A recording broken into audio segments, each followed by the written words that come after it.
Chapter 1. It's me who dumped you. Starbucks. The air conditioning is turned on like it's free. Wei, this Bulgari necklace on your neck is so beautiful. Oh my god, how much does it cost? A girlfriend who was doing an exquisite manicure spoke with a voice that was neither too loud nor too soft, just enough for the man opposite to hear clearly. Su Wei took a sip of caramel macchiato reservedly, and her fingertips seemed to casually brush across the shining necklace between her collarbone. Her gaze flickered towards Lin Feng. It's not much money. It was given to me by a friend.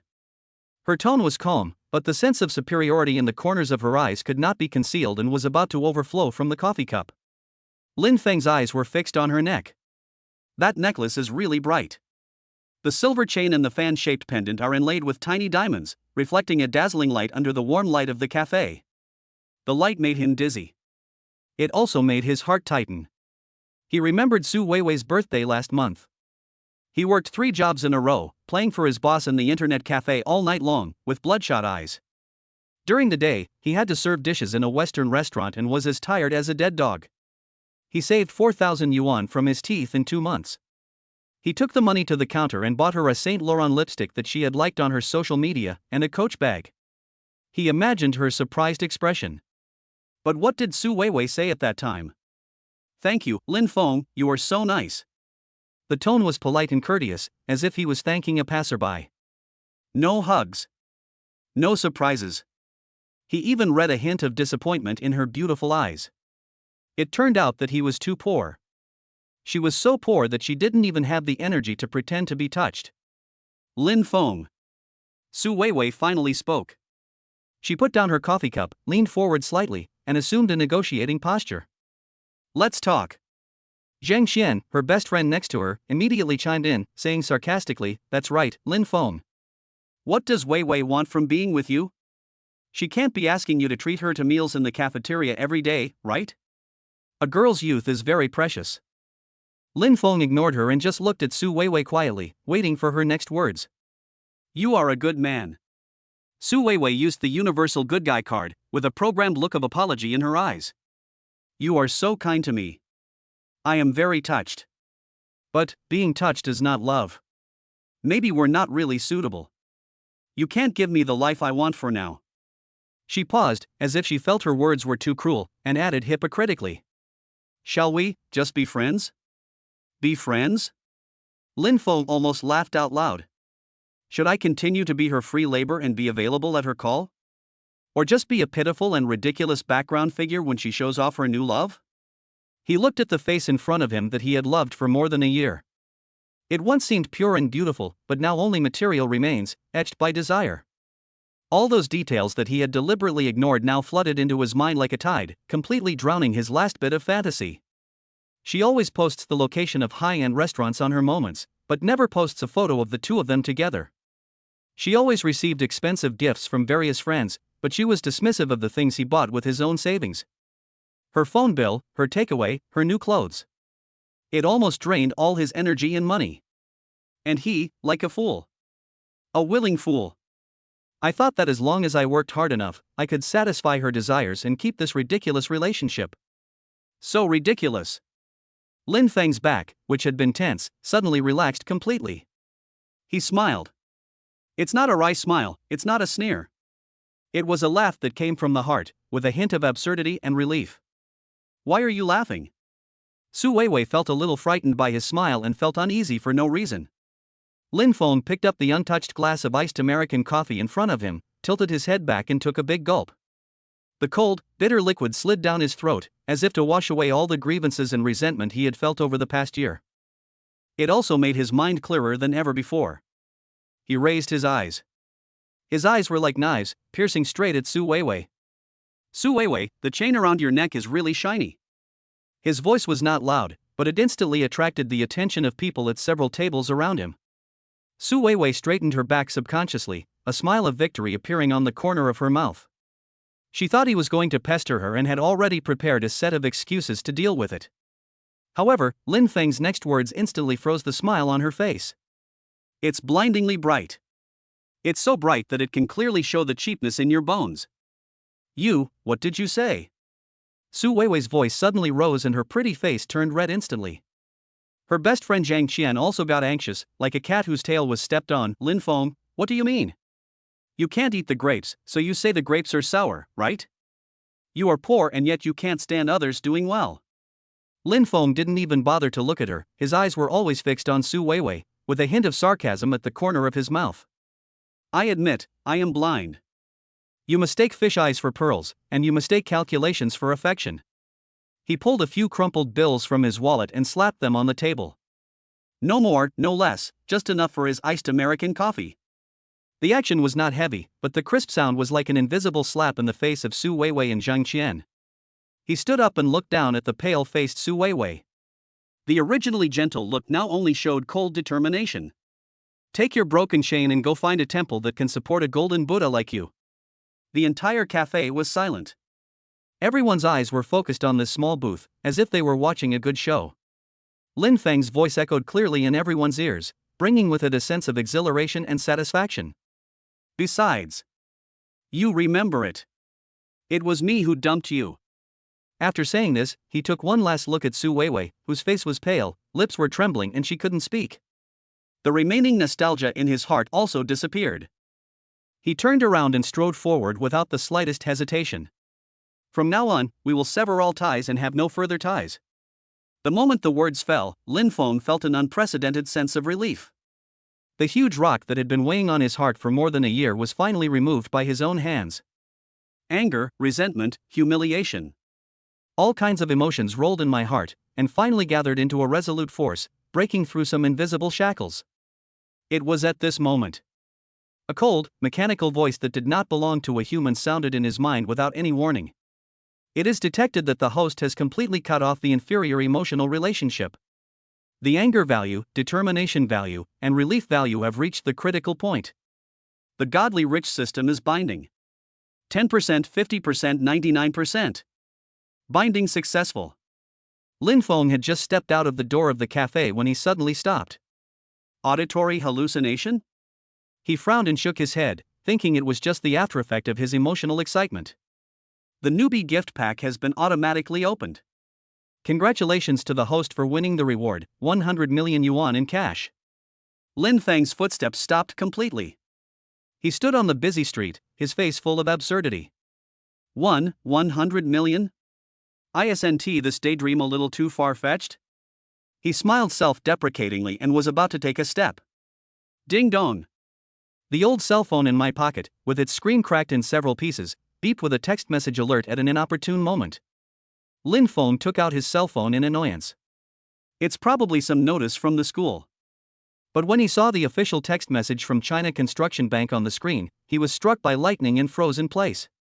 China Construction Bank, 100 million renminbi was transferred into your savings card account with the last number 8848 from ICBC at 1432 on September 15, and the current balance is 100 million and 58 renminbi and 32 cents.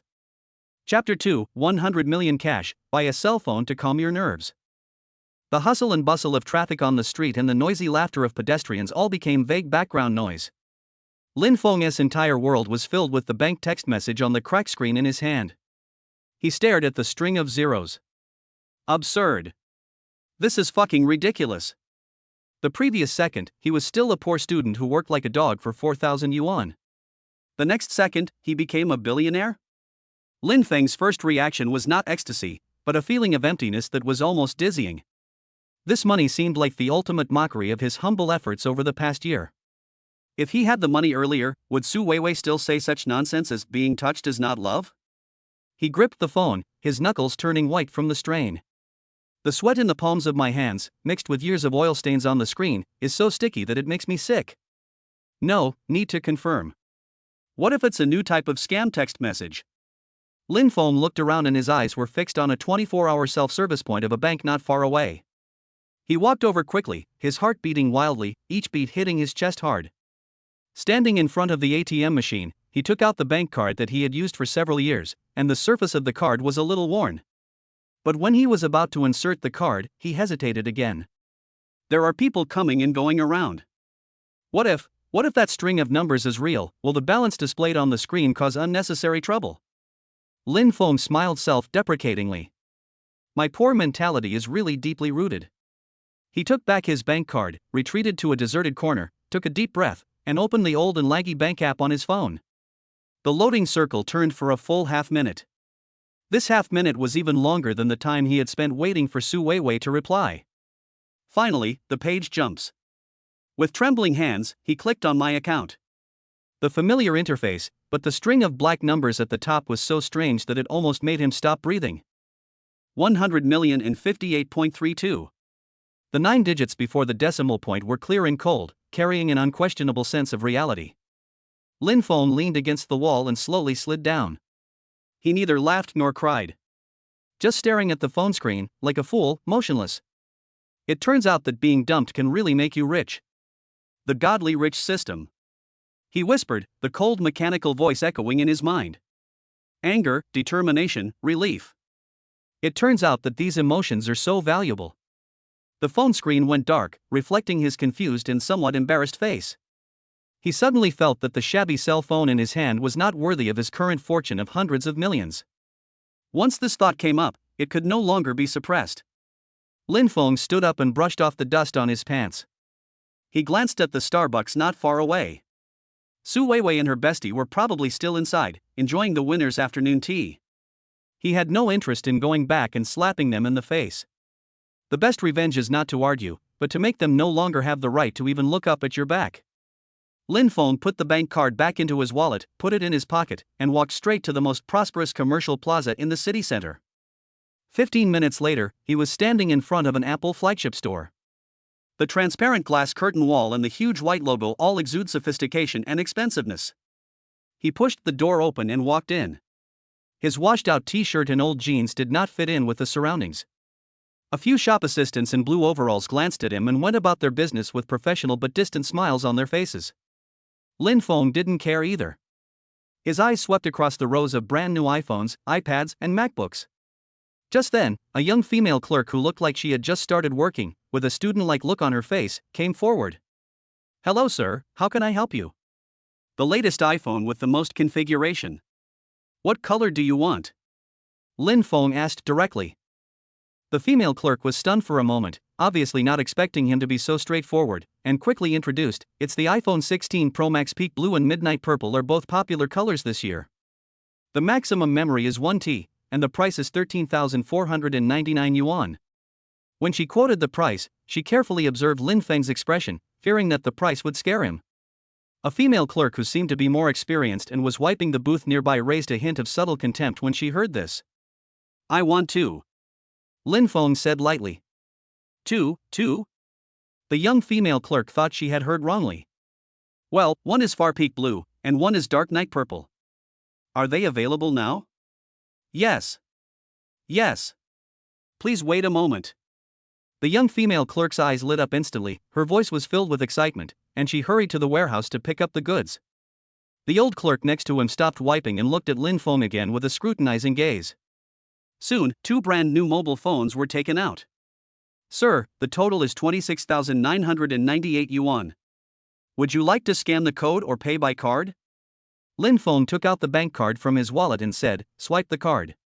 The old clerk's gaze fell on his ordinary CCB savings card, and the suspicion in his eyes became even stronger. The POS machine was taken away. Lin Feng took it and entered the password expressionlessly. Drop. A soft sound. The receipt was slowly spit out. Transaction successful. The smile on the young female clerk's face became more and more sincere, while the old clerk's expression became somewhat interesting. After Lin Feng signed, he took the brand new phone and shopping bag and nodded to the young girl who helped him, thank you. After saying that, he turned and left, without ever looking at the old clerk again.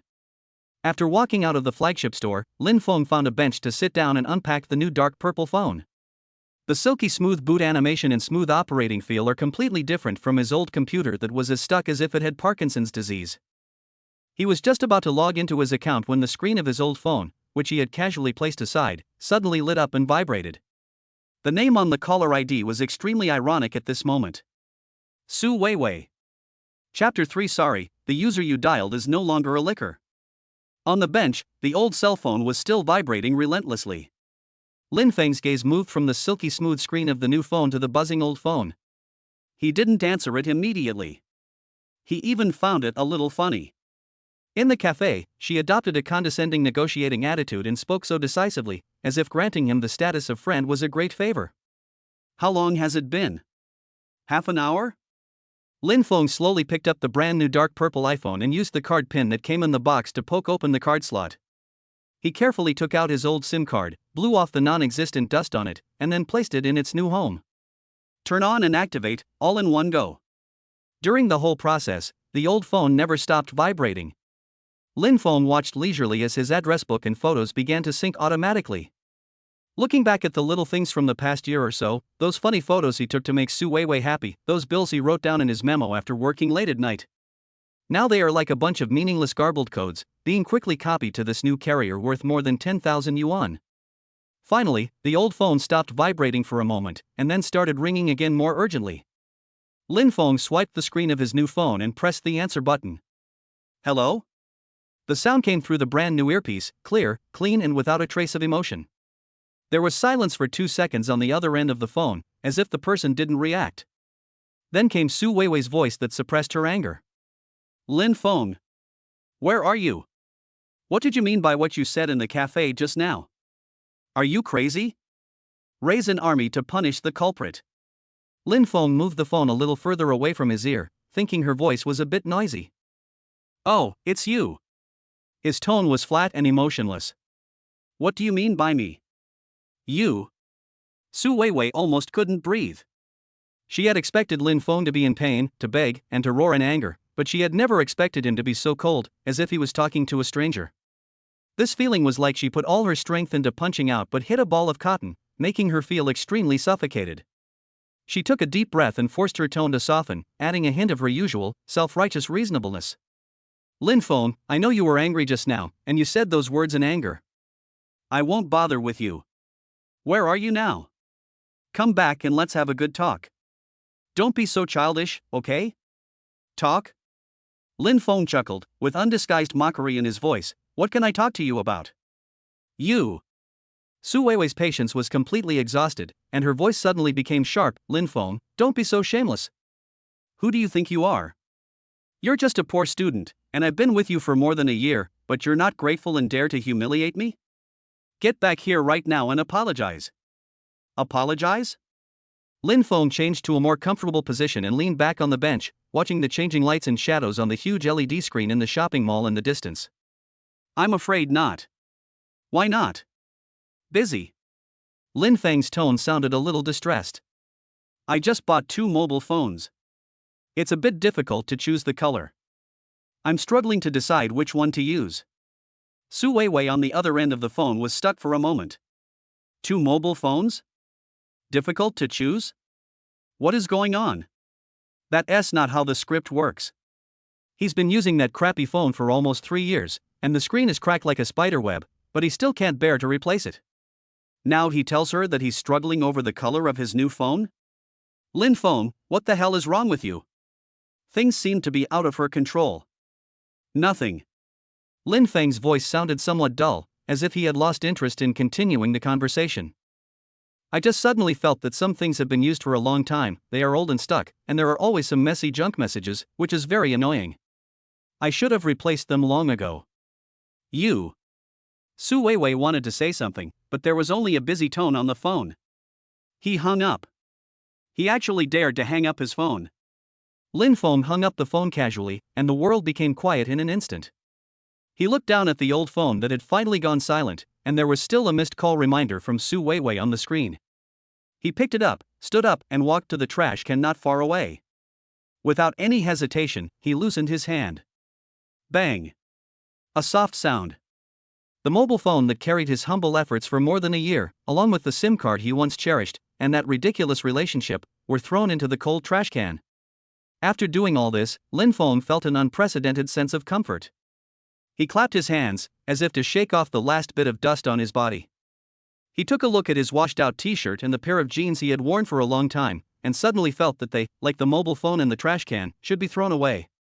A brand new identity naturally requires a brand new outfit. Lin Feng casually picked up the shopping bag containing another brand new mobile phone, turned around, and strode towards the brightly lit shopping mall that housed countless luxury brands. From now on, his life will be another version. A paid all-you-can-play version that belongs exclusively to him, Lin Feng. Chapter 4. The happiness of rich people is so simple and unpretentious. The air conditioning in the magnificent shopping mall was so strong that Lin Feng cursed, "It's freezing." The air was filled with the unique smell of a mixture of high-end perfume and money. The mirror-like marble floor reflected Lin Feng's pair of yellowed old sneakers. It seems out of tune with everything around it. Half an hour ago, he might have felt embarrassed by the security guard's scrutinizing gaze and ashamed of himself because of the well-dressed men and women around him. But now, he felt at peace. The thin card in his wallet is his greatest confidence. He glanced at the brand guide map on the first floor: LV, Gucci, Prada.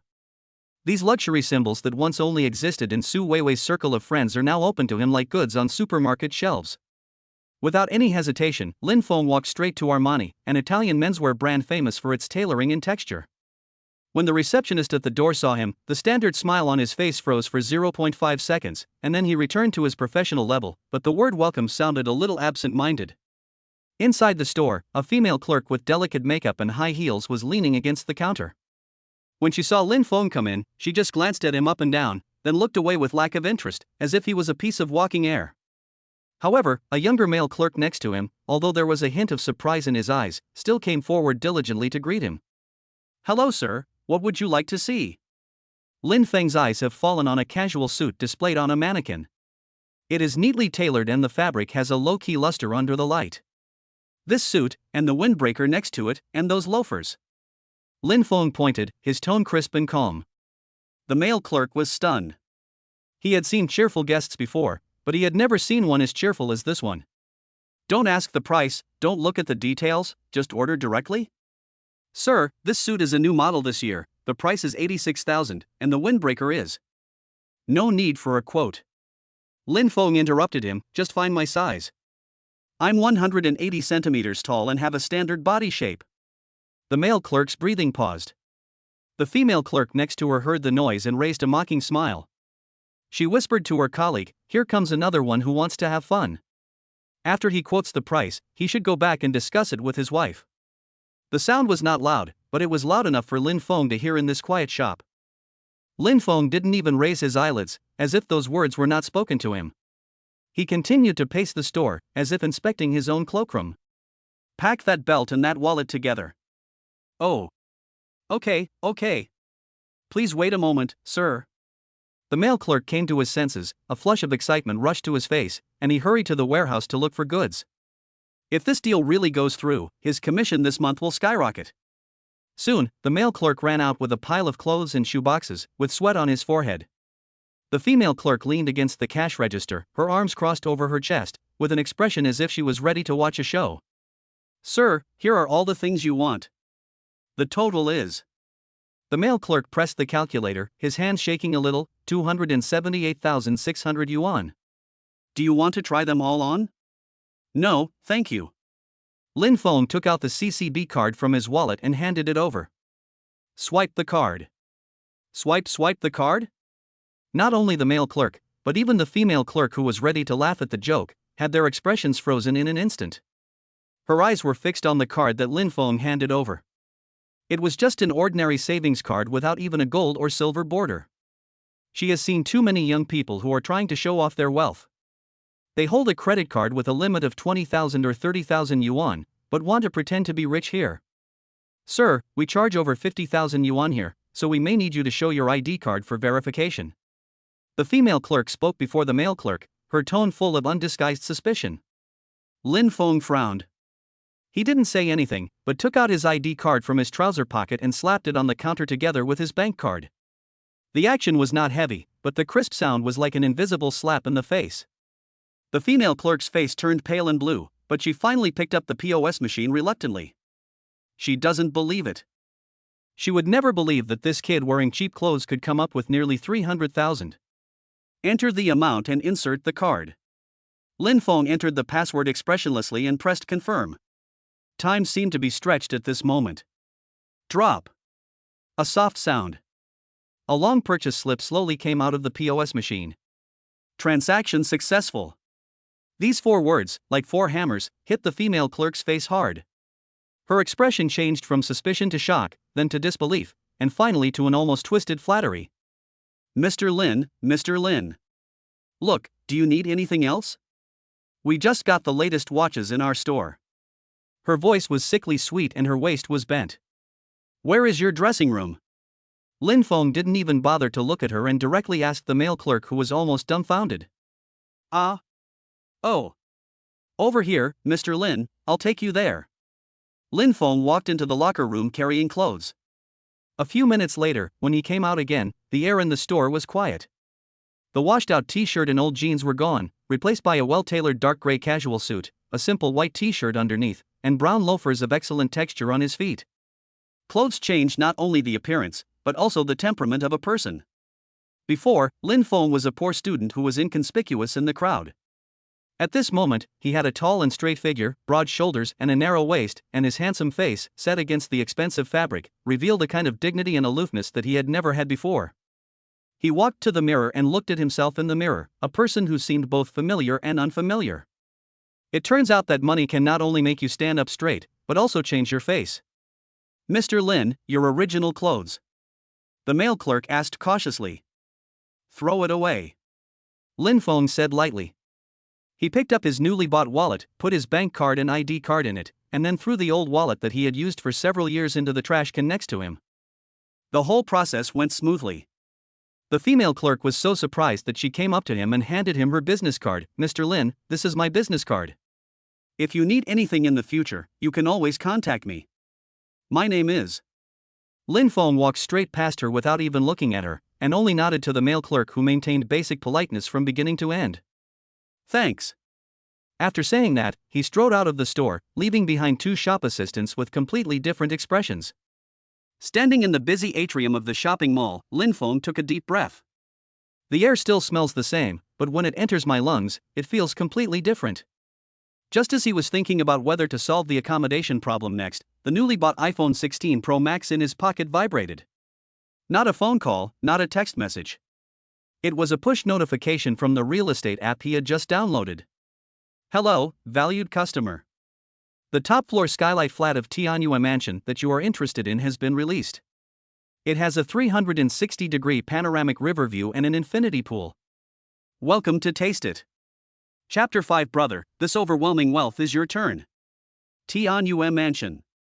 These three words, in Zhangcheng, represent the best location, the most expensive housing prices, and a circle that ordinary people cannot reach in their entire lives. Lin Feng looked at the push notification on the phone screen, with a smile on his face. Home. This word is a bit far away for him. He has been in an orphanage since he can remember. It is a collective, a roof that protects us from wind and rain, but it is not a home. The university dormitory, with 4 people from all over the world, is more like a temporary stopover. When he was with Su Weiwei, he had fantasized about working hard after graduation, renting a small house first, and then slowly saving money for a down payment to give her a home.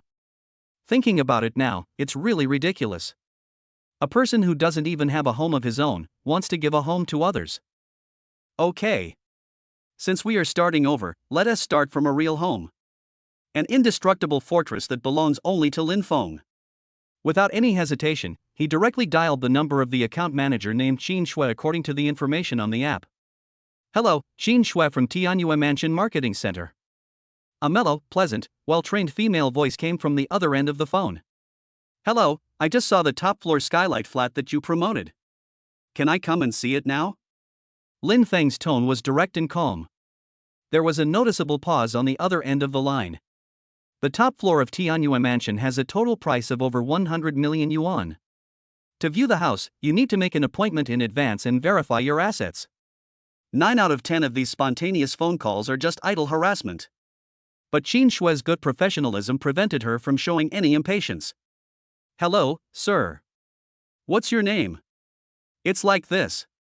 Our best apartment needs to be booked in advance. My last name is Lin. Lin Feng interrupted her. I'm at the commercial plaza near you. I can be there in 20 minutes. Just tell me if it's convenient now. The unquestionable certainty in his voice made Qin Shui's prepared words stuck in her throat. This didn't seem like a prank, but more like someone who was used to giving orders. It's convenient, Mr. Lin. I'll wait for you at the sales office. Qin Shui agreed for some unknown reason. After hanging up the phone, Lin Feng stood there, watching people coming and going. A home would be too lonely if you are alone. A chubby face with eyes narrowed into slits when smiling immediately appeared in his mind.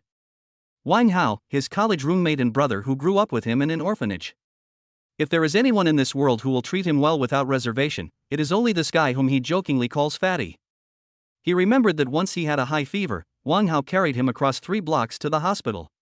He spent all his living expenses on buying gifts for Su Weiwei, and Wang Hao shared half of the instant noodles he ate with him every day. When he was pursuing Su Weiwei, Wang Hao was the first to stand up and oppose it, saying that the woman was too arrogant and didn't look like the same kind of person. Unfortunately, he was blinded by lard at that time. Lin Feng took out his brand new cell phone and dialed the familiar number. The call was answered almost instantly, followed by Wang Hao's signature loud voice, like a machine gun. Fengzi. Where have you been?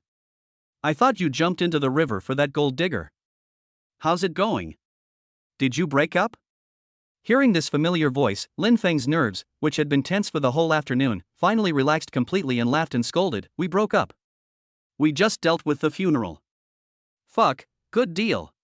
Wang Hao's voice was filled with a sense of satisfaction. I should have kicked that bitch out long ago. Where are you? We came out to eat skewers tonight and didn't come back until we were drunk. Damn it, I'll treat you. You just died for your country, your pockets must be cleaner than your face. Lin Feng felt warm in his heart. This is what brothers are. When he was at his lowest point, what he thought about was not the ridicule, but how to pull him out of the quagmire. You can drink, Lin Feng looked at the golden Tianyue mansion in the distance, but I'll decide the location.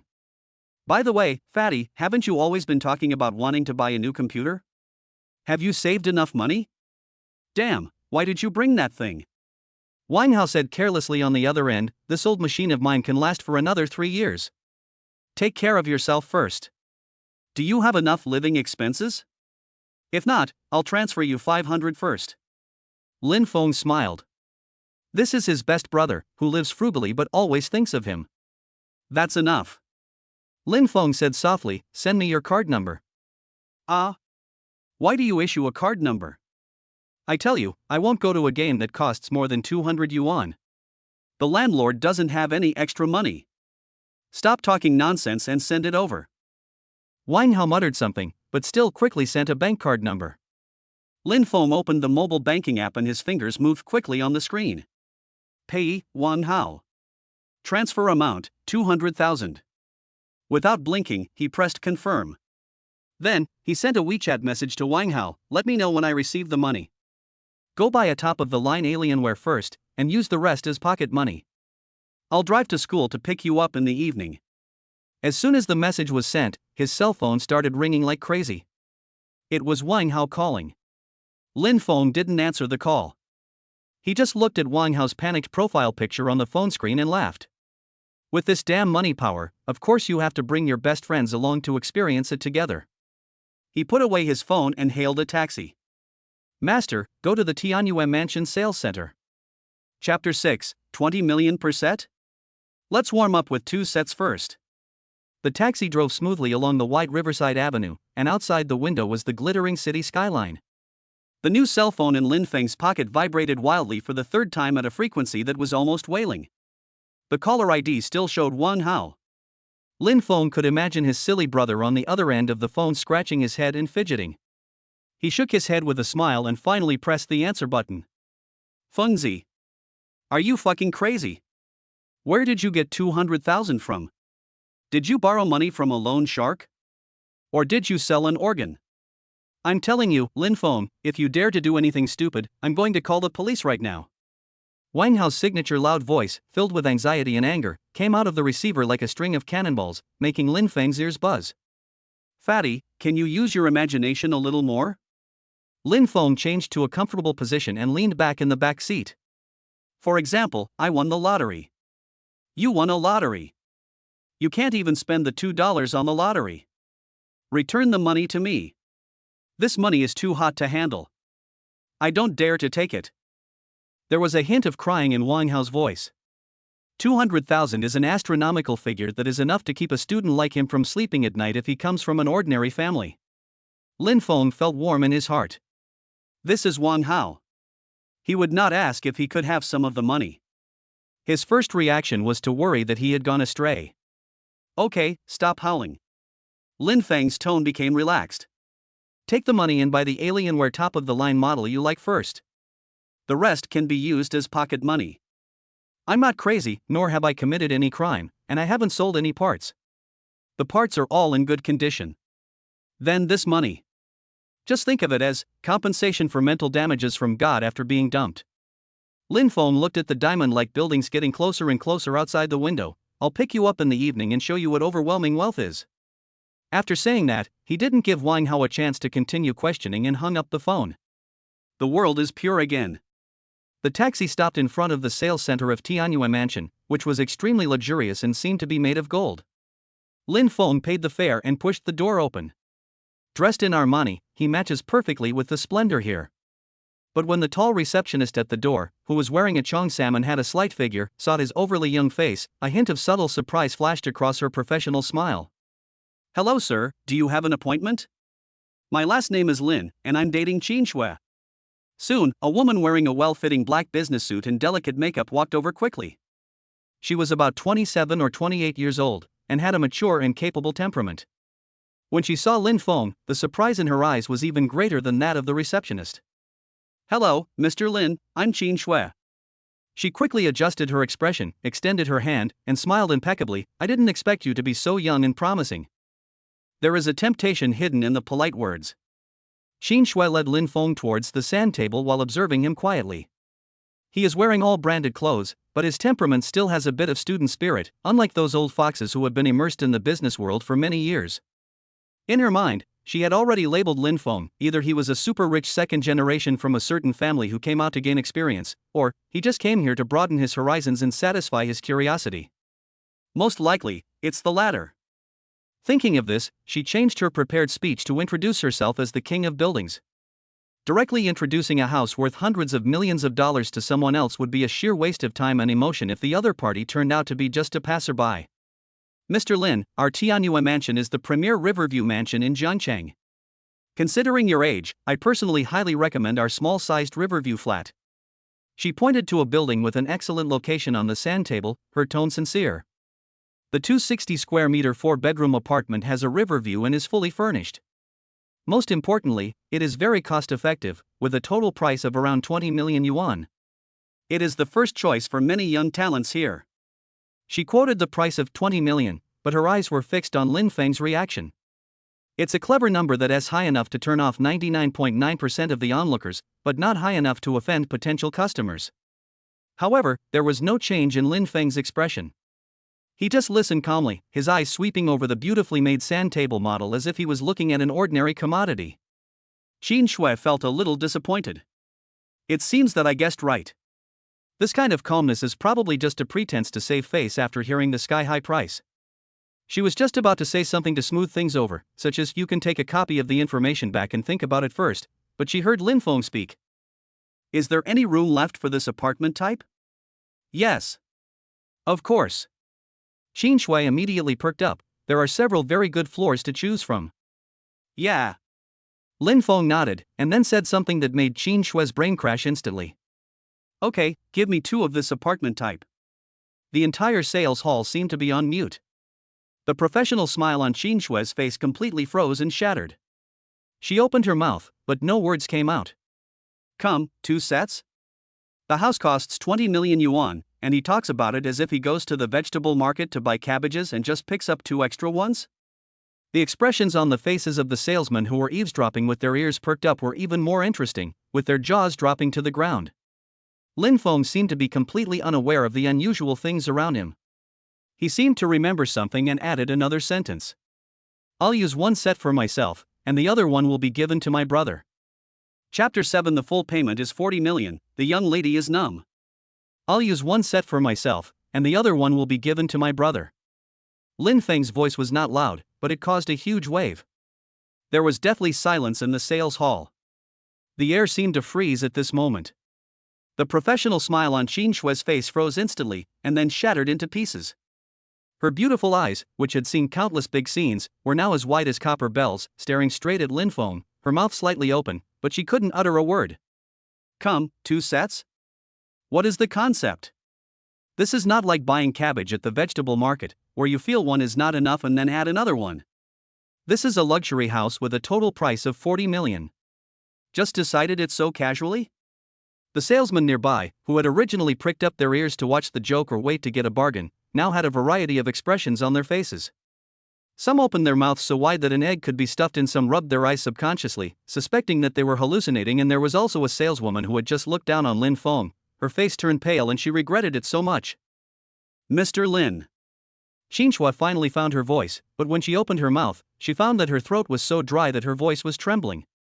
You just said, you want 2 units of this 260 square meter apartment? She had to confirm it again, even if the question sounded like a fool's. Yeah. Lin Feng nodded, frowning slightly, as if he was a little impatient with this repetition. Is there a problem? Is there no house, or is it that the policy does not allow one person to buy 2 houses? This rhetorical question was like a shot of adrenaline, instantly waking up Qin Shui, who was wandering in the distance. Question? What could be the problem? This is not a problem at all, this is clearly a blessing from heaven. It is the walking RMB. It is the biggest god of wealth in her career. No problem. Of course, no problem.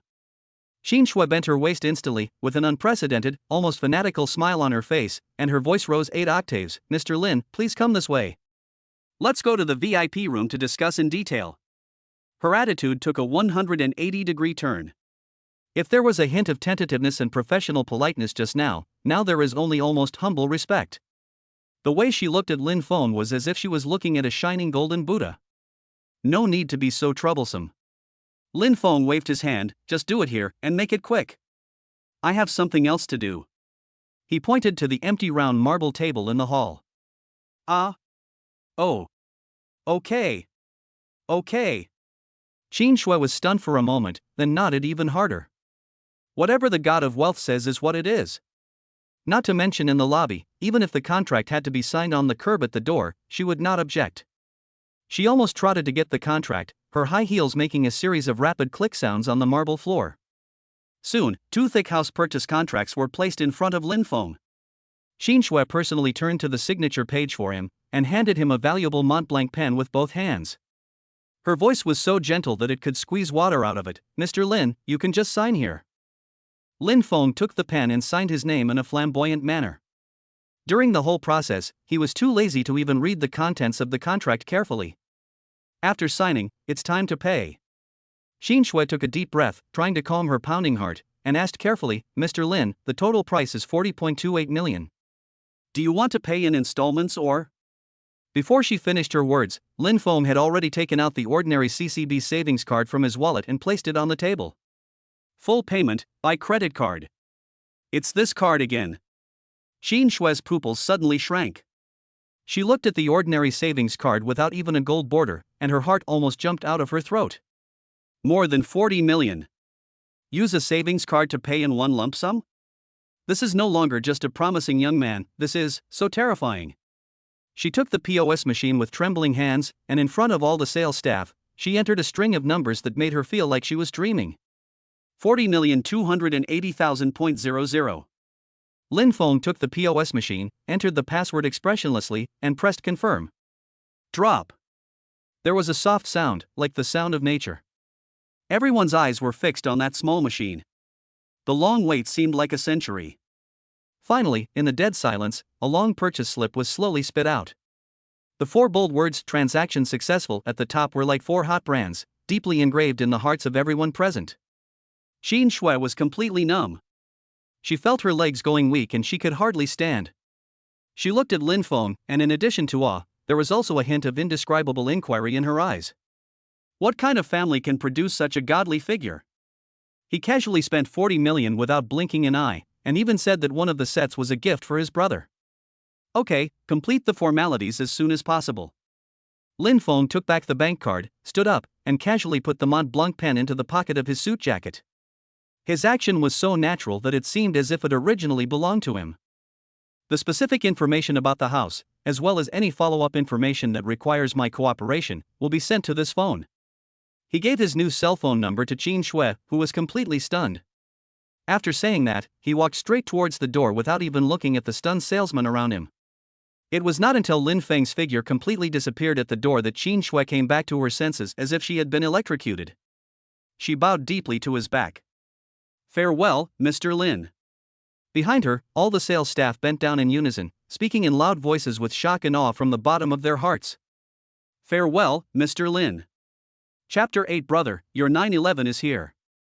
Walking out of the Tianyue Mansion sales center, the afternoon sun was a bit dazzling. Lin Feng raised his hand to block it. The fabric of the Armani suit on his body glowed with a low-key and high-end luster in the sun. The air seemed to still be filled with the overly sweet scent of sales lady Qin Shui's perfume and the heartfelt "Farewell, Mr. Lin." He looked down at his new phone and saw a push notification from his bank app popping up, reminding him that he had a consumer expenditure of more than 40 million yuan. The balance in the card went from 100 million to 100 million minus 40 million, leaving more than 50 million. Looking at the string of numbers that still looked somewhat unreal, Lin Feng felt no ripples in his heart, just like spending a sum of virtual gold coins while playing a game. He still has something to do. Pick up Wang Hao. He promised to pick him up from school. You can't just go to the roadside and hail a taxi wearing this, right? It's too cheap. Just as he was thinking about it, a fiery red Ferrari whizzed past him. The roar of its engine was like a beast awakening, attracting the attention of passers-by. Lin Feng stopped. Car is the best toy for men. In the past, he only dared to look at pictures on the internet or cast envious glances on the street. And now, these steel beasts that were once out of reach are nothing more than goods on the shelves waiting to be picked. Since you want to give your brother a home, it seems reasonable to give him a big toy as well. One for myself and one for the fat man. Once this idea came up, it took root and sprouted wildly. He took out his mobile phone, opened the map skillfully, and searched for Porsche Center. The map showed that the nearest one was 3 kilometers away. Lin Feng did not take a taxi again, but chose to walk slowly along the sidewalk along the river. He needed some time to digest the tremendous changes that had taken place in just a few hours. The river breeze blew past, blowing away the last bit of dust from the past on his body. 15 minutes later, Porsche Center. Inside the huge glass curtain wall, brand new sports cars are parked quietly on the exhibition stand like works of art, exuding a cold and deadly charm. Lin Feng pushed the door open and walked in. Different from the treatment he received in the Armani store before, this time, as soon as he entered the door, a sales consultant in a neat suit and gold-rimmed glasses immediately came up to him with an impeccable smile on his face. "Good afternoon, sir. My name is Leo, and I'm happy to serve you. Do you have a car model you're interested in?" Leo's eyes quickly swept over Lin Feng. He was wearing an expensive Armani suit, his wrists were bare, but his eyes were calm and purposeful. He immediately judged that this was definitely a low-key potential customer. Lin Feng's eyes swept across the exhibition hall and finally stopped on the classic sports car on the central booth. Smooth lines, iconic frog-eye headlights, and that extremely sexy tail curve. Porsche 911. Every boy's dream. 911, Lin Feng pointed at the car. "Do you have any in stock?" Leo's eyes lit up and his smile became more sincere. "Sir, you have a good eye. 911 is the soul of our brand. Look, the one in our showroom is the latest Carrera S, in Guards Red, very classic. In addition, we have another one of the same model in the warehouse, in deep black metallic paint, which has not yet been put on display." He thought Lin Feng would hesitate between the two colors, or ask about the specific options and prices. However, Lin Feng just nodded. "Okay, these two." The smile on Leo's face froze. He stared at Lin Feng blankly, thinking he had heard wrongly. "Sir, what do you mean?" Lin Feng looked at him, his tone as calm as if he was asking about today's weather. "Wei Hong, and the black one you mentioned, I want them all." All? Leo's professionalism suffered an unprecedented impact at this moment, and his brain froze for a full 3 seconds. Buying 911 is like buying Coke, and buying 2 bottles at a time? Which deity came down to earth to experience life? Is there a problem? Lin Feng asked. No problem. Leo shuddered and came back to his senses in an instant. He seemed to be injected with chicken blood, and his voice was slightly changed because of excitement. "No problem at all. Mr. Lin, please come this way. Let's go to handle the formalities." The following process went as fast as a dream. No haggling, no inquiries about loans, no questions about insurance. The only question Lin Feng was concerned about was, When can we leave at the earliest? When Leo quoted the total price of the two cars plus purchase tax, which was more than 3.8 million yuan, Lin Feng once again took out the ordinary CCB savings card from his wallet. Card payment, full payment. When the POS machine spit out the receipt with transaction successful written on it again, Leo felt like he was floating. The way he looked at Lin Feng changed from looking at a customer to looking at an idol. Half an hour later, two brand new Porsche car keys lay quietly in Lin Feng's palm. One is Wei Hong, the other is deep black. He put the black key in his pocket, then took the red one and walked out of the Porsche Center's door. The fiery red 911 is parked at the exclusive parking space at the door, like a burning flame. Lin Feng opened the car door and sat in, feeling the wrapping feeling of the leather seat and the unique new car smell inside the car. He didn't start the car immediately. He took out his cell phone and sent a WeChat message to the fat man who was still waiting for his call. Wait for me at the school gate. Your new toy has arrived. Chapter 9. This is not a toy, this is my ancestor. South Gate of Jiangcheng University. The afternoon sun was shining brightly, and the school gate was bustling with people, filled with the scent of youthful hormones. Wang Hao, wearing a plaid shirt and baggy beach pants, was like an ant on hot pot, pacing around under the big banyan tree at the door. He held the phone in his hand, and on the screen was the WeChat chat interface between him and Lin Feng. The words "I've received the money," squeak, and the text message he just received that 200,000 yuan had arrived in his bank account, were like two huge mountains, weighing him down and making it hard for him to breathe. As for the following sentence, "I'll drive to the school to pick you up in the evening," he didn't believe it at all. Drive? What car? Are you riding the shared bike that makes noise everywhere except the bell? Is Fengzi really going to do something stupid? Wang Hao was so anxious that he scratched his ears and cheeks, and his chubby face was full of anxiety. He was just about to call Lin Feng for the 18th time when a low and wild engine roar came from far away, like a cheetah hunting, instantly grabbing everyone's attention. Two dazzling shadows, one in front and one behind, broke the tranquility at the school gate. One was a burning red flame. One is the dark night that swallows the light. Two brand new Porsche 911s were parked steadily in the most conspicuous position at the university entrance in a visually impactful posture. Fuck. 911. 2. The latest model. Who are these? They are so awesome. Take pictures quickly. Share them on WeChat Moments. The crowd instantly became agitated, and countless mobile phone cameras were pointed at the two steel beasts that seemed to not belong to this dimension. Everyone stretched their necks, curiously guessing who was sitting in the car. Wang Hao, like everyone else, stared with his eyes wide open, his mouth wide open enough to fit a meat bun in. He had only driven a car of this level in games in his life. Under the watchful eyes of the crowd, the door of the fiery red 911 opened upwards. A pair of shiny brown loafers popped out first, followed by a pair of long legs wrapped in well-cut trousers. Lin Feng got out of the car. He was dressed in Armani, with a tall figure and a cool temperament. The afternoon sun cast a layer of gold around his body, and that familiar handsome face now revealed a kind of dignity and alienation that made Wang Hao feel extremely unfamiliar. The entire university entrance was suddenly silent. Everyone's attention shifted from the car to the people. Wang Hao's mind went blank with a buzzing sound. He looked at Lin Feng, who seemed to have walked out of a movie, then looked at the flip-flops on his feet and the shorts on his body, and felt that there was a species separating him from his brother. Fengzi? Wang Hao's voice was trembling. Lin Feng smiled at him and walked over. At the same time, a man in a suit and tie got out of the driver's seat of the black 911. It was Leo, the sales manager of the Porsche Center. He walked respectfully to Lin Feng and handed him a car key with both hands. "Mr. Lin, your car." Lin Feng took the key and nodded to Leo. "Thank you for your hard work, you can go back first." "Okay, Mr. Lin. If you need anything, feel free to ask me at any time." Leo bowed deeply, then got into a special car that had been waiting on the roadside and disappeared in a neat and tidy manner. This action once again stunned the students around. Wang Hao finally came to his senses and rushed over. He ignored the flashy sports car and grabbed Lin Feng's arm, looking him up and down. He lowered his voice and was so anxious that he almost cried. "Fengzi, tell me the truth. Are you kept by a rich woman? Or did you go to northern Myanmar? Give the money back to her. We don't do this. At worst, I can give you 2/3 of the instant noodles in the future." Lin Feng was amused by his appearance and patted his shoulder. "What are you thinking about?" I said, "The parts are still there." He raised the black car keys in his hand and threw them to Wang Hao. Then, Wang Hao took it subconsciously, and the heavy key with the Porsche shield emblem fell into his palm. It was so hot that he shivered and almost threw it away.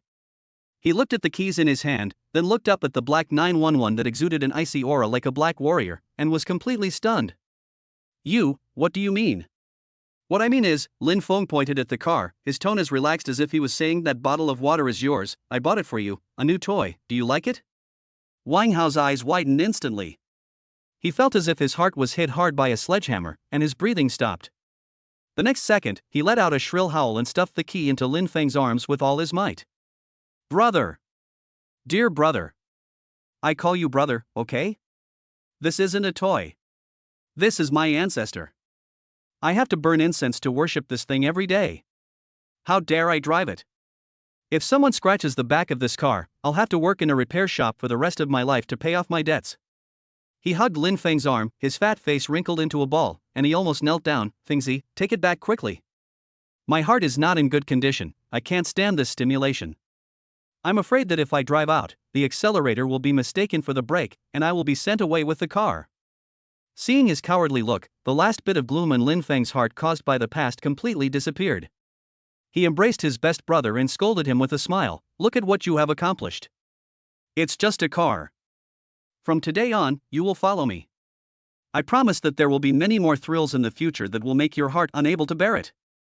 Chapter 10. This car is yours, and so is the house. At the university gate, the air seemed to freeze. Wang Hao tightly grasped the Porsche key, and the sweat in his palms warmed the cold metal. His chubby face was squeezed together due to extreme shock and panic, making him look like a wronged meat bun. Brother! Dear brother! I was wrong. Wang Hao's voice was filled with tears. He stuffed the key into Lin Feng's arms as hard as he could, as if it was a hot potato. I take back what I said just now. Are you still being kept by a rich woman? This sounds much more reliable than selling your kidneys. I really don't dare to take this thing. The students around had not yet recovered from the shock of the two 911s, and were amused by Wang Hao's tearful performance, and bursts of whispers could be heard. Lin Feng looked at his funny brother and couldn't help laughing out loud. He did not take the key. Instead, he reached out and patted Wang Hao's shoulder. The force was not strong, but it brought an unquestionable sense of security. Promising. These two simple words made Wang Hao's wail stuck in his throat. It's just a car. Lin Feng's tone was as calm as if he was talking about a t-shirt. If it's scratched, repair it. If it's hit, replace it. If you think it's hard to drive, I'll take you to buy a Ferrari tomorrow. Gudong. Wang Hao swallowed hard. He looked at Lin Feng's calm face and suddenly felt that the brother in front of him seemed really different from before. The calmness and confidence that came from the bones was something he had never seen before. Lin Feng ignored him and opened the passenger door of the black 911, then raised his chin at Wang Hao, who was still in a daze. Get in the car, I'll drive first, you feel it. Ah? Oh. Wang Hao's mind was a mess. Almost instinctively, he squeezed himself into the passenger seat with stiff hands and feet. The wrapping feeling of the leather seats and the unique leather smell inside the car instantly isolated him from the familiar world outside. He straightened his back nervously, holding the door handrail tightly with both hands, like a child riding on a plane for the first time. Lin Feng closed the car door and sat in the driver's seat. With a low roar of the engine, the black 911 slid out smoothly like a ghostly shadow.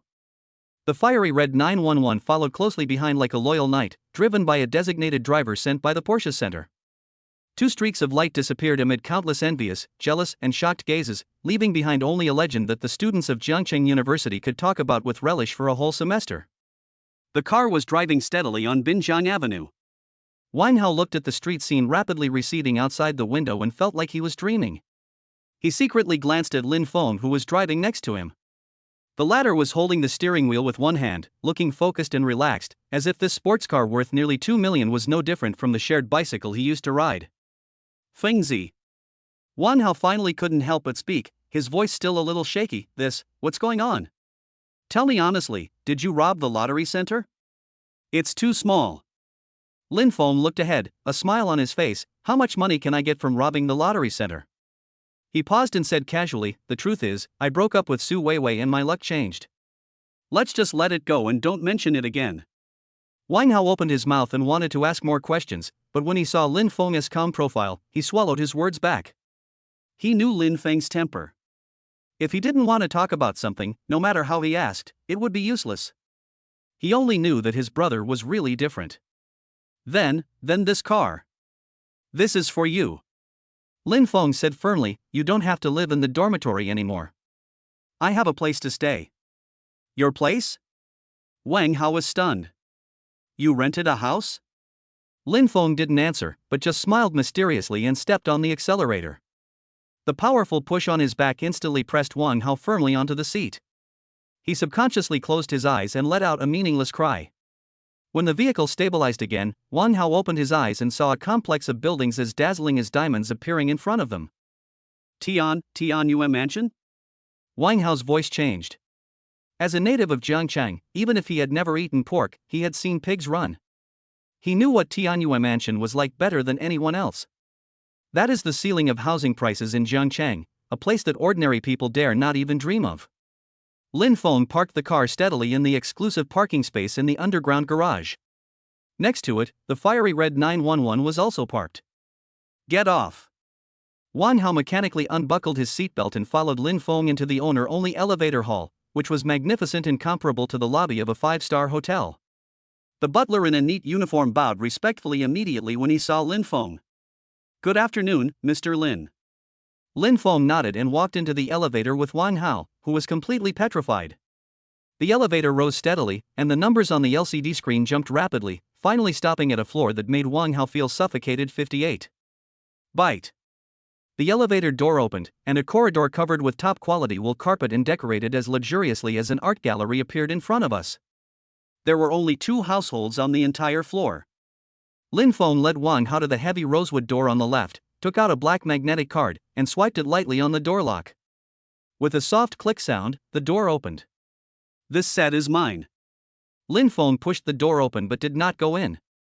Instead, he turned around, took out another identical black magnetic card from his pocket, and stuffed it into Wang Hao's still slightly trembling hand. He pointed to the identical door opposite, and the smile on his face looked particularly bright under the bright light in the corridor. That set is yours. From now on, we are neighbors, brother. Chapter 11 Prince Wang pays for all the expenses. Wang Hao's eyes were fixed on the identical rosewood door opposite him, and then slowly, inch by inch, moved back to the cold black magnetic card in his hand. His Adam's apple rolled up and down, making a loud gulp sound. The brain is completely frozen. The CPU burned out directly. A luxury house in Tianyue Mansion? For him? Neighbor? Wang Hao suddenly raised his head, and what was revealed on his fat face was not ecstasy, but a kind of fear and pity that was almost like looking at a mental patient. He grabbed Lin Feng's arm, his voice trembling. Fengzi, let's go to the hospital now and make an appointment with a brain specialist. I'll pay for it. I'll take out all the money I saved to buy aliens. Can you cure the brain first? Lin Feng was so angry at his look that he laughed, and slapped him on the forehead with his backhand. I'll cure your head. Fuck you. Wang Hao covered his forehead, his eyes reddened. You gave me a 2 million car, and I thought you were crazy. Now you give me a 20 million house. Lin Feng, do you think I, Wang Hao, am a fool? Or do you think I am greedy? I can't take this thing. I can't take it even if I die. He stuffed the magnetic card into Lin Feng's hand with all his might, his attitude as resolute as a martyr ready to die heroically. Lin Feng didn't answer. He just looked at Wang Hao quietly, looking at this brother who had grown up with him, snatching steamed buns with him in the orphanage, getting beaten with him, and growing up with him. The smile on his face slowly faded, and his tone became serious. Fatty, I'm not kidding you, and I'm not crazy. From childhood to adulthood, we have always shared everything. Now that I am able to afford it, isn't it only natural for me to give you a car and a home? Do I have to watch you live in a dormitory, take the bus, and save money for a computer worth thousands of dollars for half a year, while I live in a mansion and drive a sports car, for me to be considered normal? Lin Feng's voice was not loud, but it was like a heavy hammer, hitting Wang Hao's heart hard. Wang Hao's movements froze. He looked at Lin Feng's clear and determined eyes, and suddenly felt his nose sore. Yes. That's how they get along with each other. If he had a steamed bun, he would definitely share half of it with Lin Feng. If Lin Feng had a bowl of instant noodles, he would definitely share half of the only sausage with him. But this time, Lin Feng got a house and a car. But, this is too. Wang Hao's voice choked. No buts. Lin Feng pushed his hand back and pressed the magnetic card back into his palm. Take it. This is what you deserve. He patted Wang Hao on the shoulder and said, Come on, stop being a woman. Change your clothes and I'll show you what the nightlife of the rich is like. Half an hour later, at the entrance of Phantom, the top nightclub in Jiangcheng. Wang Hao, dressed in Versace casual wear from head to toe, felt his calves feel weak as he looked at the glittering door in front of him that seemed to lead to another world. He felt like a groundhog stuffed into a tuxedo, feeling uncomfortable all over. Fingzi, how about, let's go back and eat some skewers? This place. I feel like I'll be slaughtered like a pig if I go in. He tugged at the t-shirt with a huge Medusa head printed on it and muttered softly. Lin Feng ignored him and walked straight past. The two bodyguards in black suits at the door saw Lin Feng and Wang Hao, especially when they noticed the two 911s, one red and one black, parked side by side in the VIP parking space behind them. They immediately bent down and opened the heavy door. Welcome. The deafening music and rolling heat waves, the blurry lights, the crowd dancing wildly on the dance floor, and the smell of alcohol and hormones in the air made Wang Hao feel short of breath. An account manager wearing a cheongsam with a slit to the thigh came up to him with her slender waist, her eyes fixed precisely on Lin Feng. Handsome guy, is this your first time here? Do you need a booth? Lin Feng swept his eyes around the venue and pointed to the circular booth with the best position facing the dance floor. Well, I'll take care of it tonight. The manager was stunned for a moment, then laughed so hard that his body shook with laughter. Handsome guy really has good taste, that's the best seat here, but the minimum consumption is. Lin Feng interrupted her directly, took out a black card from his wallet and threw it on the tray. This is the Centurion Black Gold card with unlimited credit just awarded by the system. He pointed at Wang Hao, who was still looking around like Granny Lu entering the Grand View Garden, and said to the manager indifferently. Go, tell your boss that all the expenses tonight will be charged to this prince's account. The manager's smile froze on his face. Wang Hao's eyes almost popped out of his sockets. Feng. Fingzi, you, what did you say? Wang Hao grabbed Lin Feng and said in a hoarse voice, Young Master Wang? Who is young Master Wang? Me? Put it on my account? Do you fucking want me to crawl out of here tonight? Lin Feng patted his hand soothingly and raised his chin towards the manager who was completely dumbfounded. Didn't you hear? Go tell everyone that Prince Wang will pay for all the food tonight. Chapter 12, Serve Prince Wang for me. The entire meal will be paid for by Prince Wang. In the Phantom nightclub, the air seemed to freeze at the moment Lin Feng finished speaking. The professional smile on the account manager's face seemed to be frozen by a cold wind of -50°C. Wang Hao grabbed Lin Feng's arm tightly, his fat body shaking like a sieve. He lowered his voice and wailed in despair, Fingzi. You are my brother. Can you stop playing? If you keep playing, we won't be able to crawl out of here tonight, we will be carried out by others. Pay for the whole place? Is he Wang Hao? How is this any different than streaking in Times Square? No, this is much more exciting than streaking. Streaking naked can only lead to social death, but this is real death. Lin Feng ignored him and just looked at the petrified manager calmly. He tapped his finger lightly on the Centurion Black Gold card in the tray. What? Lin Feng's tone was very calm, but it carried an unquestionable sense of oppression. Do you think I'm joking, or do you think this card is not important enough? The crisp knocking sound, like a thunderclap, instantly woke the manager up. She lowered her head sharply, her eyes focused on the completely black card with the portrait of a Roman centurion printed in the center. As the manager of Jiangcheng's top nightclub, she might not have received it personally, but she had definitely seen this legendary king of cards countless times during training. Unlimited credit limit, a symbol of top status. No. Enough. Too much. The manager's breathing became rapid in an instant, and her face flushed with a morbid flush of excitement. She almost snatched up the intercom and shouted in a trembling voice that was almost screaming, DJ! DJ! Stop the music! As loud as possible. Quickly! The harsh electronic music stopped abruptly. The crowd dancing wildly on the dance floor and the men and women toasting each other in the booths all stopped in confusion, and the whole place fell into an eerie silence. The next second, the manager's voice resounded through the speakers in every corner of the nightclub, with a kind of breaking frenzy. Dear distinguished guests, please allow me to announce an exciting news. Tonight, our Prince Wang in booth A01 will pay for all the consumption in the venue. Let us cheer for Prince Wang together. Dead silence. There was 3 seconds of dead silence. Immediately afterwards, the entire nightclub erupted in a roar like a tsunami. Holy crap! Awesome!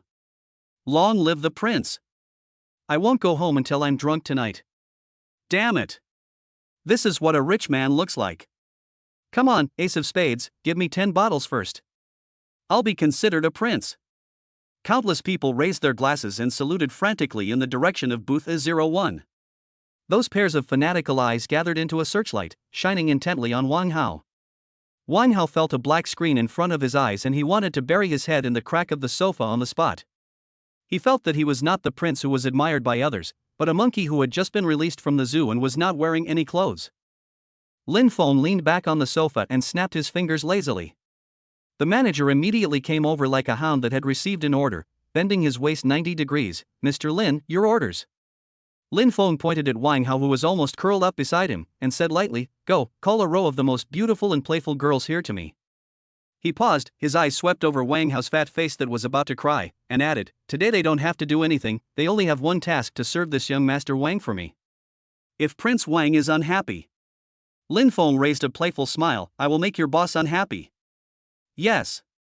Yes. I'll do it right away. The manager left in a tumble. In less than 3 minutes, 12 top beauties of different heights, long legs, plumpness, and styles stood in front of the booths in a neat row, bending over in unison, like a team of soldiers ready to be inspected. Hello, Prince Wang. The delicate voice merged into a pink wave, instantly drowning Wang Hao. When had he ever seen such a scene? He was as stiff as a stone. 2 beauties sat down on his left and right. One of them held a wineglass to his mouth, and the other handed him a peeled grape. Prince Wang, let's drink. Sir, ah. Wang Hao was so frightened that he shuddered and almost jumped up from the sofa. No, no, no. Sisters, I was wrong. I am allergic to alcohol, and I am also allergic to grapes. Looking at his brother's cowardly look, Lin Feng couldn't help laughing. At this moment, a discordant snort came from a booth not far away. A young man wearing a floral shirt and with hair dyed like a parrot hugged 2 internet celebrities and curled his lips in disdain. Why are you pretending to be so cool? You even paid for the whole place. Do you know how much money you spent tonight? I'm afraid that when you pay the bill later, there's no money in your card and you'll just run away. The sound was not loud, but loud enough for people at the surrounding tables to hear. These words were like a bucket of cold water, calming down the manager who had just been extremely enthusiastic. She took a look at the black card and her heart began to beat. Although this card is real, what if the balance on it is not enough? If she gets out of control tonight, the boss will skin her alive. She hesitated again and again, but still walked over with a smile that was uglier than crying. Mr. Lin. Look, according to our rules, for such a large purchase, do we need to pay a deposit first? Lin Feng's eyes turned cold. Before he could say anything, the parrot-headed young man shouted again in a sarcastic tone, What's wrong? No money? If you don't have money, don't pretend to be rich. You want to pick up girls with just a savings card? It's so funny. He obviously mistook Lin Feng's pitch-black Centurion card for an ordinary savings card newly issued by a bank. Savings card? Lin Feng smiled. He didn't even look at the parrot, but slowly took out another card from his wallet.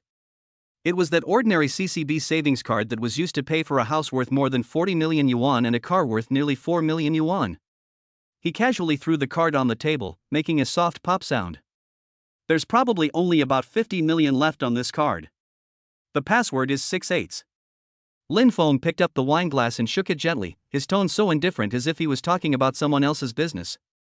If you don't trust the black one, use this one to pay a deposit of 10 million first. Is that enough?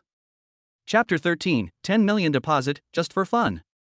There's probably only about 50 million left on this card. The password is 6/8.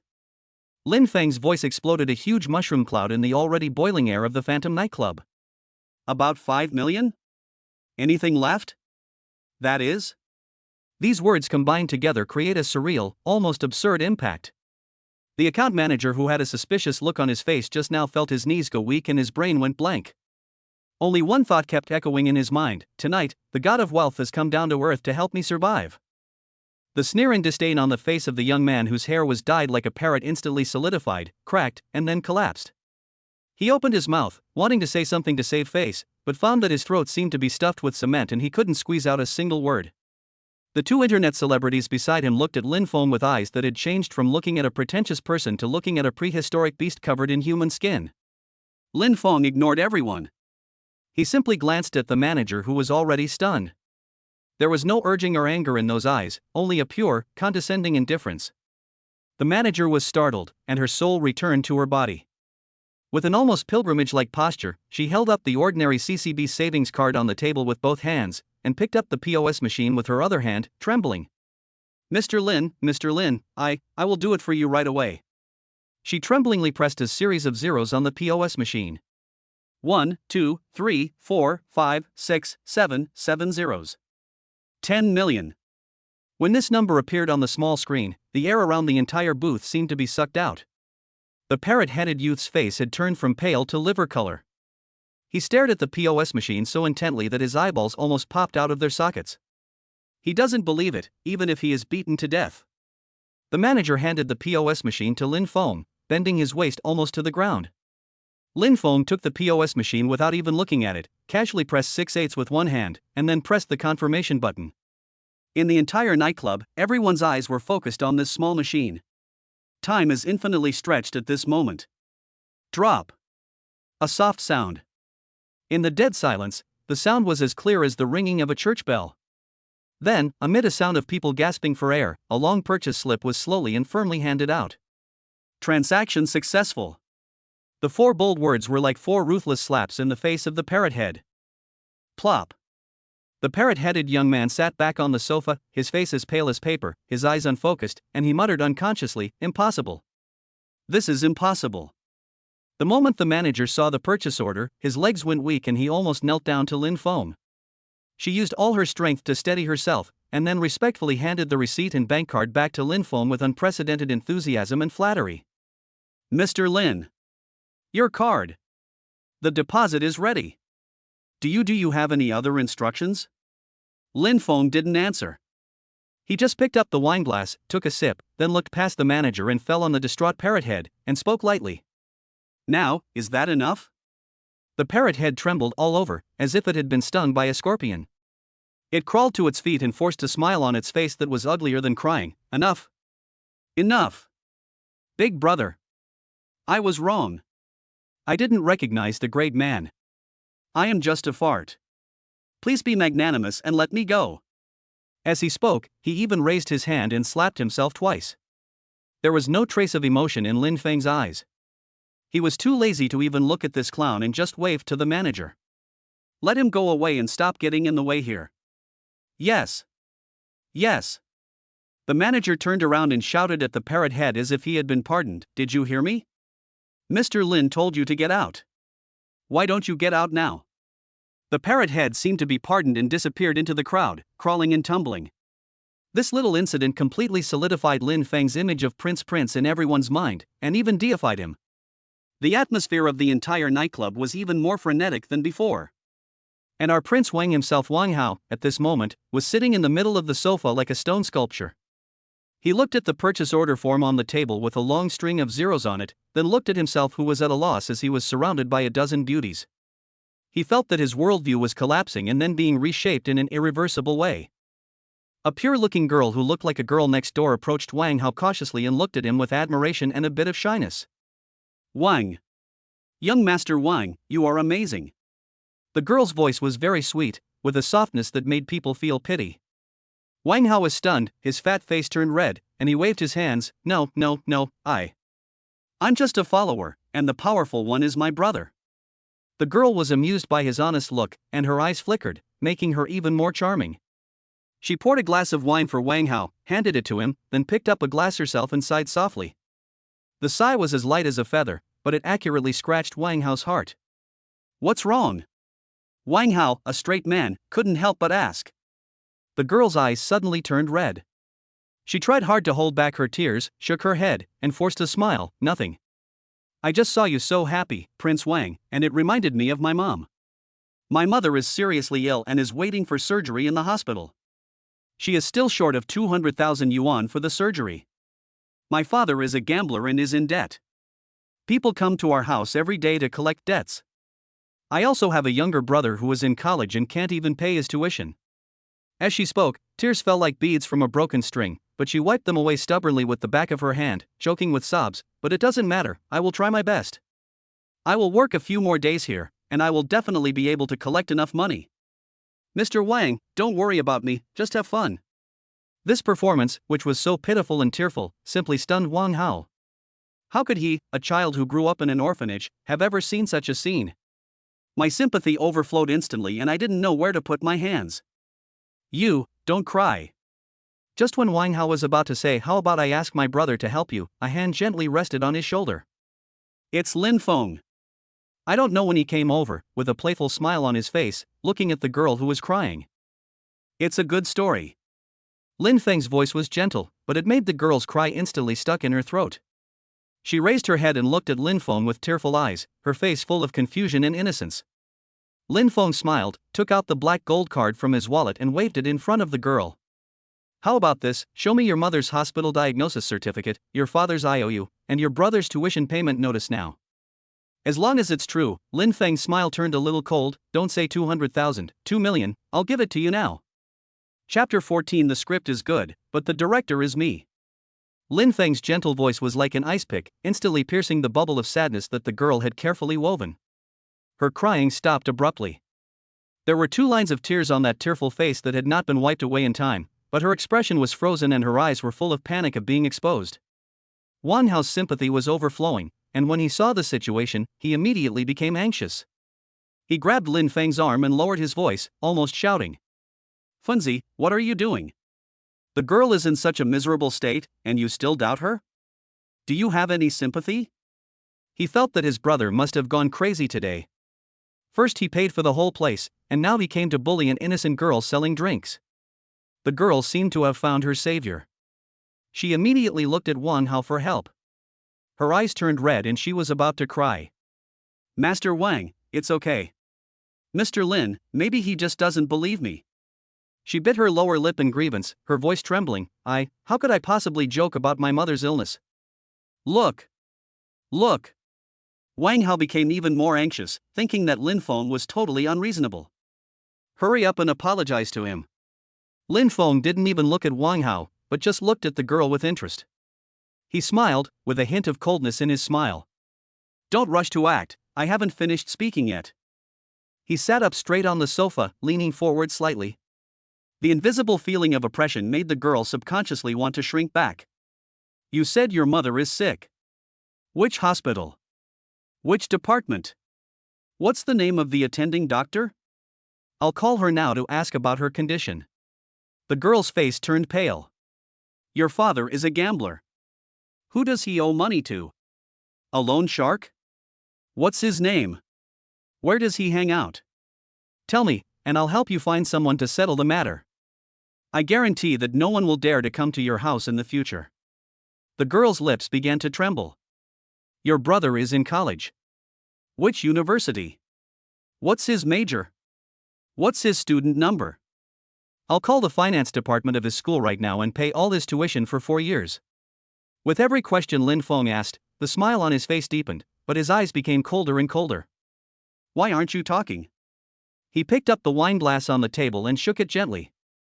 I'm giving you a chance, you have to take it. Wang Hao was stunned as he listened. No matter how dumb he was, he could tell that something was wrong. Lin Feng's series of questions accurately dissected the girl's seemingly perfect tragic story. The girl's face turned from pale to dark blue, and finally turned the color of liver. She pinched the corner of her clothes, hesitating for a long time, and could not answer a word. Aye. Let me tell it for you. Lin Feng was too lazy to wait for her to continue, and his voice suddenly turned cold. Your mother is in good health and still dances in the square every night. Your father is just an ordinary retired worker who likes to drink a little wine. You don't have any brothers, you are an only child. Lin Feng pointed to the small bag she placed in the corner of the sofa. The Chanel dress you're wearing is a new model this year, and it costs 18,000 yuan. The Cartier bracelet on your wrist is a classic model, and it costs 36,000 yuan. Even though your bag is a high-end imitation, it's well made, and it costs at least 1,000 yuan. He paused, his eyes scanning the girl's delicate face like an X-ray. And your face, your nose is padded, your chin is shaved, your eyes are opened, and your apple cheeks are injected with hyaluronic acid. This whole thing must cost at least hundreds of thousands, right? Sister, your tactics need to be improved. Lin Feng leaned back on the sofa, drank the wine in the glass and chuckled. Tell me, am I crazy, or do you think my brother is a fool? The girl's face was completely bloodless. She looked at Lin Feng, her eyes full of fear, as if she was looking at a devil. Wang Hao, standing aside, was completely petrified. He opened his mouth wide, looked at Lin Feng, then at the girl, and felt that his brain capacity was seriously insufficient. He just almost believed it? And quarreled with his brother because of her? Thinking of this, Wang Hao's fat face instantly turned red, not because of anger, but because of shame. Roll. Lin Feng only said one word. The girl stood up as if she had been pardoned. She even forgot to take her bag and fled into the crowd in panic. Lin Feng called the account manager who had been waiting nearby and pointed at the 12 beauties still standing in a row. You can let them all go. The manager nodded quickly, yes. Then, Lin Feng pointed to the purchase receipt of 10 million yuan and the black gold card on the table. Take the receipt. You don't have to return the money. Just use it as the payment for tonight's drinks. The rest will be given to all the employees working tonight, from the cleaners to the security guards. Everyone will have a share. It will be considered a reward from Prince Wang. When the manager heard this, he almost fainted with happiness on the spot. He thanked the manager repeatedly, then ran with the list and card to announce this great news. Finally, Lin Feng and Wang Hao were the only two people left in the entire booth. Deafening cheers broke out in the nightclub again. This time, the shouts were not "Prince Wang is awesome," but "Thank you, Prince Wang," from the bottom of their hearts. Wang Hao, however, was not happy at all. He lowered his head like a child who had done something wrong, picking at his fingers, and managed to utter a word after a long time. Fingzi, You're promising. Lin Feng patted his shoulder and scolded him with a smile, "You're still helping count the money after being sold." Wang Hao's face turned even redder, and he wished he could find a hole in the ground to crawl into. I just saw how pitiful she was crying. Remember this in the future. Lin Feng's tone became serious. This world is much more complicated than you and I imagined. Money can make us stand higher, but it can also make us prey in the eyes of others. He looked at his brother and said word by word, "I can give you a car, a house, and endless money. But you have to grow your own brain." Wang Hao nodded heavily, and there was something in his eyes that had never been there before. At this moment, the cell phone in Lin Feng's pocket vibrated. Not a phone call, not a text message. He took it out and looked at it. A new prompt popped up on the screen, coming from the mysterious super-rich system. Ding! Newbie mission released. Spend all 1 billion. Task reward, 10 attribute points. China Construction Bank, your savings card account with the last number 8848 received 1 billion renminbi from ICBC at 1432 on September 15, and the current balance is 1,047,050,660 renminbi and 32 cents. Chapter 15, 1 billion? Then spend 500 million first. Lin Feng looked down at the screen of his mobile phone. The noisy music and the frenzied cheers around him seemed to be blocked out by an invisible wall. Ding! Newbie mission released. Mission goal, spend 1 billion. Task reward, 10 attribute points. China Construction Bank, your savings card account with the last number 8848 received 1 billion renminbi from ICBC at 1432 on September 15, and the current balance is 1,047,050,660 renminbi and 32 cents. 1 billion. Looking at the long string of zeros, there was no shock or ecstasy in Lin Feng's pupils, but instead a hint of anticipation. To spend 1 million, he needs to be calculated. To spend 100 million, he needs a plan. Now, the system directly gave him 1 billion yuan and asked him to spend it all. And the reward of 10 free attribute points made him even more excited. This system finally revealed another side besides giving money. Attribute points? Will it make him stronger or smarter? This game is becoming more and more interesting. Fengzi. Wang Hao's voice brought Lin Feng back from his thoughts. He came closer, his fat face filled with gratitude for surviving the disaster and deep awe for Lin Feng. I almost believed it just now. I am such a pig-brain person. He took a big gulp of the wine, as if to use the alcohol to wash away the stupidity and embarrassment just now. You're right. I need to use my brain. From now on I will follow you. If you tell me to go east, I will never go west. If you tell me to chase a dog, I will never catch a chicken. Lin Feng looked at his confident expression, smiled, and said nothing. He just returned his gaze to the phone with a pondering look in his eyes. Wang Hao looked at his expression and started to feel uneasy again. He made a tentative joke. Fengzi, what are you planning? Ha ha. He laughed dryly, trying to liven up the atmosphere. However, Lin Feng slowly raised his head and looked at him with extremely serious eyes. Your suggestion is good. Wang Hao's laughter stopped abruptly, like a chicken with its neck strangled. Ah. I say, Lin Feng leaned on the sofa, tapping the table with his fingers, his tone as relaxed as if he was discussing what to eat for dinner. Buying this store seems to be a good way to spend money quickly. Oh my god.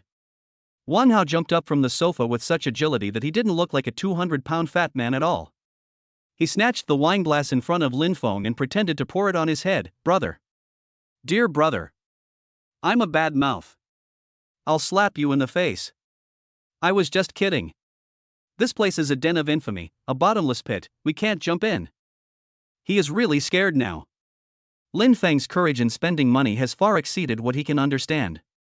He was really afraid that a joke he made would turn into a bank transfer message the next second. At this moment, a man in his 40s, wearing a black silk shirt, with a well-maintained figure and shrewd eyes, walked over quickly, surrounded by a group of security guards and managers. He was holding a bottle of red wine that looked to be of extraordinary vintage, with a flawless smile on his face. This must be Mr. Lin. I'm the owner of this store, Long Xiaotian. You can just call me Brother Long. Long Xiaotian did not have the mercenary spirit of an ordinary businessman. Instead, he had some of the boldness of a man of the world. He personally poured wine for Lin Feng and Wang Hao, and was very humble. Mr. Lin is so young, yet he has such courage. It's really beyond the reach of others. All expenses for Mr. Lin and your friends tonight will be on my account. Just consider it as making friends. He waved his hand, and someone behind him immediately handed him several membership cards made of pure gold. This is our Phantom Supreme VIP card. From now on, when young Master Lin comes here, all his purchases will be free of charge. This operation not only gave face, but also wanted to use favors to bind Lin Feng, the rich man. Wang Hao was watching from the side and was secretly amazed, thinking that this boss was really a shrewd person. Lin Feng didn't even look at the gold cards. He just picked up the wine glass and clinked it lightly with Long Xiaotian. You're welcome, Brother Long. He took a sip of his wine and got straight to the point. Brother Long, is your store for sale? Cough cough cough. Long Xiaotian almost spit out the wine after taking a sip. He started coughing violently and his face turned red. The manager next to him hurried over to pat him on the back. He finally caught his breath and looked at Lin Feng with surprise in his eyes. He thought he had heard wrongly. Mr. Lin, what did you just say? Wang Hao covered his face with his hands. It was over. The thing he was most worried about had happened. I say, your store, name a price. Lin Feng's tone remained flat, as if he was not talking about a business worth billions, but buying a skewer of grilled gluten at a roadside stall. Long Xiaotian's expression changed. He has been in the business world for so many years and has seen countless people of all kinds. He can see through the rich, powerful, pretentious, and boastful people at a glance. But he couldn't see through the young man in front of him. Those eyes were as calm as an ancient well with no bottom. You could not see any emotion in them, so you had no way of judging whether they were true or false. This is the most terrifying thing. The smile on his face faded a bit, and he said tentatively, Mr. Lin, you are joking. Mirage is the hard work of me and a few brothers. It is not for sale. Besides, this location, this scale, this customer flow. If we really want to sell it, the price will be. He deliberately dragged out the sound, hoping that Lin Feng would give up. Lin Feng tapped his index finger on the table, interrupting him. Make an offer. These two simple words carried an unquestionable command. Long Xiaotian frowned. Being forced into abdication like this, he began to feel a little angry. He thought that the young man was probably drunk and was making fun of him. Okay, since you want to play, I will play with you to the end. He stretched out a hand, spread out 5 fingers, and sneered. If young Master Lin is really sincere, this amount. Wang Hao next to him took a breath. 50 million? Although the price is ridiculously high, with Lin Feng's madness, it seems not impossible. Seeing that Lin Feng didn't react, Long Xiaotian thought that he was intimidated, and the sarcasm on his face became even stronger.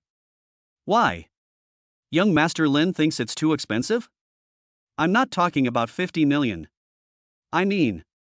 He was just about to say 500 million, a sky-high price that would scare away 99.99% of the rich, but was interrupted by Lin Feng again. Lin Feng seemed a little impatient. He stood up and looked down at Long Xiaotian. 500 million? Long Xiaotian was stunned and the words got stuck in his throat. He originally wanted to say 500 million to humiliate the other party, but he didn't expect the other party to say it directly. Yes. It's 500 million. I won't sell it for a penny less. Long Xiaotian simply gave up and shouted out the price. He waited to see the look of surprise and embarrassment on Lin Feng's face. However, Lin Feng just nodded, then took out the ordinary CCB card from his wallet and threw it on the table. Okay. In a word, understatement. The muscles on Long Xiaotian's face were completely stiff. The managers and bodyguards behind him were all stunned, as if they had heard some Arabian Nights fairy tale. Give me your company's public account. Lin Feng took out his mobile phone and opened the bank app. I will transfer it to you now. Transfer? Long Xiaotian felt his tongue was getting bigger. Mr. Lin, this is 500 million, not 5 million. There is a limit on bank transfers. Mine doesn't have one. Lin Feng's answer was simple and rough. Fine beads of cold sweat began to appear on Long Xiaotian's forehead. He felt that things were sliding in a direction that was completely out of his control. He looked at Lin Feng's calm face, and suddenly a strong fear surged in his heart. This kid, is he serious? Wang Hao, standing aside, had completely given up thinking. His brain was no longer able to process the information it had received tonight. He just stared at Lin Feng blankly, looking at his brother, like a director, controlling the emotions and fate of everyone in the audience. What? You don't dare? Lin Feng raised a mocking arc at the corner of his mouth. Or is it that your store is not worth 500 million at all? Who said I dare not? He was so angry that his blood boiled.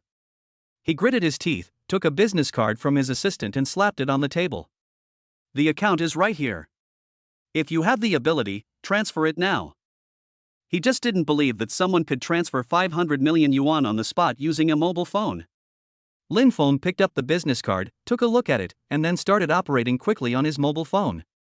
Enter the account number and the account name Jiangcheng Phantom Entertainment Company, Limited, and then in the transfer amount column, steadily enter a 5 and 8 zeros. Click to confirm.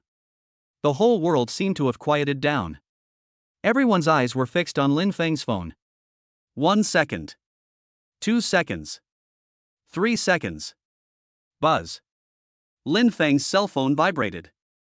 It was not a notification that the transfer was successful, but a phone call. Long Xiaotian heaved a sigh of relief and a sneer of as expected appeared on his face. It must be the bank calling to stop it. How can such a large amount of money be transferred so easily? Lin Feng answered the call and pressed the speakerphone. On the other end of the phone came an extremely respectful, even slightly flattering female voice. Hello, Mr. Lin. I am the account director of the private banking department of the construction bank head office. My name is Qin Jing, employee number 9527. I just detected that you have a public transfer of 500 million yuan. Is this done by you? Have you been coerced in any way? The sound was clearly heard throughout the booth. Long Xiaotian's sneer froze on his face again. Lin Feng glanced at him and spoke into the phone with an indifferent tone. It was me, I was not coerced. Please hurry up, I'm waiting to sign the contract. Chapter 16 Brother Long, stand firm. On the phone, the woman who claimed to be the customer director of the head office spoke in a respectful and gentle voice. Please hurry up, I'm waiting to sign the contract. Lin Feng spoke into the hands-free phone. These words came out lightly, but they were like a 10,000-ton boulder, smashing into the hearts of everyone present. On the other end of the phone, Shen Jing's voice became sweeter due to excitement. Okay, Mr. Lin.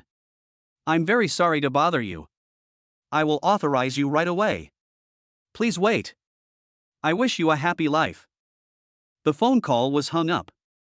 the entire A01 booth was dead silent. The sneer on Long Xiaotian's face had not yet completely faded away, and it just hung stiffly at the corner of his mouth, like low-quality butter that had been quickly frozen at low temperatures, looking funny and pathetic. The veins on his forehead were throbbing and a drop of cold sweat slowly slid down his carefully groomed temples and dripped onto his expensive silk shirt, leaving a small dark mark. Wang Hao, standing aside, had completely given up thinking. In order to prove that he is not joking, his brother, Lin Feng, is using his mobile phone to buy a nightclub worth 500 million yuan. Even the author of Qi Dian's cool novel Wu Ti dare to write this kind of plot if he was drunk. Time passes by second by second. Every second hit Long Xiaotian's fragile nerves. His expression changed from disbelief to surprise and doubt. He began to frantically make excuses for himself. This is impossible. It must be a scam. It must be a play that was performed by someone else. Yes, the woman who made the phone call must have been a paid hire. Just when he was about to convince himself and was about to start mocking again. Buzz. The slight sound of a vibrating cell phone seemed particularly abrupt in the dead silence. It's not Lin Feng's phone. It's Long Xiaotian's. Everyone's eyes were focused on the latest Huawei phone in Long Xiaotian's hand. Long Xiaotian's body trembled violently. He felt like what he was holding in his hand was not a mobile phone, but a red-hot soldering iron. His Adam's apple rolled, he swallowed hard, and his fingers stiffly swiped across the screen. A push message from the bank was lying so clearly at the top of the screen.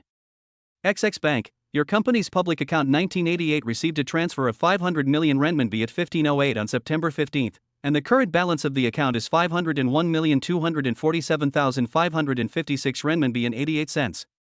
1, 2, 3, 4, 5, 6, 7, 8. 8 zeros. 1 5. 500 million. Not a penny less. Long Xiaotian felt that his eyes were burned by the string of numbers, and his vision went dark and the world was spinning. He staggered and his knees went weak. If the assistant behind him hadn't quickly supported him, he would have become the first boss in Jiangcheng to kneel down in fear after receiving a huge sum of money. Brother Long, stand firm. Lin Feng's voice came from afar. He had sat back on the sofa without knowing when, holding the wine glass and gently shaking the ice cubes in it. Don't kneel down. This sofa of mine is not suitable for worship. Puff. Wang Hao couldn't hold back a gulp of wine and spat it out. He quickly covered his mouth, his fat face turned red, his shoulders shrugged, and he looked extremely painful, wanting to laugh but not daring to. Long Xiaotian was supported by his assistant, his face completely pale. He looked at Lin Feng. There was no longer any of the heroism and temptation of a gangster in his eyes. Instead, there was only fear and awe as if he had seen a ghost. Mr. Lin. His lips trembled and even the way he addressed her changed.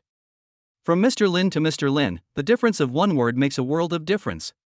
Lin Feng ignored him and just cast his gaze at the account manager behind him who was completely dumbfounded. What about the contract? Ah. Oh. Contract. Contract. The manager woke up as if from a dream and ran out, shouting, "Quick! Go call lawyer Wang from the legal department. Bring the company's complete set of transfer contracts. Quick!" The whole scene was chaotic yet orderly, with a sense of absurd drama. Long Xiaotian took a deep breath and forced a smile that was uglier than crying. He personally picked up the bottle of expensive red wine and filled Lin Feng's glass with trembling hands. Director Lin. Just now, I was blind and looked down on you. I will drink 3 cups as punishment to make amends to you. As he said this, he didn't even use the wine glass, but directly drank 3 big gulps from the bottle. Lin Feng just watched his performance quietly, without any emotion in his eyes, until he finished drinking, then he spoke slowly. Brother Long, this store is mine now. He paused and looked over Long Xiaotian's red face. From now on, you will be working for me. Any problem? No problem. Absolutely no problem. Long Xiaotian put the bottle of wine heavily on the table and patted his chest. Don't worry, Director Lin. From today on, I, Long Xiaotian, will be your most loyal dog. If you point east, I will never go west. Wang Hao was amazed at the speed of the changing expression. At this moment, Lin Feng suddenly turned his head and looked at Wang Hao, who was still in a trance. There was a hint of teasing in that look. Fatty. Ah. Wang Hao was startled and sat up straight, like a student being called by the teacher in class. Lin Feng smiled, and that smile looked particularly bright under the dim light. What are you standing there for? He pointed at everything around him, from the magnificent decoration, to the crazy crowd in the dance floor, to Long Xiaotian who was standing straight and not even daring to breathe. From now on, you are the owner of this store. Come here and get acquainted with your property. Chapter 17 Help. My brother wants me to be the boss. Lin Feng's voice was not loud, but it was like a bolt of thunder, striking Wang Hao's crown precisely. He pointed to this flashy world built of money, alcohol and hormones and declared ownership to his best brother. From now on, you are the owner of this store. Come here and get acquainted with your property. After being down for a full 10 seconds, Wang Hao's brain finally restarted in a catastrophic way. He was not ecstatic, not excited, not even a trace of excitement. He just shuddered violently and grabbed Lin Feng's arm. His whole fat face was distorted due to extreme fear, and his facial features were twisted into a ball. He looked even more miserable than the crying Long Xiaotian just now. Boss? Me? Wang Hao's voice was as sharp as a duck with its neck pinched. Fengzi. Brother. Dear brother. Can we stop making trouble? Let's go home. Let's go home and play games. I'll return my 200,000 to you. No, I'll also give you the 5,000 yuan I saved. Let's buy a top-of-the-line computer and use it together. Please. Let's not go crazy here. He is now 100% sure that Lin Feng was not in good luck, but was possessed by an evil spirit, and the evil spirit has already attacked his heart, making him terminally ill. Let him be the boss? Manage this nightclub? What a joke. He can't even figure out the cleaning duty schedule for the university dormitory, and you're asking him to be in charge of such a huge den of money? Isn't this like throwing a husky into a nuclear missile silo and giving it a launch button? Lin Feng looked at him and saw that he was about to cry. Instead of being angry, he was amused. He patted Wang Hao's hand, which was holding him tightly and whose knuckles had turned white. Let go. A boss should act like a boss. What's the point of pulling and tugging? I look like your father. Wang Hao was so anxious that he blurted out, Lin Feng, listen to me, Wang Hao's biggest dream in this life is to eat and wait for death, and be a happy salted fish. You are now trying to roast this salted fish over the fire, and forcing me to turn over. Just as Wang Hao was about to accuse Lin Feng of his atrocities in tears, a figure came over respectfully. It's Long Xiaotian. This man, who was a well-known figure in Jiangqing's underground world just a second ago, now looks like the most humble younger brother. He bowed deeply to Wang Hao, and his attitude was more respectful than to his own father. Hello, Mr. Wang. Long Xiaotian's call of Mr. Wang was like a starting gun. The managers, security guards, and customer managers behind him who were still in a petrified state suddenly woke up as if from a dream, and bent down in unison. Their voices merged into a torrent, echoing throughout the booth. Hello, Mr. Wang. Boom. Wang Hao felt like his world had collapsed. He watched Brother Long, who had been so arrogant just a moment ago, now looking at him with an almost pilgrim look. He watched helplessly as the elites around him, dressed in suits and ties with beautiful legs and cheongsams, performed such a great honor on a fat guy like him, whose Versace t-shirt looked like something from a street stall. This scene is so magical. The impact was 10,000 times more powerful than the one that just swiped away 500 million. Wang Hao's legs went limp, his eyelids fluttered, and he almost fainted from happiness on the spot. Lin Feng quickly supported him and whispered in his ear, "What a shame." He turned his head and ignored the unconscious Wang Hao, and his eyes fell on Long Xiaotian. Brother Long, from now on you will be the general manager of this store, assisting Mr. Wang. His words are my words. Do you understand? Long Xiaotian shuddered all over, and cold sweat instantly broke out. He nodded and bowed quickly. I understand. Director Lin, don't worry. I will definitely serve Director Wang comfortably. No, I will assist him well. Lin Feng nodded with satisfaction.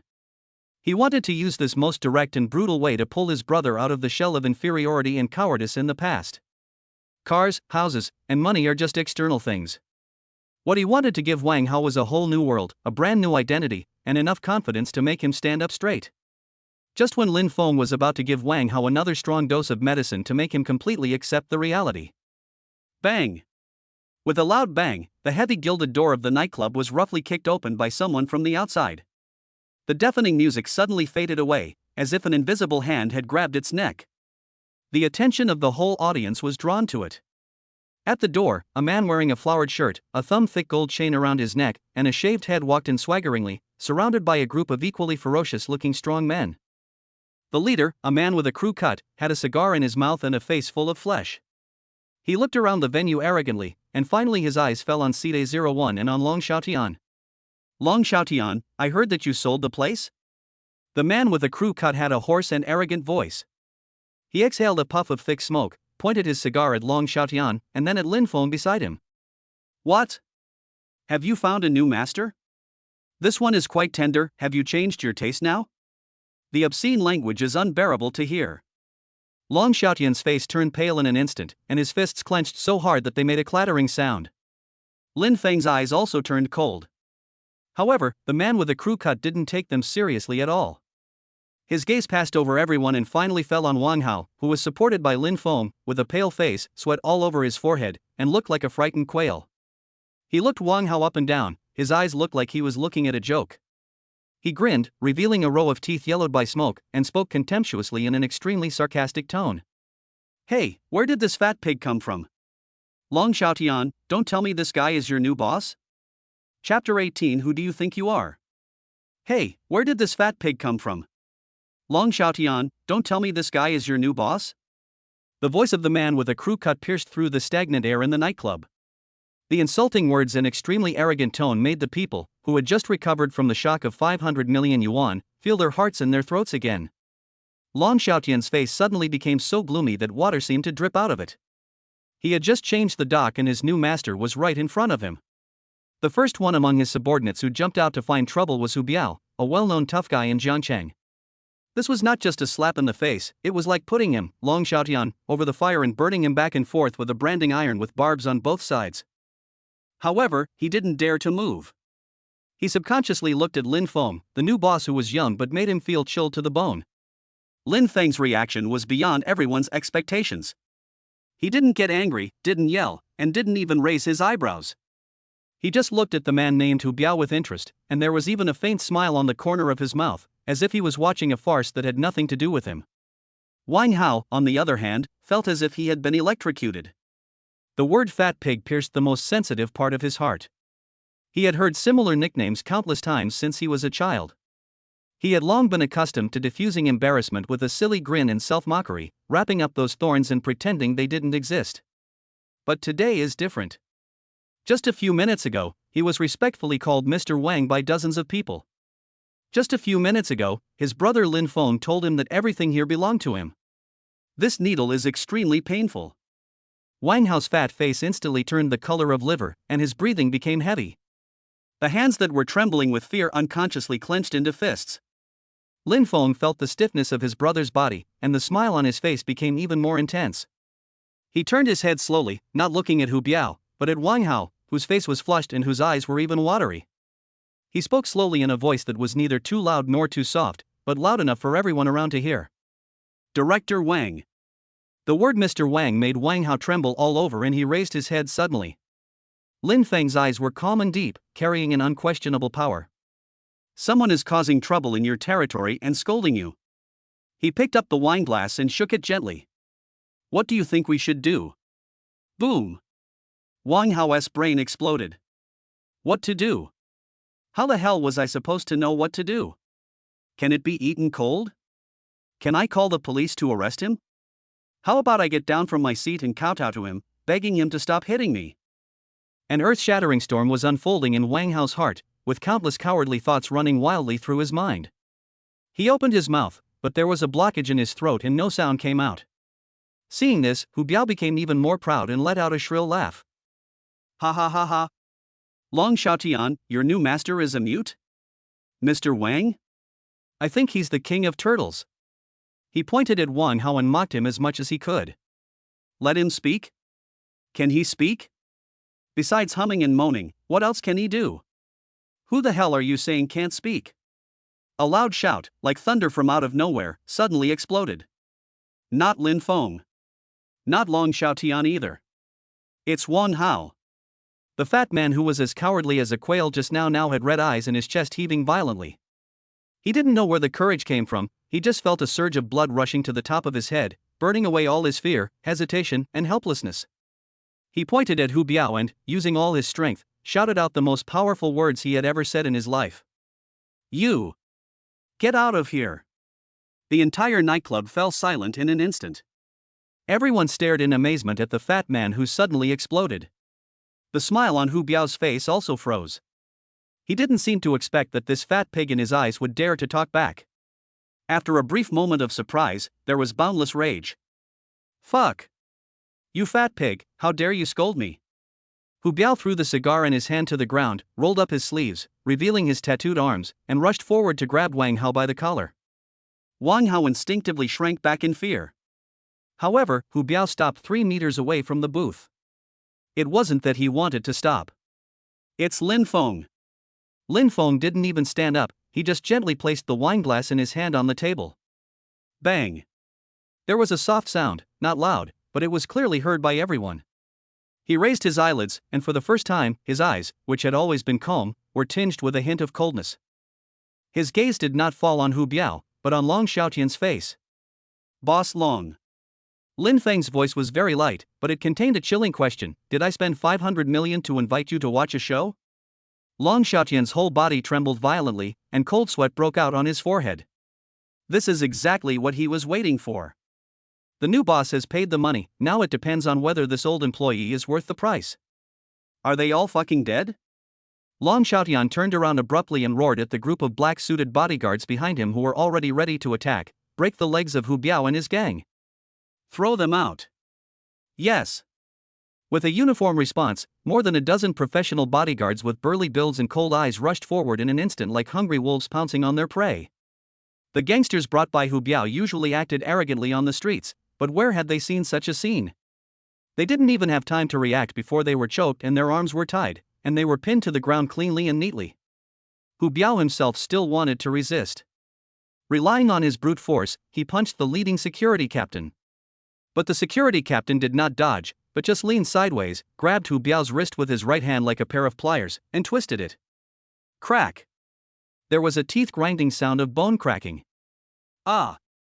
Hu Biao let out a scream like a pig being slaughtered, and fell to the ground like a puddle of mud. The fist he swung out was twisted at a strange angle. The whole process takes less than 10 seconds. Crush! A complete crush. All the guests in the nightclub were stunned. Only then did they understand why Phantom Nightclub had become the best in Jiangcheng. The security guards employed here were not ordinary security guards at all. Long Xiaotian didn't even look at Hu Biao, who was howling on the ground. He quickly walked up to Lin Feng and bowed deeply, with a hint of fear and determination on his face. Director Lin, it's my fault for not disciplining you and Director Wang. Don't worry, after tonight, there will be no more people like Hu Biao in Jiangcheng. Lin Feng didn't say anything. He just stood up, slowly adjusted his cuffs, and then walked step by step to Hu Biao, who was kneeling on the ground, sweating in pain. He looked down at him, with no anger in his eyes, only pure indifference, as if he was looking at an ant. Just now, you asked me what my brother was? Hu Biao grimaced in pain and looked up at Lin Feng with fear in his eyes. Lin Feng smiled, and that smile made Hu Biao feel like he had fallen into an ice cellar. He is the owner of this store, Mr. Wang. Lin Feng stretched out his foot and gently patted Hu Biao's face with his expensive leather shoes. Who are you? Hu Biao was shaking all over and couldn't utter a word. Lin Feng retracted his foot, turned around, and waved to Wang Hao, who was still gasping for breath. His face was pale, but there was a strange light flashing in his eyes. Come over. Wang Hao walked over subconsciously. Now, Lin Feng pointed at Hu Biao on the ground, his tone calm as if he was giving an order for a small matter. I'll give you a chance to apologize to our director Wang. Hu Biao's eyes widened, his face full of humiliation. Let him apologize. Lin Feng said to Wang Hao. Wang Hao looked at Hu Biao on the ground, and then at Lin Feng, who was calm beside him. He took a deep breath, and imitated Lin Feng, speaking to Hu Biao in a tone that was unfamiliar to him and a bit stiff and majestic. Apologize. Under the gaze of dozens of eyes and under the force of 2 security guards, Hu Biao, the arrogant tough guy just now, finally lowered his shaved head in humiliation. Wang. Mr. Wang. I'm sorry, I was wrong. The sound was as thin as a mosquito, but it was clearly transmitted to Wang Hao's ears. Wang Hao felt that something was different in his body. At this moment, the cell phone in Lin Feng's pocket vibrated at an inopportune time. He pulled out his cell phone and checked the caller ID. The faint smile that had always been on his face faded slightly for the first time, and was replaced by a complex and incomprehensible expression. Wang Hao came over curiously and asked quietly, "Who is it?" Lin Feng didn't say anything, but turned the phone screen towards him. 3 words were clearly jumping on the screen. Su Weiwei. Chapter 19, a fatal multiple choice question. On the mobile phone screen, the 3 words Su Weiwei are like a thorn stuck in the flesh. It doesn't hurt, but it is uncomfortable.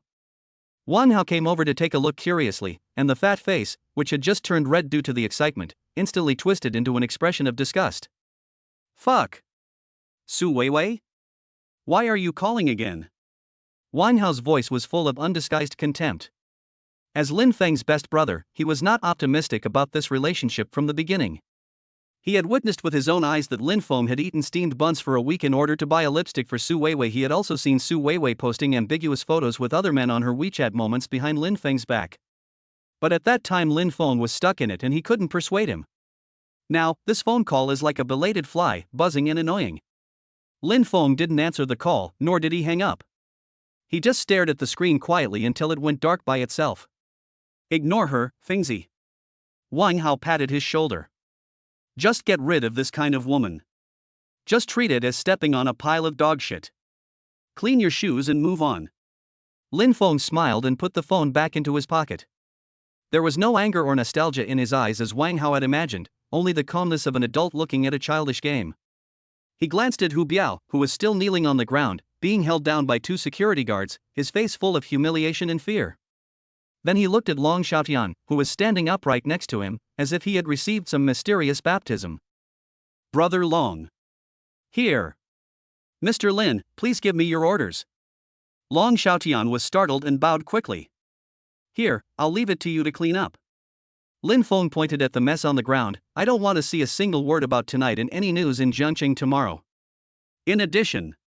He paused and turned his gaze to Wang Hao, who was almost unable to stand. Assign a driver and an assistant to Director Wang. Wang Hao's eyes widened instantly, and just as he was about to protest, Lin Feng glared back at him. That look said, shut up and listen to me. Yes. I guarantee that it will be done properly. Long Xiaotian took the order and directed his men to start cleaning up the scene efficiently. Lin Feng pulled Wang Hao, who was still in philosophical thinking about who am I, where am I, and why do I want to be a boss, out of the Phantom nightclub. At the door, 2 Porsche 911s, 1 red and 1 black, looked like 2 ferocious beasts ready to attack in the night. Fengzi, I really can't do it. Wang Hao had a sad face and made his last struggle. It's up to me whether it works or not. Lin Feng threw the black car key to him. What you need to learn now is not how to manage people, but how to get used to all this. Go back and have a good sleep. Starting tomorrow, you will be Director Wang. After saying that, Lin Feng got into his red 911 and sped away with a low roar of the engine. The next day, 2 o'clock in the afternoon. It's still the same Starbucks, and still the seat by the window. The sunlight shines through the glass window and onto the table.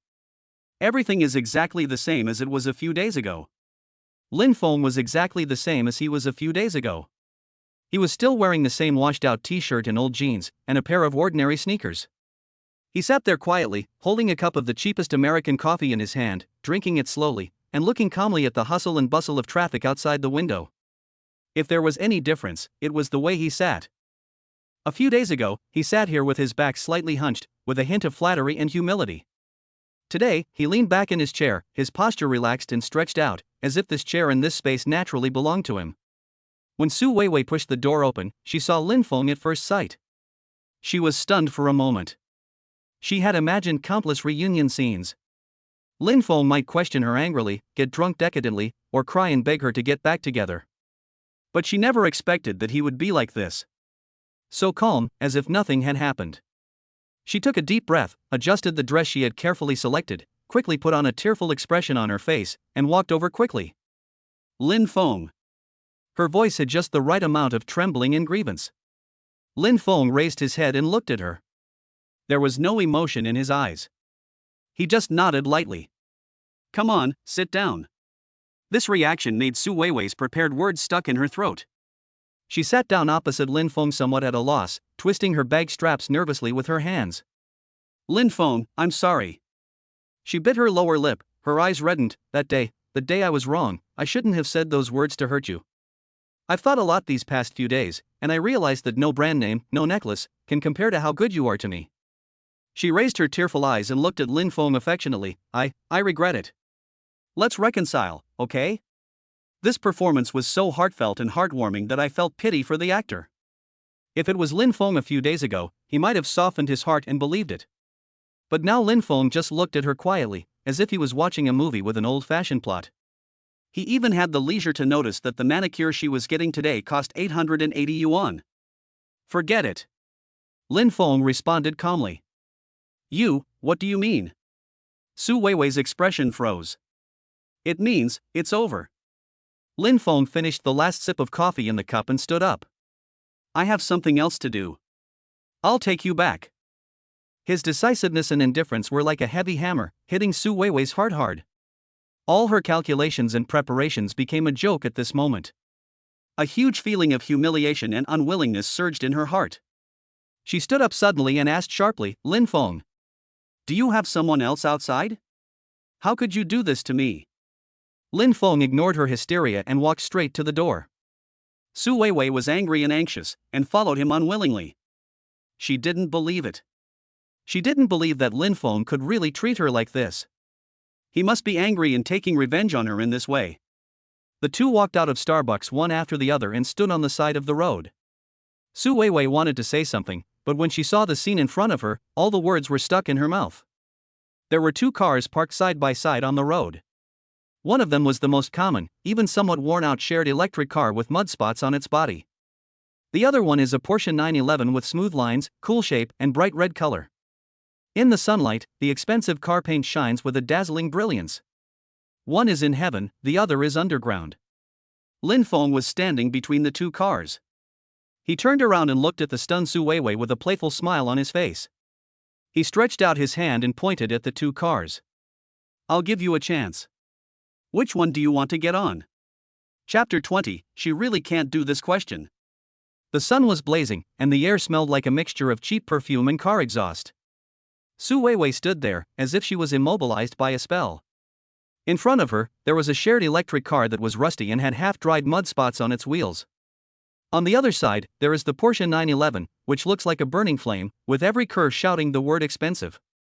Lin Feng stood between the two cars with a calm expression, like a teacher asking questions, calmly waiting for the students' answers.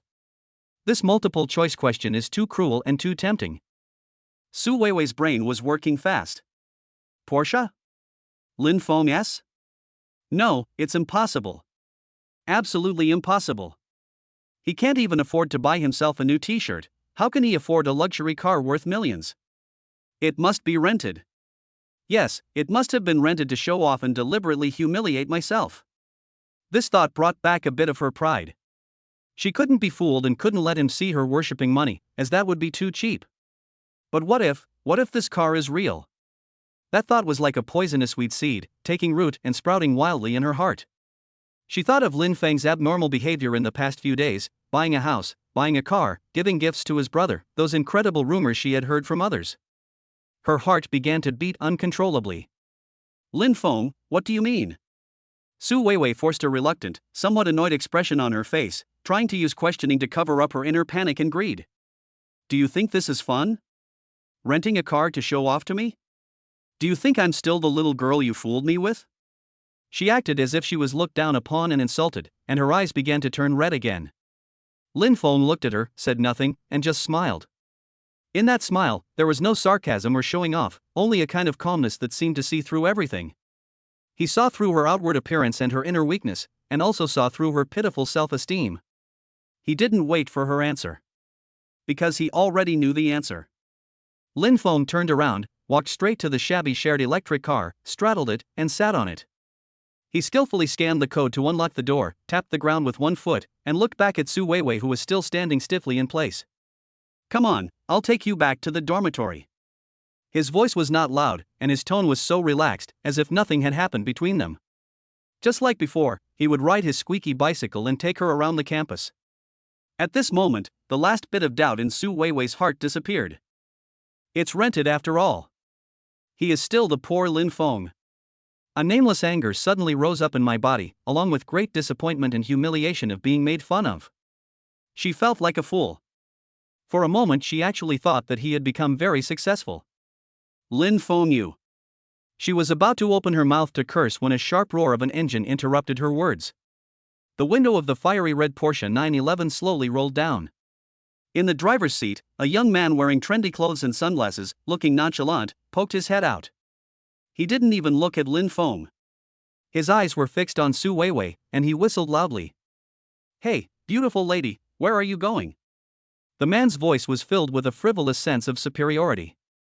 "It's too hot standing here alone. Get in the car. I'll take you for a ride." Su Weiwei's breathing stopped for a second. She subconsciously glanced at the man, then looked at the genuine Porsche under him. Then, her eyes fell on Lin Feng, who was riding on a shared electric bike and wearing a washed-out t-shirt. One is the top rich second generation who is within reach. One is a poor student who is in a hopeless situation. This multiple-choice question suddenly became simple. The anger and humiliation on Su Weiwei's face quickly turned into a sweet smile that was shy and somewhat reserved in just 2 seconds. She touched her hair and said softly to the man in the Porsche, "Hello." Then she turned her head and looked at Lin Feng. There was no longer any trace of affection or grievance on that face. All that was left was politeness and alienation, and even a hint of disgust. "Lin Feng," she said, "you go back first. I met a friend here and chatted with him for a while. I will go back later by myself." After saying that, she didn't even look at Lin Feng again. She walked towards the Porsche gracefully in her high heels and twisting her waist. The man driving the car opened the door attentively, and she bent down and sat in. Her movements were skillful and natural, as if such a luxury car was born to be hers. Bang! The car door closed, separating the two worlds. The red Porsche roared and sped away, leaving Lin Feng with only a dashing rear end and a burst of hot exhaust. Lin Feng sat on the shared electric bike and watched the car disappear around the corner. There was no change in his expression, but a hint of mockery flashed in the depths of his eyes. He took out his cell phone and sent a WeChat message. "Thank you for your hard work. This month's bonus will be doubled." Just as the message was sent, Wang Hao called. His voice was as if he had seen a ghost. "Fuck. Fengzi. Fengzi. I was driving past the school gate just now and I saw her. I saw Su Weiwei." Wang Hao's voice was anxious and angry. Why did she get into a red Porsche? That license plate, why does that license plate look so familiar? Damn, isn't that your car? Who is the man driving the car? Someone is stealing your girlfriend? Lin Feng was amused by his noisy appearance. He pedaled the electric bike slowly, feeling the hot wind blowing towards him. "Don't get excited.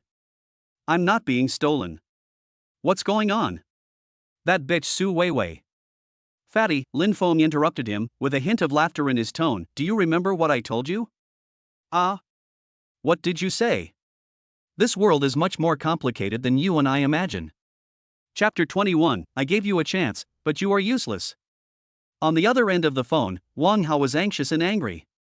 "What's so complicated? What's the point of watching a show?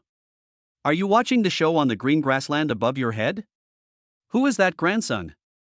I'm going to turn around and go back now. Don't get excited." Lin Feng's voice sounded unusually calm amid the noisy hot wind. "You can't accomplish great things if you're impatient." He pedaled the shabby shared bicycle slowly on the non-motorized vehicle lane, as if everything that had just happened had nothing to do with him. "Where are you?" "I'll be there right now." Wang Hao was almost going crazy on the other end. Tianyue Mansion, Underground Garage Area B, Parking Space 13. Lin Feng reported a precise address with a smile on his face. "If you want to watch the finale, go back to the garage at home." After saying that, Lin Feng simply hung up the phone, no matter how crazy Wang Hao was over there. He raised his head, squinted at the sun in the sky, and sighed softly. Some people can't seize the opportunity even if they are given it. At the same time, the atmosphere in the fiery red Porsche 911 was very lively. The air conditioning is very cold, the leather seats are delicate to the touch, and the air is filled with the scent of high-end fragrances. Su Weiwei felt as if she had instantly entered another world, a world she had always dreamed of. She turned sideways and looked at the man who was concentrating on driving beside her. His carefully groomed profile was so handsome in Su Weiwei's eyes. Hey handsome, where are we going? Her voice was sickeningly sweet, and her body leaned inwards towards the man unconsciously. The man driving the car was none other than Shaoli, that actor arranged by Lin Feng. At this moment, he was suppressing his inner uneasiness and trying hard to play the role of a cynical rich second generation. I'll take you to a nice place. He replied coolly without looking away, I guarantee you'll like it. You are amazing. You drive a Porsche at such a young age. Su Weiwei's eyes were full of admiration. She complained at the right time, unlike my ex-boyfriend, who rode a shared bicycle to disgust me even after we broke up. He was so poor and childish.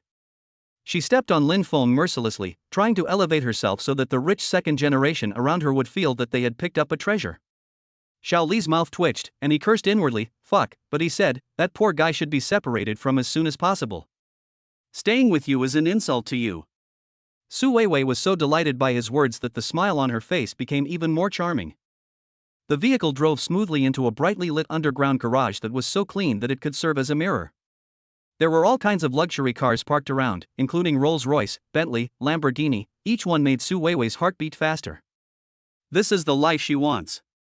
The Porsche finally stopped in front of an extremely spacious private parking space. Shaoli turned off the engine and the car fell into silence. Su Weiwei's heart beat faster.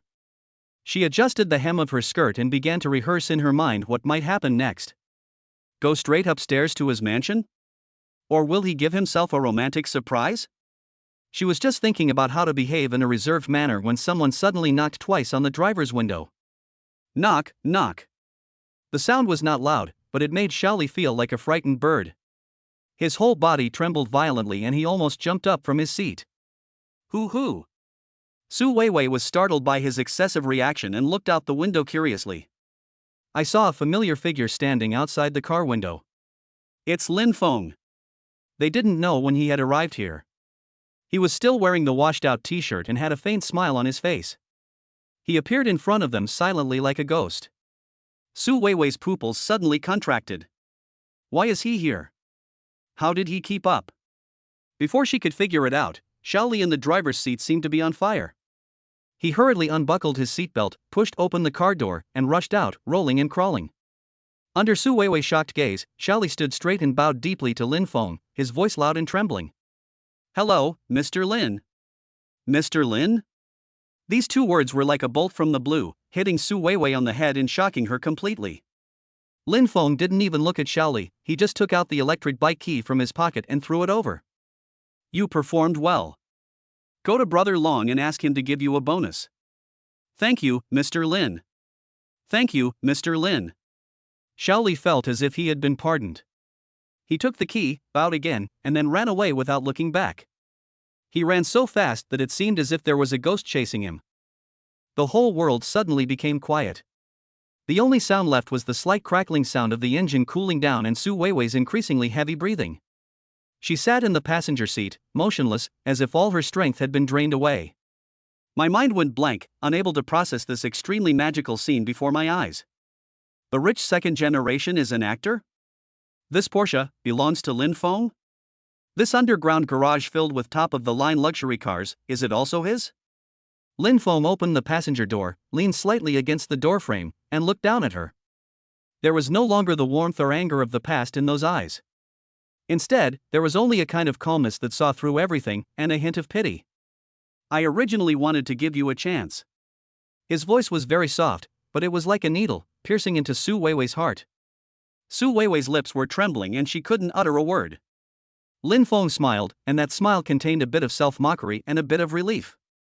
What a pity, he shook his head, his tone showing undisguised disappointment, you are useless too.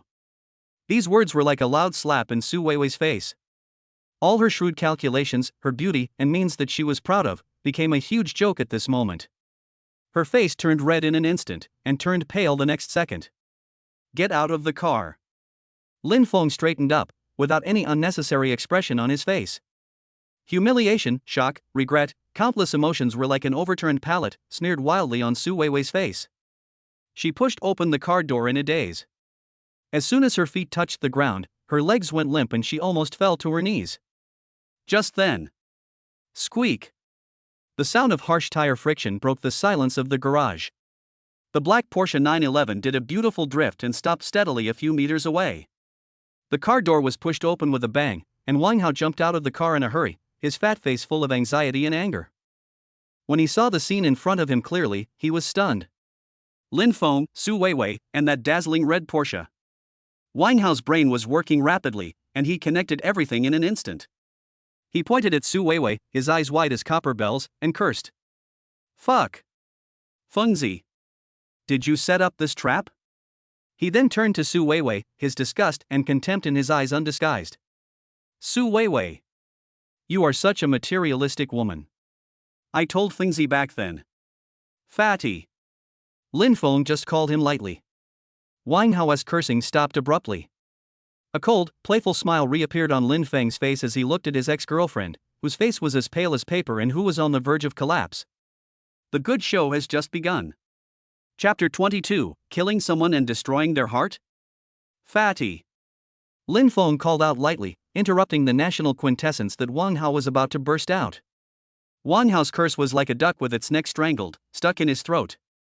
His face flushed, he pointed at Su Weiwei, then looked at Lin Feng, his eyes full of disbelief, and finally uttered, Fengzi, you. Lin Feng ignored him and just widened the playful smile on his face a little. He took 2 steps forward and stood in front of Su Weiwei, whose face was as pale as paper and whose body was shaky. The light in the underground garage was pale, making Su Weiwei's carefully applied makeup look a little funny. The shock, regret, fear and unwillingness in her eyes were like an overturned paint palette, mixing into a mess of colors. She opened her mouth and wanted to say something, but found her throat was so dry that she couldn't make a sound. Su Weiwei. Lin Feng spoke. His voice was not loud, but it echoed clearly in the empty garage with a cold texture. Is this question difficult? Su Weiwei trembled all over and looked at him blankly. Is it that difficult to choose between a shared bike and a Porsche? Lin Feng's mouth curled up, and there was no warmth in that smile. I thought you would hesitate, even if you were just pretending to hesitate? Wang Hao, who was standing by, finally tasted something.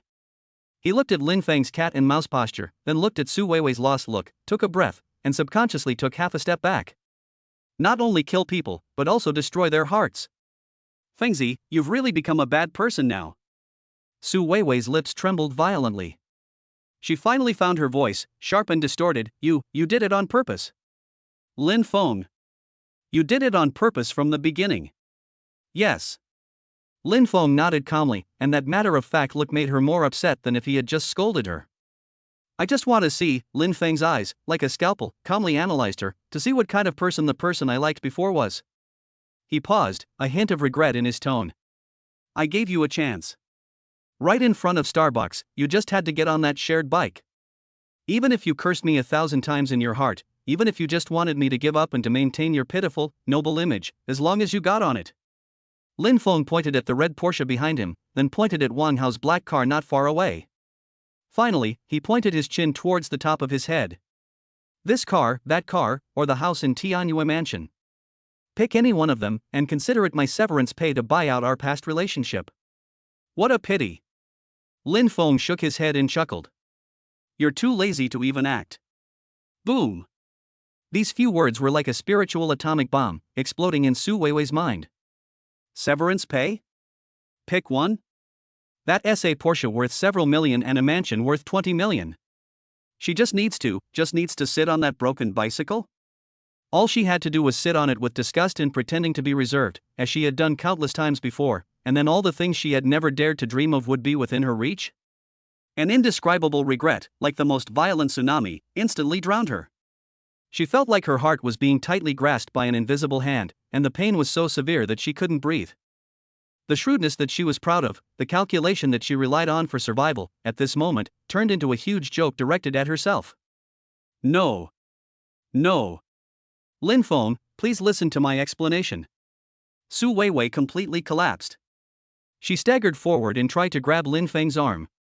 Tears rolled down her cheeks like beads from a broken string. I thought it was someone else, I thought you. Lin Feng just took a step back and avoided the hand she extended. That action, though simple and understated, was like an insurmountable chasm that completely separated the two of them. Don't explain, it's ugly. The smile on Lin Feng's face had disappeared, replaced by a bone-chilling indifference. I am not the same person as before, but you are still the same person as before. That's enough. After saying that, he took out 200 yuan bills from his wallet, snapped his fingers, and the 2 red banknotes fell lightly at Su Weiwei's feet. Taxi fare, go home. His tone was as if he was sending away a beggar who was pestering him on the street. Insult. A naked, undisguised insult. Su Weiwei stared blankly at the 200 yuan on the ground, then looked up at Lin Feng's indifferent face. All her defenses and disguises were shattered at this moment. Ah! She let out a hysterical scream, covered her face, turned around and ran. Her high heels made a messy and panicked drumbeat on the smooth ground. Like a stray dog with a broken spine, she disappeared in a panic at the exit of the garage. The whole world is finally quiet. Wang Hao stood there, looking at the direction where Su Weiwei disappeared, then looked at the 200 yuan on the ground, and finally cast his gaze at Lin Feng, who was calm and composed. After a long time, he finally uttered a word. Fengzi, you're awesome.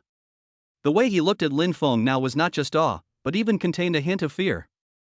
The honest and even somewhat cowardly Lin Feng he knew was completely dead. Now standing before him was a powerful and terrifying being that was completely unfamiliar to him. Lin Feng didn't respond. He just walked to his car, opened the door, got in, then lowered the window and said to Wang Hao, who was still stunned, "Get in the car and go home." Oh. Wang Hao woke up as if from a dream and ran quickly to his black 911. The two beasts drove out of the basement one after the other and blended into the night scene of Zhongcheng. Back on the 58th floor of Tianyue Mansion, as soon as Wang Hao entered the door, he threw himself heavily into the huge leather sofa in the living room, letting out a satisfied groan of ouch. Great!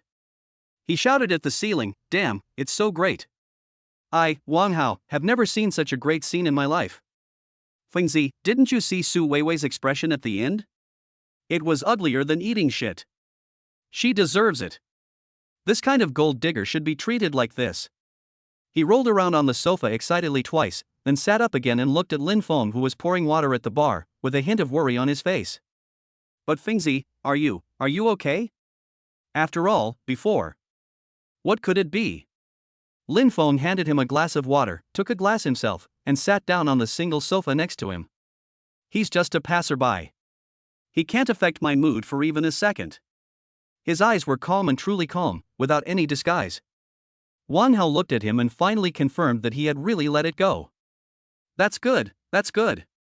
Wang Hao took a big gulp of water, then slapped his thigh as if he remembered something. Oh, right. Over at the nightclub. Brother Long just sent me a WeChat message saying that Hu Biao's grandson has been dealt with. Yeah. Lin Feng responded without much reaction.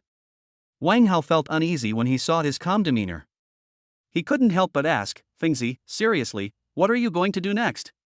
Buying a house, buying a car, buying a nightclub, slapping the ex-girlfriend in the face. After going through this set of processes, even the Qi-Dian novels would not dare to be written like this. He really couldn't think of anything else that could stimulate his brother. Lin Feng took a sip of water, looked at the brilliant night view of Jiangcheng outside the window, and was silent for a moment. Then he turned his head, looked at Wang Hao, and suddenly smiled. That smile, unlike the previous indifference or playfulness, carried a hint of real, pure excitement.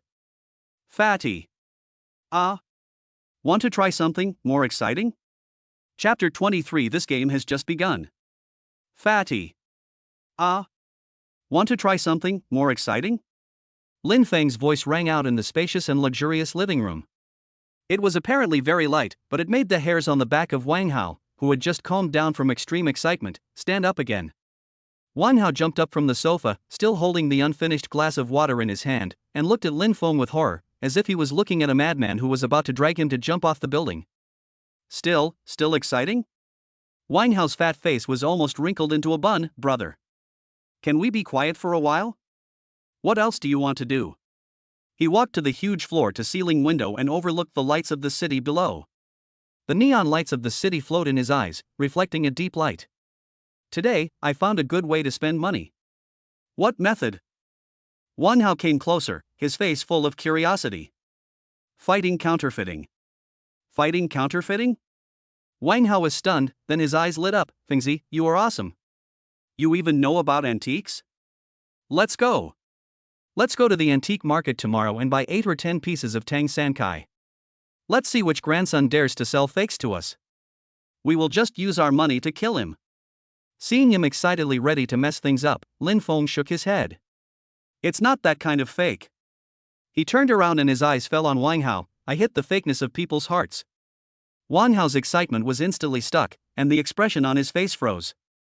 Lin Feng raised his lips with a playful smile. I suddenly feel that there should be many women like Su Weiwei in this world. They disguise themselves carefully, put a price on it, treat feelings as business, and treat sincerity as a joke.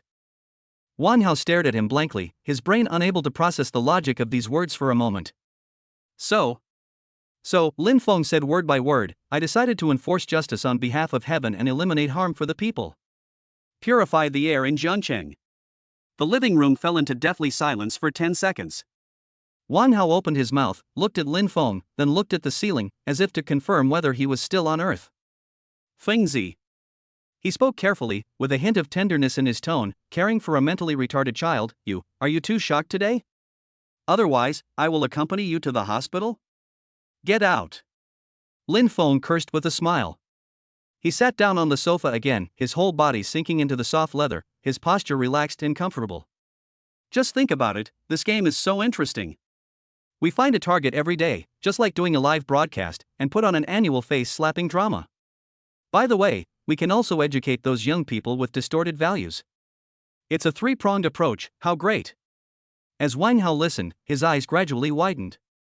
His mind involuntarily replayed Su Weiwei's final appearance of collapse, despair and disarray, and he recalled the trembling feeling he felt from the soles of his feet to the top of his head at that time.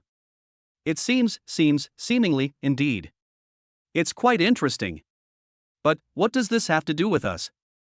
Wang Hao was still making his final moral struggle. Why is it okay? Lin Feng asked confidently, think about it, we are so rich now, we will definitely become the #1 hunting target of countless gold diggers in the future. We are not meddling in other people's business, this is called clearing minds in advance, killing demons and monsters, this is called exercise. Wang Hao was stunned by his set of twisted theories, and felt that they did make some sense. He shook his head vigorously, getting rid of the not-so-good thought in his mind, and replaced it with a new kind of excitement that was eager to try. Done. Wang Hao slapped his thigh, his fat face flushed with excitement. Fengzi, wherever you point, Wang Hao, will hit. It's just an exercise. I'm risking my life. Looking at his heroic appearance, Lin Feng smiled. Great, the team is complete. Then where should we find the target tomorrow? Wang Hao couldn't wait any longer. Where else can we go? Lin Feng picked up the water cup and took a sip, back to the place we are most familiar with. Our hunting ground. The next day, Jiangcheng University. The sun is shining, the campus is shaded by green trees, and it is full of youthful atmosphere. Two brand new Yachty electric vehicles, one on the left and one on the right, slowly drove into the campus and stopped in the square in front of the library. Lin Feng and Wang Hao each rode a bicycle, with long legs and graceful movements. Wang Hao looked at the mount that he had bought at a huge sum of 3,000 yuan, and then looked at the younger students coming and going around him, and he felt that he had been sublimated. Fengzi, I finally understand. Wang Hao said with a serious expression. Understand what? What does it mean to be a great hermit in the city? Who would have thought that we two ordinary college students riding electric bikes are top tycoons with luxury houses and cars and a net worth of hundreds of millions? This contrast is so damn fascinating. Lin Feng was too lazy to pay attention to him. The two found a bench under the shade of a tree and sat down, like two old men with nothing to do, and began to observe the people coming and going. Fengzi, look at that. Wang Hao lowered his voice and pointed with his chin at a girl with heavy makeup not far away. I know her. She's from the foreign languages department. She shows off her wealth on WeChat moments every day, saying how good her boyfriend is to her. But last time I saw her getting out of a BMW 5 Series, and the driver was a Mediterranean. My rank is too low. Lin Feng shook his head. I might not look as good as you without makeup. It's not challenging. What about that one? Wang Hao pointed in another direction, a girl wearing a Lolita skirt who looked very cute. She is the goddess of our anime club. She always says that she is living on dirt and begs the club leader to take her to buy action figures.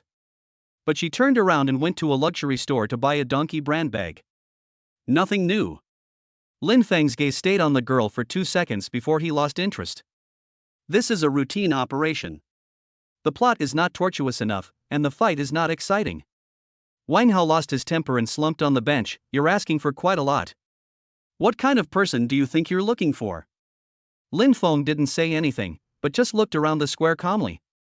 He was like an experienced old hunter, patiently waiting for his prey to appear. Just then, a figure entered his field of vision. It was a girl, very tall, probably over 1.7 meters tall. She was wearing a simple white dress, with her long black hair casually draped over her shoulders. She had no makeup on, or rather, she had on the kind of fake makeup that was barely noticeable. The whole person is as clean as a glass of pure water, with a cool temperament and impeccable facial features. As soon as she appeared, the attention of almost all the boys in the square was attracted by her. Fuck! Wang Hao also noticed it and took a breath of cold air. Lu Qingyao, the beauty of the finance department. The recognized goddess of Jiangda University. She? Lin Feng raised his eyebrows. Fengzi, this won't do, this absolutely won't do. Wang Hao shook his head like a rattle. This is a real white, rich and beautiful girl. I heard that her father is an executive of a listed company, and the people chasing after her can line up from the south gate to the north gate of the school, and many of them are rich second generations who drive Ferraris and Lamborghinis, but she doesn't like any of them, saying that she only wants to find an ordinary person who is truly good to her and have a pure love. This is our friendly army. We can't fight. Lin Feng didn't say anything, just watched quietly. Lu Qingyao walked to the steps at the entrance of the library, and a boy wearing a plaid shirt and looking shy handed her a carefully wrapped gift box with a blushing face. Lu Qingyao took it, a light and gentle smile appeared on her face, and she said something to the boy. The boy immediately became excited and his face turned red. He waved his hands repeatedly, and then walked away, looking back every few steps. The whole picture is as pure and beautiful as an idol drama. Look! Look! Wang Hao patted Lin Feng's arm excitedly. What a beautiful girl! She is simply a white lotus in the mud. The corners of Lin Feng's mouth slowly curled up in an imperceptible arc. His eyes fell on Lu Qingyao's actions. She took the gift box and turned to walk towards a trash can on the side of the library. The smile on her face had disappeared, replaced by a faint, accustomed look of disgust. She didn't even open it to take a look. With a flick of her wrist, the gift box carrying the boy's pure love drew a precise parabola and fell steadily into the other garbage bucket. After doing all this, she took out wet wipes from her Chanel bag and wiped her hands carefully, as if she had just touched something dirty. Then, she put on her cool and detached expression again and walked into the library. The whole process was smooth and completed in one go. Wang Hao was stunned, his mouth opened so wide that an egg could fit in it. This is too good of an acting skill. Lin Feng turned his head and laughed at his brother's stupid look as his worldview collapsed. He stood up and brushed the dust off his pants. Fatty. Ah. Wang Hao was still in shock and hadn't come to his senses. The game begins. Lin Feng's eyes flashed with the excitement of a hunter who discovered top prey. Target locked, Finance Department, Lu Qingyao. Chapter 24. This is not a drill, this is a hunt. In just 1 minute, Wang Hao's worldview went through the entire process of being established, collapsed, and then shattered. He stared blankly at Lu Qingyao's back as she walked into the library, then turned around and looked at his brother beside him who had a calm smile on his face that said, just as I expected. She. Wang Hao's tongue was tied. He pointed in the direction of the trash can, then pointed at the library, and couldn't utter a complete sentence for a long time. Not bad for your acting, right? Lin Feng patted his shoulder, his tone sounding like he was reviewing a movie that had just been released. His facial expression management, action details, and emotional transitions are all professional. Who would have thought of this if they hadn't seen it with their own eyes? Wang Hao shuddered violently, as if he thought of something extremely terrible. He grabbed Lin Feng's arm, and his whole fat face turned pale with fear. Fengzi. Brother. Can we change it? This one won't work. This one absolutely won't work. Why not? Why? Wang Hao's voice changed. Didn't you see? This is the queen of movies. If we ride Yachty up there, isn't that the equivalent of going to fight a max-level demon king from the novice village? We're courting death. Wang Hao was really scared. People like Su Weiwei are at most bronze-level gold diggers. They are a little clever, but their level is not high, and their thoughts are written on their face. But Lu Qingyao is different. She played the characters of pure, unworldly, and not interested in money to perfection and deceived all the men in Jiangcheng University. How scheming must a woman like this be? How terrifying must the cunning be? This is not just a slap in the face, this is just forcing your face against someone else's iron plate. Lin Feng analyzed slowly. She wants to maintain her image of not loving money, so of course she can't accept it. But she made a note of it in her heart, that it is a potential high-quality fish fry. As for the boy who gave her a gift just now, Lin Feng smiled. He doesn't even deserve to be remembered by her name, so his gift is naturally garbage. Wang Hao was stunned after hearing this. He felt that he had lived in vain for the past 20 years. His taste in looking at women was not as good as Lin Feng's in just a few days. Then what are you going to do? Wang Hao's voice was filled with tears. You can't just drive the Porsche over there, right? Wouldn't that make you the biggest fish in her pond? You'd be exposed. Who said I was going to drive? Lin Feng stood up, stretched, and then got on his brand new Yachty electric car. Wang Hao's eyes almost popped out. You don't want to? Yes. Lin Feng twisted the handlebars, making a crisp bell sound. Just go over like this. Wang Hao felt that his respiratory system was shutting down. He watched Lin Feng riding his 3,000 yuan Yachty bike slowly towards the library entrance like an ordinary college student. At that moment, there was only one thought left in Wang Hao's mind: it's over, my brother has gone crazy. People come and go at the entrance of the library. Everyone's gaze would more or less linger for a moment on the steps where Lu Qingyao had just stood, as if the goddess's warmth was still lingering there. Lin Feng, riding an ordinary electric bike, stopped at the entrance of the library amidst the envious and jealous gazes of the crowd. He didn't get out of the car. He just leaned on the car with one foot on the ground casually.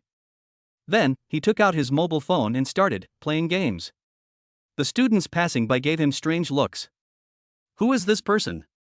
Riding an electric bike and parked at the entrance of the library, is he waiting for his girlfriend? But he doesn't look like he has a girlfriend.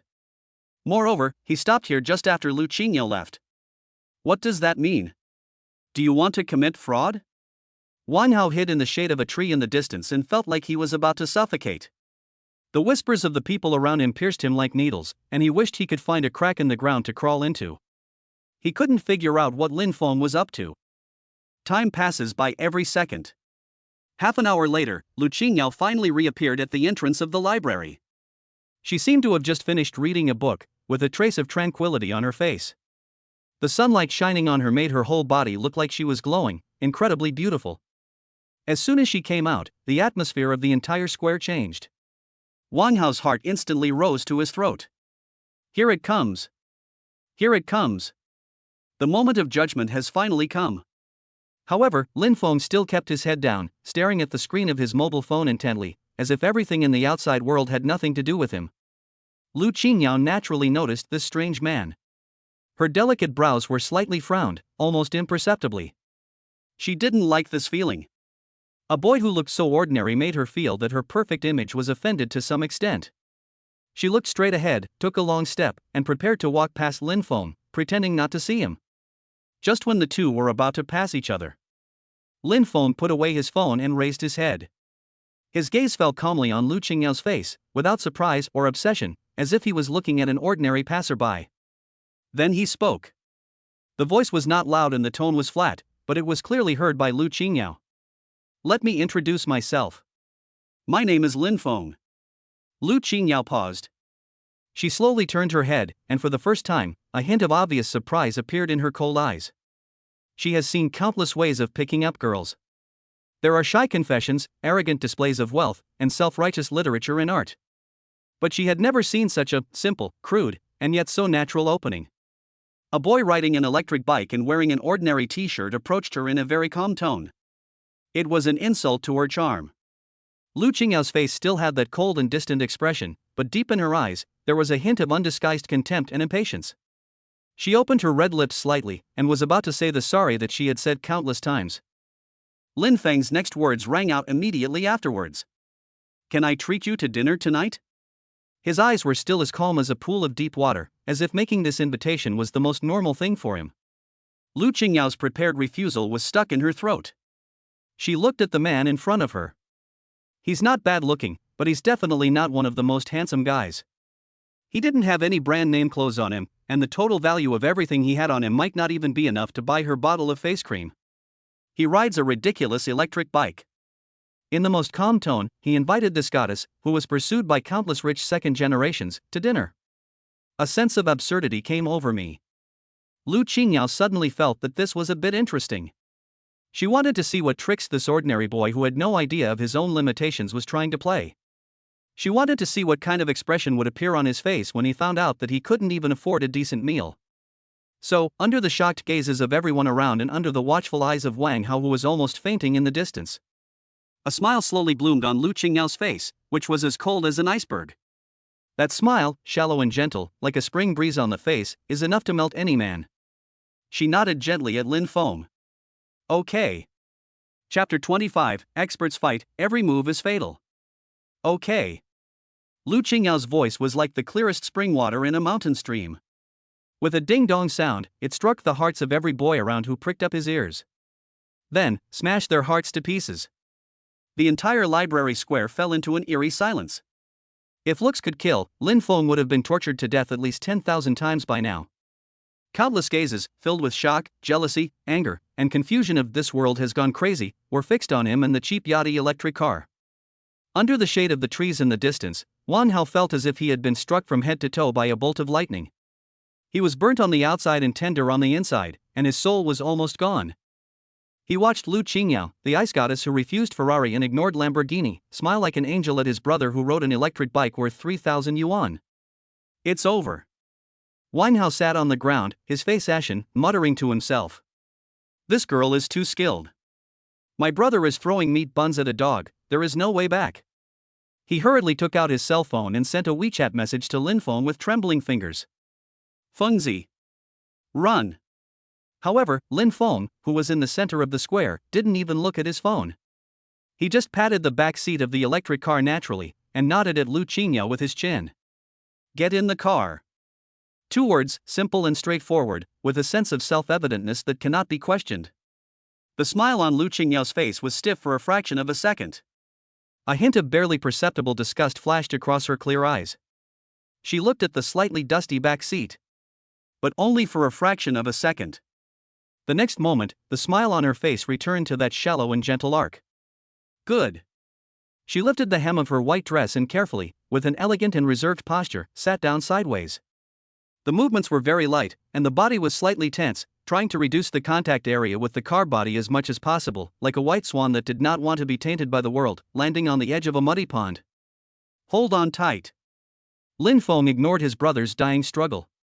He pushed his foot and the Yachty electric bike made a brisk beep sound, carrying the dreams of all the boys in Jiangcheng University, and slowly drove out of the square. The wheels rolled over the road, making a squeaking sound, which was particularly harsh among the countless heartbreaking sounds. Outside the west gate of Jiangcheng University is a famous street of decadence. On one side, there is a high-end restaurant with bright lights and exquisite decoration, and the waiters at the door are all wearing neat uniforms. On the other side, there are food stalls filled with smoke, bustling people, and plastic benches on the sidewalk. Half is heaven, half is earth. Lin Feng's Yachty electric vehicle stopped steadily in the middle of the street. He got out of the car, stretched out his long legs, leaned against the front of the car, and pointed to the left and right. On the left is the romantic French restaurant.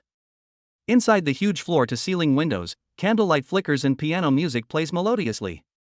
Every table is covered with a snow-white tablecloth, and the average consumption per person starts from 4 figures. On the right is Wang Ermazy crayfish. Under the red plastic shed, shirtless strong men are playing fist-fighting games, and girls with greasy faces are sucking shrimps. The air is filled with the smell of minced garlic, 13 spices, and beer, full of the flavor of fireworks. Lin Feng didn't say anything, just looked at Lu Qingyao with a calm smile on his face. This is another multiple-choice question. A multiple-choice question that is more heartbreaking than the one between shared bikes and Porsches. Because this time, the person who asked the question was a poor student riding an electric bike. Lu Qingyao got out of the car and stood between the 2 stores.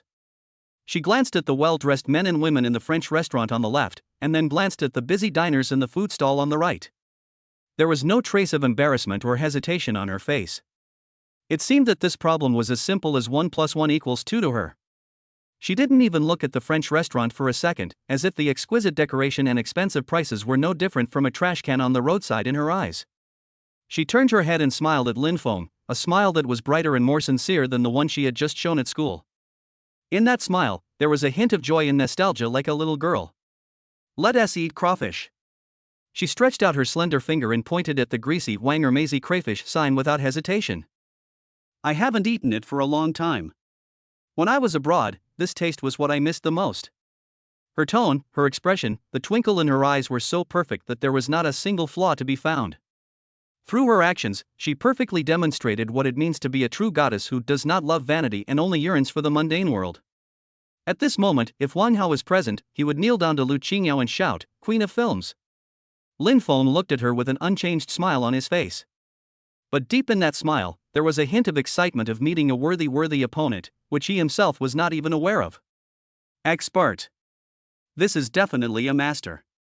Good. He nodded, pushed the electric bike, and took the lead to walk towards the bustling food stall. The two found a greasy plastic table in the corner and sat down. The boss was a middle-aged man with a beer belly. He walked over with a cigarette in his mouth and a dirty menu in his hand. When he saw Lu Qingyao, his eyes widened and his attitude became more enthusiastic. Handsome guy and beautiful girl, what do you want to eat? Lu Qingyao was just about to say in a reserved manner, just order what you want, I don't care. Lin Feng had already taken the menu, and without even looking at it, he said to the boss, "Boss, crayfish, first, 10 caddies of garlic and 10 caddies of 13 spices." The boss was stunned for a moment, and the cigarette in his mouth almost fell out. Young man, 20 kilograms? Two of you? The smile on Lu Qingyao's face also froze slightly. If it's not enough, add more. Lin Feng's tone was still calm. Give me another box of ice beer, the coldest kind. After saying that, he put the menu on the table, raised his head, looked at Lu Qingyao who had a subtle expression, and gave an apologetic smile. Sorry, I have a big appetite. His smile was sincere and his eyes were clear. He looked like a simple and honest poor student who had been hungry for a day and finally had a full meal. Lu Qingyao looked at him, and the doubts in her heart about the 20 kilograms of crayfish were instantly dispelled. She put on that gentle smile again and shook her head sympathetically. It's okay. It's a blessing for a boy to be able to eat. In fact, I can eat a lot too. As she spoke, she skillfully pulled out 2 pairs of chopsticks from the chopstick holder, took out her wet wipes, and carefully wiped the dishes and chopsticks in front of Lin Feng. Her movements were natural and considerate, as if she had done it thousands of times. Lin Feng watched her performance quietly, with only one thought in his mind. This game is becoming more and more interesting. Chapter 26. Sorry, I don't know how to peel shrimp. The greasy plastic tabletop was soon filled with plates. 2 large pots of bright red crayfish, one with a strong garlic aroma, the other with a strong spice flavor, piled up like 2 small mountains, steaming with white smoke, making one's mouth water just by looking at them. With a clang, the boss placed a whole box of ice-cold beer in glass bottles on the floor beside the table. Fine water droplets were still hanging on the bottles, giving off an enticing cool breeze. Young man, eat slowly. If it's not enough, call again. The boss walked away with a smile. Lin Feng seemed not to hear the vague discussions around him. He took out 2 bottles of beer from the box and with 2 bangs, he pried open the bottle caps cleanly with chopsticks, and foam gushed out instantly. He pushed one of the bottles in front of Lu Qingyao, picked up the other bottle, tilted his head back, took a big gulp, and let out a satisfied sigh. Ha, cool! The whole movement was smooth and full of the everyday life of the city, forming a wonderful contrast with his handsome face. Lu Qingyao looked at the bottle of beer in front of her that was still sizzling with cold steam, then looked at Lin Feng. The perfect, gentle smile on her face finally showed a tiny crack. Her delicate eyebrows were lightly frowned, she pinched the hem of her skirt with 2 fingers, her body leaned back slightly, and her voice was light and soft, with a hint of embarrassment. I'm sorry.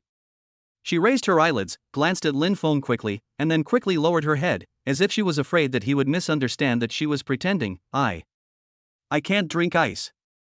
Lin Feng's reaction was beyond everyone's expectations. He didn't ask why, nor did he show any disappointment or frustration. He just said oh very naturally and nodded, as if this was normal. Then he raised his hand and shouted to the boss not far away. Boss! Hey! Here they come! Please bring a large bowl and a kettle of freshly boiled hot water. Although the boss was puzzled, he still delivered the items quickly. Under Lu Qingyao's astonished gaze, Lin Feng placed the glass bottle of beer steadily into the large bowl, then picked up the kettle and slowly poured the boiling water into the bowl. Hua la la! The hot water quickly covered half of the bottle. A layer of white mist instantly condensed on the cold glass wall of the bottle and was quickly melted by the high temperature. A peculiar smell mixed with malt aroma and water vapor spread. Okay. After Lin Feng finished all this, he pushed the bowl in front of Lu Qingyao again, with a considerate and slightly honest smile on his face. It won't be cold now, you can drink it later. Lu Qingyao. The smile on her face completely froze. The whole person was like a piece of fine porcelain struck by lightning, covered with invisible cracks from the inside out. She had seen countless men who, after she said no ice drinks, considerately replaced her drinks with room temperature ones, or gently advised her to drink more hot water. But this was the first time in her life that she saw someone warm beer for her. This operation was beyond her understanding and was totally out of the ordinary. Wang Hao, who was across the street, was stunned. He stared blankly at the screen of his mobile phone, his mouth open so wide that an egg could fit in it. He was halfway through typing a WeChat message in his hand but couldn't continue. Fuck, warm beer. Fingzi, are you a devil? Lin Feng ignored Lu Qingyao, who had been petrified. He put on disposable gloves, grabbed a huge crayfish, and began to devour it. His movements were very skillful. He removed the head, pinched the tail, sucked and peeled the shrimp, and the plump shrimp meat fell into his mouth intact, filling his mouth with oil and fragrance. Lu Qingyao watched him wolf down the food, then looked down at the bowl of steaming warm beer, and felt that her worldview was being dismantled and reassembled in a very rough way. Eat, what are you standing there for? Lin Feng raised his head in the midst of his busy schedule and said vaguely, didn't you say you haven't eaten it for a long time and you're craving for this taste? Lu Qingyao took a deep breath and forced her facial expression back to gentle mode. She also put on gloves, picked up a crayfish, and began to peel it slowly and methodically in an extremely elegant yet extremely laborious manner. However, crayfish is a food that is inherently incompatible with elegance. The greasy soup quickly flowed down her gloves onto her white wrists. She tried for a long time but could only peel out a small piece of broken shrimp meat, and almost splashed the red oil onto her white dress. She looked at the shrimp she had peeled so badly, then looked at the mountain of shrimp shells piled up in front of Lin Feng. Finally, a trace of unconcealable irritation and disgust flashed across the depths of her eyes. She put down the shrimp in her hand, took off her gloves, wiped her hands carefully with a wet towel, then raised her head and looked at Lin Feng. Her clear eyes were filled with innocence and a pleading look. The corners of her mouth were slightly pouted, with just a hint of grievance. I'm not very good at peeling shrimps. I'm so stupid. The voice is soft and the eyes are pitiful. This is her ultimate move. No man can refuse the request of a goddess who looks at you like this. Lin Feng stopped eating. He raised his head and looked at Lu Qingyao quietly. Lu Qingyao also looked at him, the expectation and tenderness in her eyes almost overflowing. The air seemed to freeze. Then, Lin Feng smiled. He took off his gloves, wiped his hands on a napkin, and picked up a clean crayfish. It's okay. His voice was gentle, I'll teach you. After saying that, under the gaze of Lu Qingyao's gradually widening eyes, Lin Feng began his teaching. You see, peeling crayfish is actually very simple and requires skill. He pinched the shrimp, like a rigorous biology teacher dissecting a specimen. First, the first step is to grab the shrimp head and twist it gently. It will come off with a crunch. The shrimp roe inside can be sucked out. It's very fragrant. He demonstrated it. Then, look at the shrimp's body. It has 5 segments in total. The key point is the third segment. You crush the shell of the third segment from both sides, right, like this, with a little force. After crushing it, pinch the shrimp tail and gently pull it. As he moved, a whole piece of chewy, plump shrimp meat covered with soup was miraculously pulled out of the shrimp shell intact. See, isn't it simple? Lin Feng waved the perfect shrimp in front of Lu Qingyao, then stuffed it into his mouth and chewed it with satisfaction. After eating, he smacked his lips, still feeling unsatisfied. The whole world is quiet. The expression on Lu Qingyao's face could no longer be described as stiff. It was a state of stunned shock, humiliation, and disbelief that one experiences after being slapped hard in the most gentle way. Lin Feng seemed not to notice her expression that was about to collapse. He wiped his hands with a napkin, then pushed the large bowl of intact crayfish in front of him towards Lu Qingyao. That sincere and honest smile appeared on his face again, and his eyes were full of encouragement. Come on, try it. Chapter 27. Come, I'll teach you. Come on, try it. Lin Feng had a sincere and honest smile on his face, and his eyes were full of encouragement. The air seemed to freeze. The noise from the surrounding diners and the honking of vehicles on the street seemed to be muted at this moment. Lu Qingyao could only hear the proud heart in her chest wailing under the heavy burden. She looked at Lin Feng's harmless face, then looked at the large pot of steaming crayfish in front of her. She knew that she had nowhere to retreat. This dinner party that she had taken the initiative to accept was not a dinner party from the very beginning. This is a war. And she absolutely cannot lose. Lu Qingyao took a deep breath and forced down the humiliation and anger that was about to burst out from the bottom of her heart. When she raised her head again, that shallow and gentle smile was on her face again, and she was even braver and more studious than before. Okay, I'll try. But you have to teach me well. She said this in a coquettish tone, as if the embarrassing scene just now had never happened. She put on her gloves again, picked up a crayfish, and imitated what Lin Feng had just done. The first step is to twist the shrimp head. She closed her eyes and twisted her slender fingers hard. There was a soft pop sound. The shrimp head fell off, but the force was too great and a small stream of boiling red soup oozed out from the broken end, splashing right onto the chest of her flawless white dress. A small, dazzling, greasy plum blossom quietly bloomed on her chest. Lu Qingyao's body stiffened instantly. She slowly lowered her head and looked at the stain, her pupils shrinking to the size of a needlepoint in an instant. It's over. The dress she wore was a new model of Dior this year, and she spent tens of thousands of dollars to have someone bring it back from France. She wore it specially today to show her low-key temperament that is as pure as a lotus flower but also has an extraordinary background. Now, it's all ruined. It was ruined by a crayfish worth less than $5. His eyes fell on Lu Qingyao's face with interest, as if he was enjoying a wonderful drama. After being petrified for a short period of time, Lu Qingyao did not scream or panic like an ordinary girl. She just looked at the stain quietly, then slowly raised her head and looked at Lin Feng. The circles around her eyes turned red at a speed visible to the naked eye. A crystal teardrop rolled down from her clear eye socket just right, passed through her flawless cheek, and hung on her pointed chin, about to fall but not yet. That face was full of grievance, helplessness and self-blame, as if what she had soiled was not her own skirt, but she had lost Lin Feng's most precious thing. I'm sorry. Her voice was trembling with tears, so soft that it could melt the hearts of men with a heart of stone. Am I stupid? I stained my skirt. I'm sorry. She didn't complain or get angry, but simply attributed all the mistakes to her own clumsiness. This move is a sure kill. Several boys at the neighboring tables couldn't stand it anymore and pointed at Lin Feng with condemnation in their eyes. What's wrong with this guy? He made the goddess cry. That's right, didn't you see that the girl doesn't know how to peel shrimp? Will you die if you help her? You have no manners at all. You deserve to be single. Lin Feng finally took action. Under Lu Qingyao's tearful and expectant eyes, he picked up the napkin on the table and handed it over. A smug sneer flashed across Lu Qingyao's heart. Sure enough, no man could resist her move. She stretched out her delicate hand, ready to take the tissue and show how pitiful she was. Lin Feng spoke. It's no big deal that the skirt is dirty. His voice was still gentle, even a little concerned. Lu Qingyao sneered even more in her heart, waiting for his next words.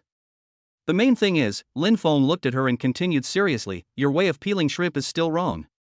Lu Qingyao's outstretched hand froze in midair. The expression on her face also froze. Lin Feng seemed not to see it. He put the tissue on the table, picked up a new crayfish, and started the second round of on-site teaching. Look, when you twisted the shrimp head just now, the angle was too upward, so the soup splashed out. You should twist it downward, yes, with a decisive and neat method, you see, like this. Also, when you pinch the shrimp shell, the force must be even. Don't just pinch one point. You have to form a force-bearing surface. The most important thing is your mentality. When peeling crayfish, you can't treat it as an elegant thing. You have to treat it as a battle. Be fast. Be accurate. Be ruthless. As Lin Feng spoke, he peeled a shrimp quickly, then naturally stuffed it into his mouth and ate it with relish. The whole world fell into deathly silence again. Lu Qingyao looked at the man in front of her who was seriously reviewing the shrimp peeling skills for her. She felt like her brain had completely crashed. What is this? Insult. This is 1,000 times more insulting than dirtying her skirt or embarrassing her in public. She could no longer keep the expression on her face. That pure and moving face began to distort slightly because of extreme anger. Just when she was about to explode. Squeak! A sharp brake sound cut through the night.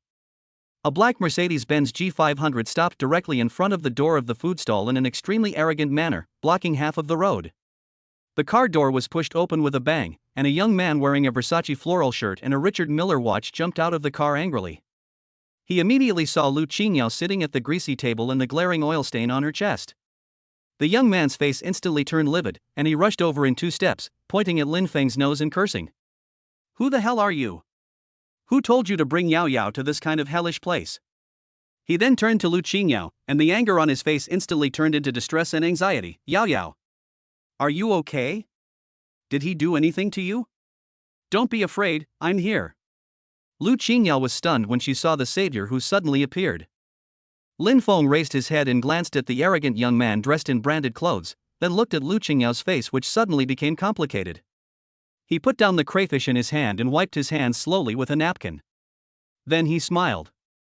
There was a hint of amusement in that smile, and a hint of excitement that the show was finally about to begin. He looked at the young man and spoke in a calm tone. "We're dating, you have a problem with that?" Chapter 28: Insufficient Balance? Dating? The young man wearing the Versace floral shirt seemed to have heard the funniest joke of the century. The voice instantly rose an octave, attracting the attention of the entire food stall. His name is Zhao Wei, a famous rich second-generation student at Jiangcheng University. He has been pursuing Lu Qingyao for almost a year, but they have never even held hands. Today, he saw his goddess sitting in such a greasy place eating crayfish with a poor boy wearing cheap clothes. This was more difficult for him to accept than his father declaring the company bankrupt. "Say it again, you F-king fellow?" Zhao Wei pointed at Lin Feng's nose, the Richard Miller watch on his wrist flashing a blinding light under the light. "You are such a poor fellow, are you worthy enough to date Yao Yao?" Lu Qingyao's eyes turned red. She stood up at the right time, walked to Zhao Wei, and tugged at his clothes softly, with tears in her voice. "Zhao Wei, don't be like this, it's none of his business. I just wanted to try it myself." Her appearance of being wronged but still thinking about the other party instantly ignited Zhao Wei's anger. In his opinion, Lin Feng simply used sweet words to trick the innocent and kind-hearted Yao Yao into coming to such a place and even made her cry. This is intolerable. Lin Feng didn't even raise his eyelids, and just wiped the oil off his hands with a napkin, as if the furious rich second generation in front of him was just a buzzing fly. "We were eating and you were blocking the light," he said calmly. Fuck. Zhao Wei was so angry that he almost choked. He pointed at the pile of shrimp shells and empty wine bottles on the table, then at the oil spots on Lu Qingyao's skirt, and roared at Lin Feng. "Look at what you've done. You brought Yao Yao to this kind of rubbish place, and made her eat such rubbish. You even stained her skirt. Do you know how much her skirt cost? Even if I sold you, I still can't afford it." Lin Feng finally finished wiping his hands and threw the tissue into the trash can on the table. He raised his head and looked at Zhao Wei calmly, then turned his gaze to Lu Qingyao. There was no trace of guilt in his eyes, but instead a kind of all-knowing amusement. Lu Qingyao's heart suddenly skipped a beat and she subconsciously avoided his sight. "Boss, let's settle the bill." Lin Feng shouted to someone not far away. The boss with the beer belly had been too frightened by the scene to come over. He ran over with courage after hearing the call and reported a number carefully. "Handsome man, the total is 268. Zhao Wei sneered, pulled out 3 red bills from his wallet and threw them contemptuously on the greasy table. "No need to give me the change. Use the remaining money to buy yourself a better set of dishes and chopsticks, and don't bring anyone into the store." The boss's face instantly turned purple, but he was angry but could not say anything. Lin Feng didn't even look at the 300 yuan. He took out his mobile phone and scanned the boss's payment code. Beep. WeChat payment, 268 yuan. A clear reminder sound rang out, like a silent slap on Zhao Wei's face. After paying the money, Lin Feng stood up. He was half a head taller than Zhao Wei. He walked up to Lu Qingyao, looked at the glaring oil stain on her chest, and a slightly apologetic expression appeared on his face. "The skirt is stained. It's really my fault," he said sincerely. "How about this, I'll take you to the next street to buy you a new one. That's my apology." After these words were spoken, Zhao Wei was stunned for half a second, and then burst into earth-shaking laughter. "Ha ha ha. Buy a new one? Did I hear you right? Boy, did you go out today without taking your medicine? Do you know how much this new Dior dress from Yao Yao costs? 50,000. Are you going to the next street? Are you going to the clothing wholesale market to buy her one for $9.09 with free shipping? Lu Qingyao also lowered her eyes, with a barely perceptible sneer on the corner of her mouth. She knew that this man had run out of tricks.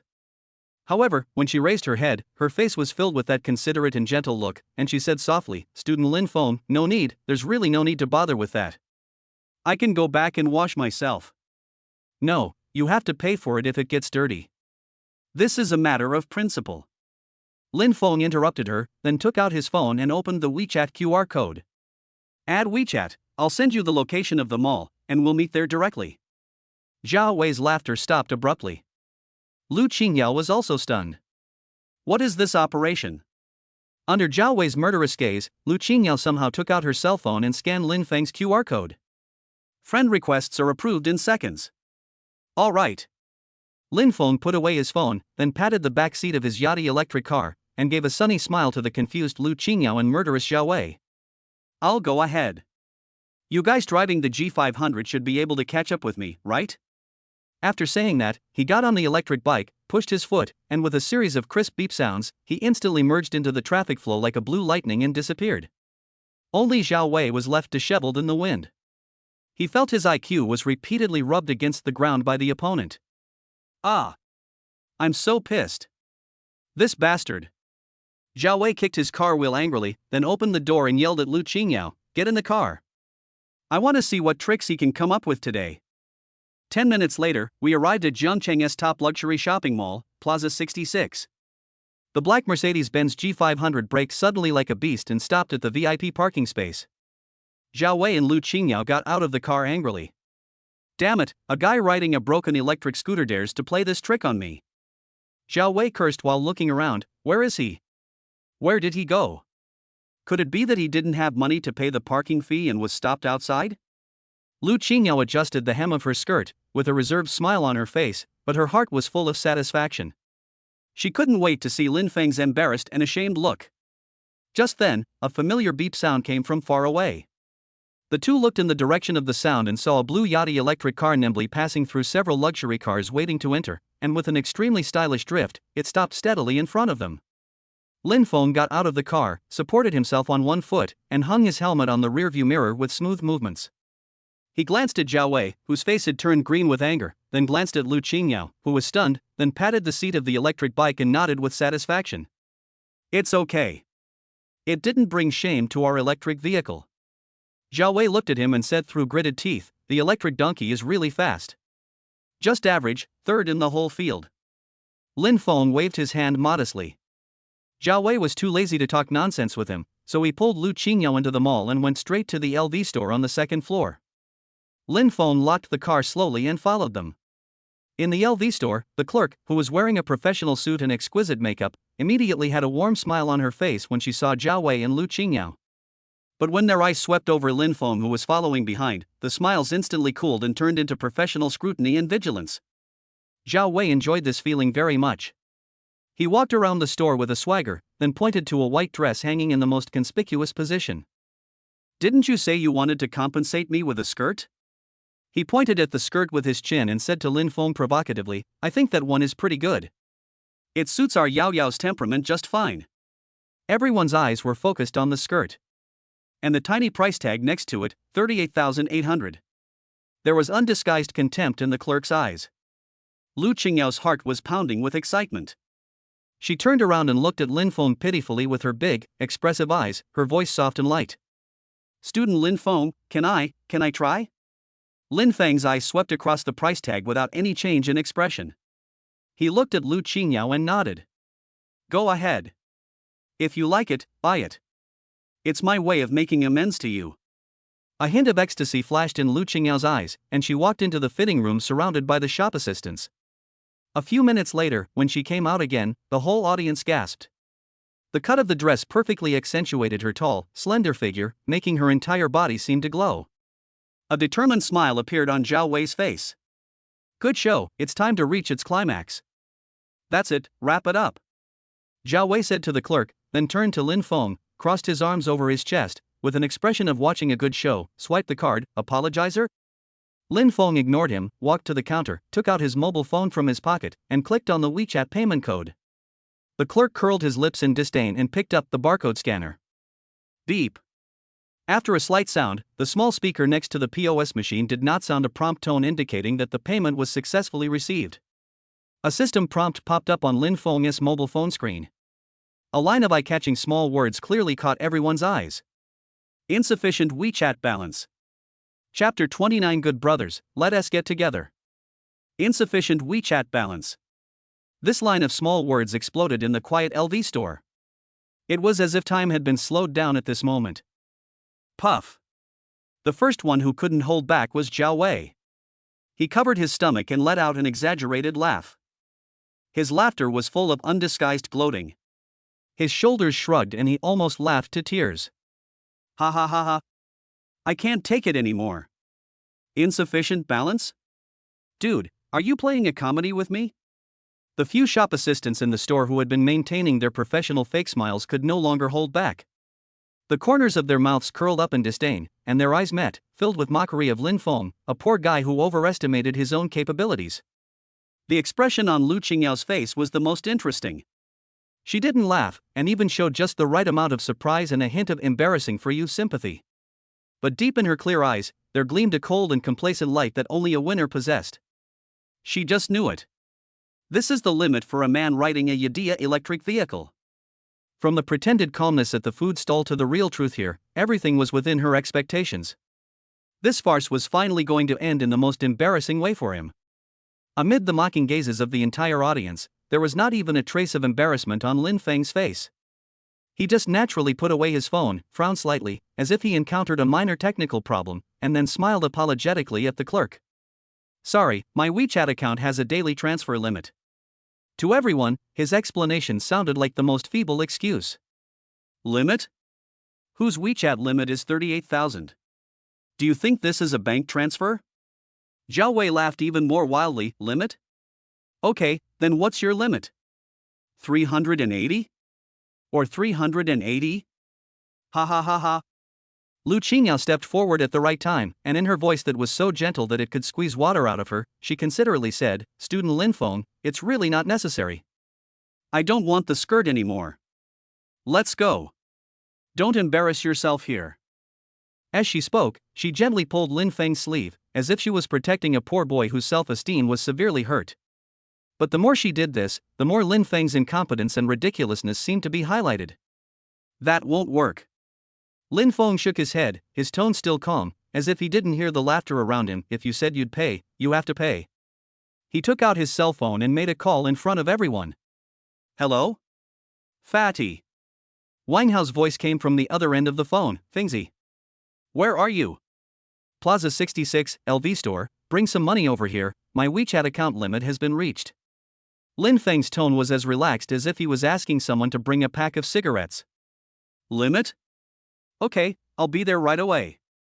After hanging up the phone, Lin Feng spread his hands to the crowd who were looking forward to the show. Wait a moment, my friend will be here soon.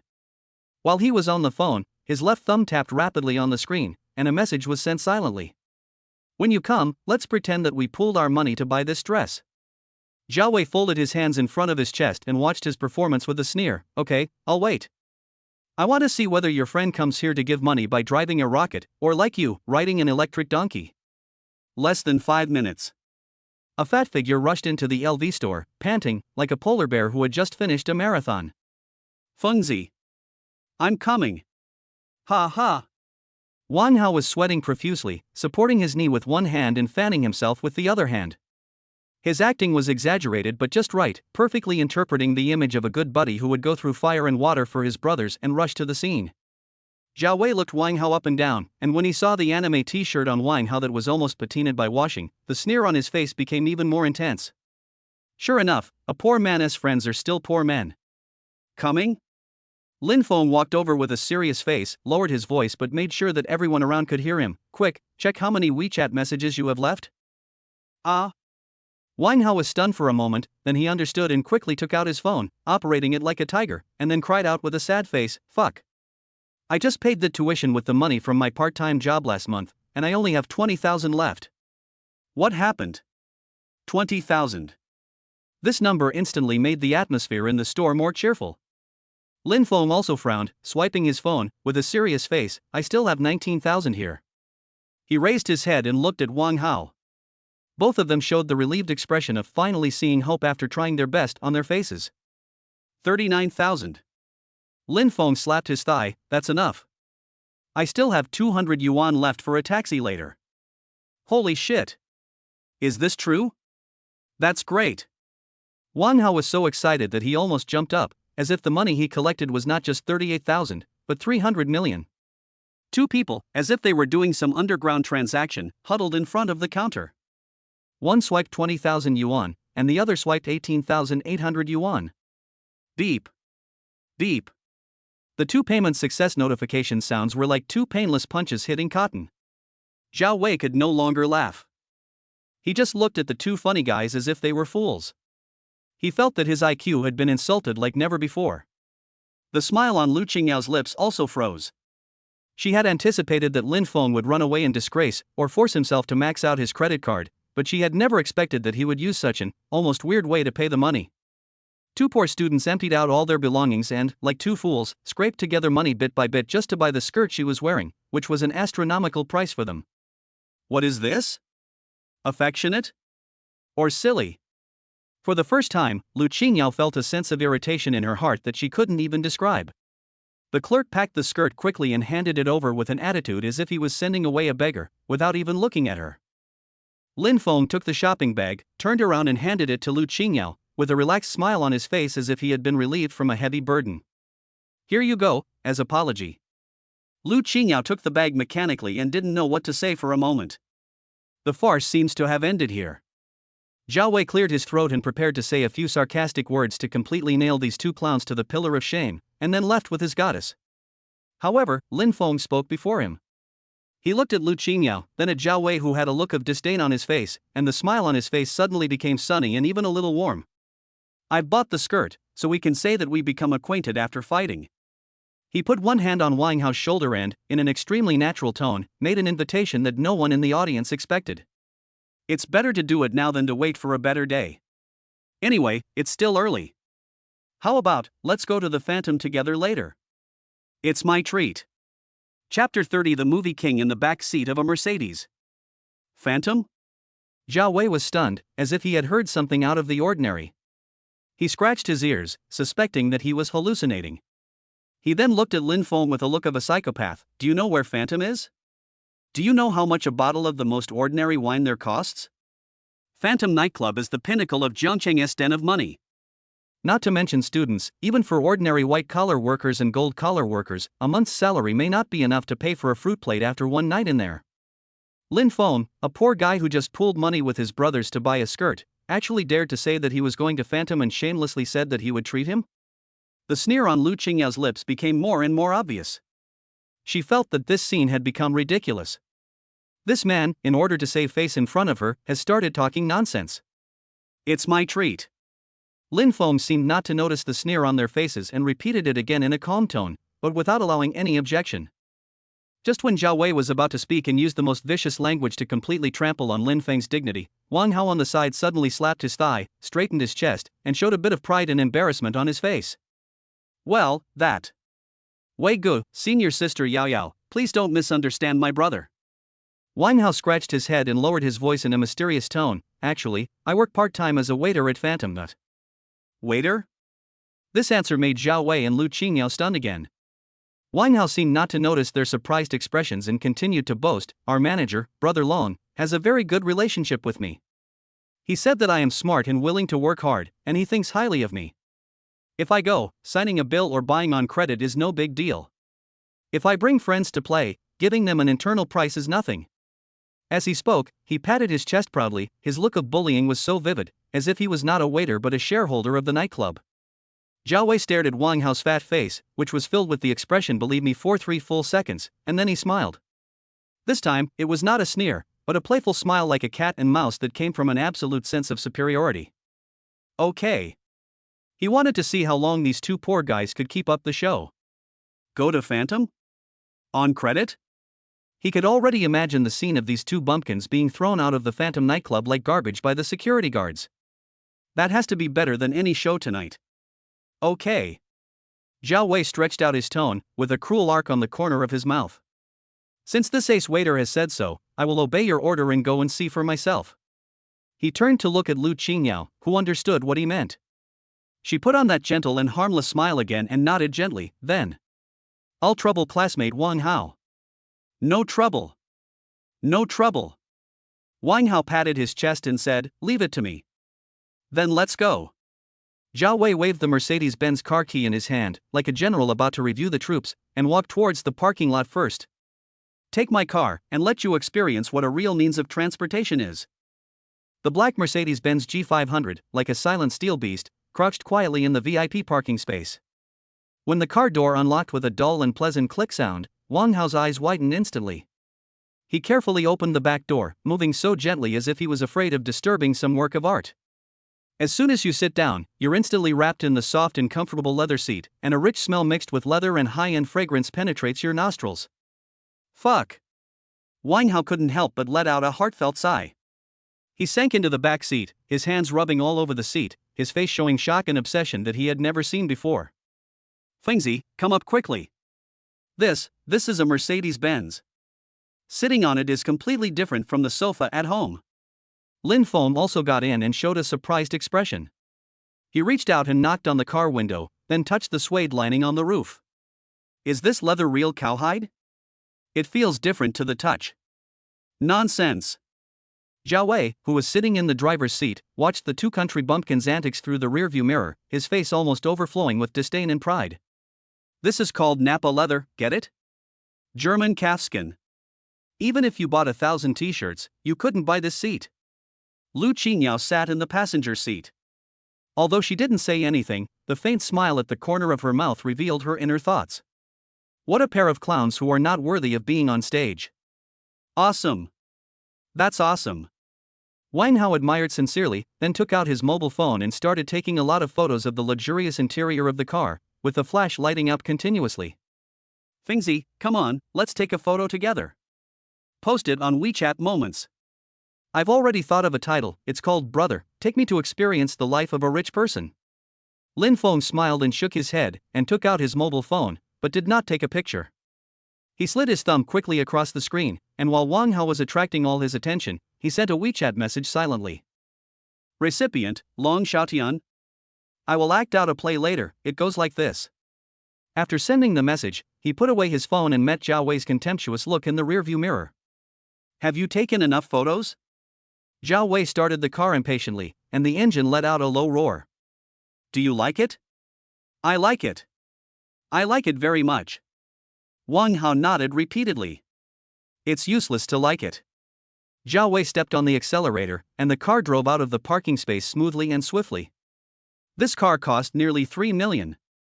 You too, even if you don't eat or drink and move bricks on the construction site for your whole life, you can't afford a wheel. I advise you to face reality as soon as possible. People are different from the moment they are born. Zhao Wei's tone was like that of a high-ranking philosopher, instructing two lost lambs. Some people are destined to ride the bus and squeeze into the subway for their entire lives, while some people are born to sit in the driver's seat of a G500. This is the world, do you understand? Wang Hao stopped talking and just stared blankly at the street scene outside the window that was rapidly receding.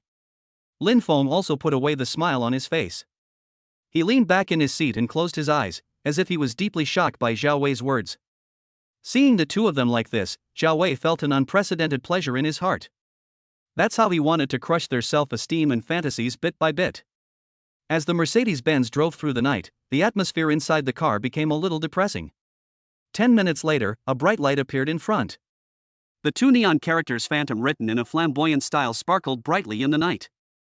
Luxury cars gathered at the door, and men and women in cool clothes and exquisite makeup came in and out.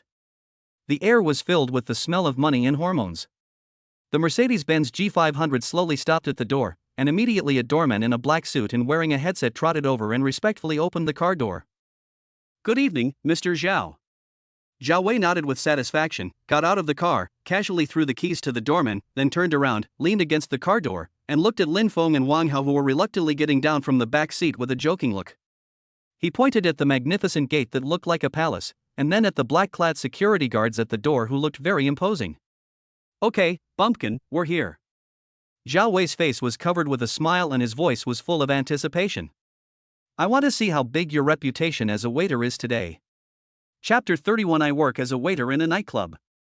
At the entrance of Phantom Nightclub, the air seemed to be coated with a layer of gold powder, luxurious and ambiguous. Zhao Wei leaned on the door of the Mercedes-Benz G500, crossed his arms over his chest, raised his chin up to the sky, and stared at Wang Hao teasingly with the look of a monkey. Okay, stop dawdling, we're here. He pointed at the magnificent gate with numerous security guards, and the curve of his mouth became more cruel. I want to see how big your reputation as the ace waiter is today. Wang Hao's fat face turned red, beads of sweat oozed out of his forehead, his eyes were evasive, and his legs felt like they were filled with lead and he couldn't move. His nervous and guilty look perfectly portrayed the role of a bumpkin who was about to be exposed. Lu Qingyao stood aside with her eyes lowered to hide the contempt that flashed across her eyes. This farce should end. Just as Zhao Wei was about to speak and put an end to this performance with the most vicious language, the heavy glass door of the Phantom nightclub was suddenly pushed open from the inside. A middle-aged man with an extraordinary demeanor and wearing a well-tailored handmade suit walked out. His hair was combed meticulously and he wore a low-key yet luxurious Vacheron Constantin watch on his wrist. He was the former owner of this nightclub and the current general manager Long Xiaotian. Long Xiaotian originally came out to take a breath and glanced around casually. When he saw Wang Hao and Lin Feng at the door, his eyes instantly froze. The next second, an extremely enthusiastic and even somewhat surprised smile appeared on his face, and he strode towards me. Zhao Wei stood up straight subconsciously when he saw Long Xiaotian. Although he was arrogant, he also recognized this leading figure in the Jiangcheng underground world. However, Long Xiaotian didn't even look at him. He walked straight to Wang Hao and slapped him on the shoulder enthusiastically. Xiao Wang! Why did you come just now? I was just looking for you in there. The call of Xiao Wang was so friendly and natural that it stunned Zhao Wei and Lu Qingyao. Wang Hao shuddered all over, but when he met Lin Feng's calm eyes, he immediately reacted and got into the role. He puffed out his chest, with an expression of being flattered and somewhat smug on his face. He scratched his head and said with a silly smile, Long? Brother Long. I brought a few friends over to play. As he spoke, he leaned close to Long Xiaotian's ear and spoke mysteriously in a voice that he thought was very quiet, but in fact everyone around him could hear clearly. Brother Long, can you help me open a booth? Don't worry, just put it on my account first. I'll pay you back as soon as I get paid at the end of the month. Zhao Wei almost laughed out loud after hearing these words. The waiter treated us, and he paid on credit? The sneer on Lu Qingyao's lips became more and more obvious. This was simply the funniest joke she had heard this year. When Long Xiaotian heard this, he frowned and a look of dissatisfaction appeared on his face. Xiao Wang! What are you talking about? He raised his voice and pretended to be angry. You brought your friends here to give me, Long Xiaotian, face. What are you talking about money? Isn't talking about money a slap in my face? He waved his hand and said proudly, come on. Follow me in. All the expenses tonight will be on me. No, Brother Long, that won't do. Wang Hao waved his hands quickly and acted even harder. Let's put things in perspective. Our manager said that employees can't take advantage of the company. Just put it on my account. This is a matter of principle. Long Xiaotian looked at his honest appearance, with an approving smile on his face, and patted his shoulder heavily. You are honest boy. Okay. I'll listen to you. I'll put it on your account. After saying that, he put his arm around Wang Hao's shoulders, as if he were his closest nephew, and greeted him warmly. Come on. Don't stand at the door, come in with me. Zhao Wei and Lu Qingyao were completely petrified. Their minds went blank as they watched Wang Hao walking inside being embraced affectionately by Long Xiaotian. This script isn't right? How could a waiter get such respect from Long Xiaotian? This fat guy, how shiny does he usually lick Long Xiaotian's leather shoes? Under the personal leadership of Long Xiaotian, the group walked through the noisy crowd and was taken to a booth with the best view on the dance floor. The deafening music, the blurry flickering lights, and the smell of alcohol and hormones in the air made Wang Hao and Lin Feng, two country bumpkins who were visiting such a place for the first time, feel a little uneasy. Zhao Wei came back to his senses, and the doubts in his heart were replaced by a strong sense of superiority. He concluded that this was just a trick used by Long Xiaotian to win people's hearts. This fat man was at most an excellent employee who was promised a big future by his leader. He crossed his legs, regained his arrogant look, and snapped his fingers contemptuously at the waiter who had just put down the fruit plate and drink list. Since our President Wang is so prestigious, we can't be too shabby today. He drew out his tone and looked back and forth between Lin Feng and Wang Hao's faces. Waiter, give us a bottle of Ace of Spades. The waiter was stunned for a moment, then confirmed professionally, Sir, the price of our spade of champagne here is 8,888 yuan per bottle. Are you sure? Hiss. Wang Hao took a deep breath in response, the flesh on his face trembling. His horrified expression was as if he heard not 880 million but 800 million. The focus of the entire audience instantly shifted to Lin Feng. Zhao Wei had a cruel smile on his face, waiting to see him make a fool of himself. Lu Qingyao picked up the lemonade on the table and took a sip. Her posture was elegant, but her eyes were like looking at a prey that had been forced to the edge of a cliff. Lin Feng's brows were tightly knitted, his face full of struggle and pain. He was silent for half a minute, as if he was having a battle between himself and himself. Finally, he seemed to have made up his mind, gritted his teeth, and squeezed out a few words from between his teeth. Point. It's my treat. Zhao Wei's smile widened. Great. How about using a credit card? Don't tell me your bank card has a limit, too? The waiter stood respectfully by the side holding the POS machine. Under the attention of the whole audience, Lin Feng took out his cell phone. But he did not open WeChat or the bank app. Amid everyone's confused gazes, he clicked on the blue software that everyone was familiar with, Alipay. Then, in front of everyone, he clicked on the Jiabei interface. Lu Qingyao was sitting opposite him and could see everything he was doing on the screen clearly. The familiar loan interface instantly froze the elegant smile on her lips. Lin Feng's fingers trembled slightly as he entered a number on the screen. Loan amount, 20,000. Click confirm. The next second, a prompt popped up on the phone screen, the loan has arrived and can be used at any time. The entire booth was dead silent. The smile on Zhao Wei's face froze. Lu Qingyao's hand holding the water cup stopped in mid-air. They expected Lin Feng to find an excuse to slip away, expected him to max out his credit card, and even expected him to kneel down and beg for mercy on the spot.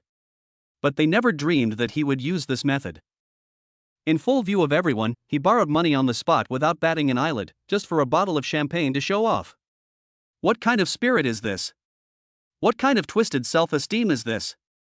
Under everyone's dull gaze, Lin Feng used the 20,000 yuan that had just arrived in his account and scanned the waiter's QR code with an expressionless face.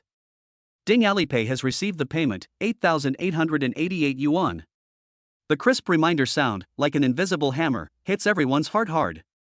After the payment was successful, Lin Feng put away his phone, leaned back on the sofa, and took a long breath. There was a look of tired satisfaction on his face, as if he had won a battle. He raised his eyelids, looked at Zhao Wei, who was completely dumbfounded, and spoke lightly. The wine is coming. Are you going to drink it up with your eyes? Chapter 32, Ace of Spades, not for drinking. The wine is coming. Lin Feng leaned back on the sofa, looking calmly at Zhao Wei, who was completely stunned, standing opposite him. Are you going to drink it up with your eyes? This sentence was like a needle, instantly piercing Zhao Wei's balloon of shock and humiliation.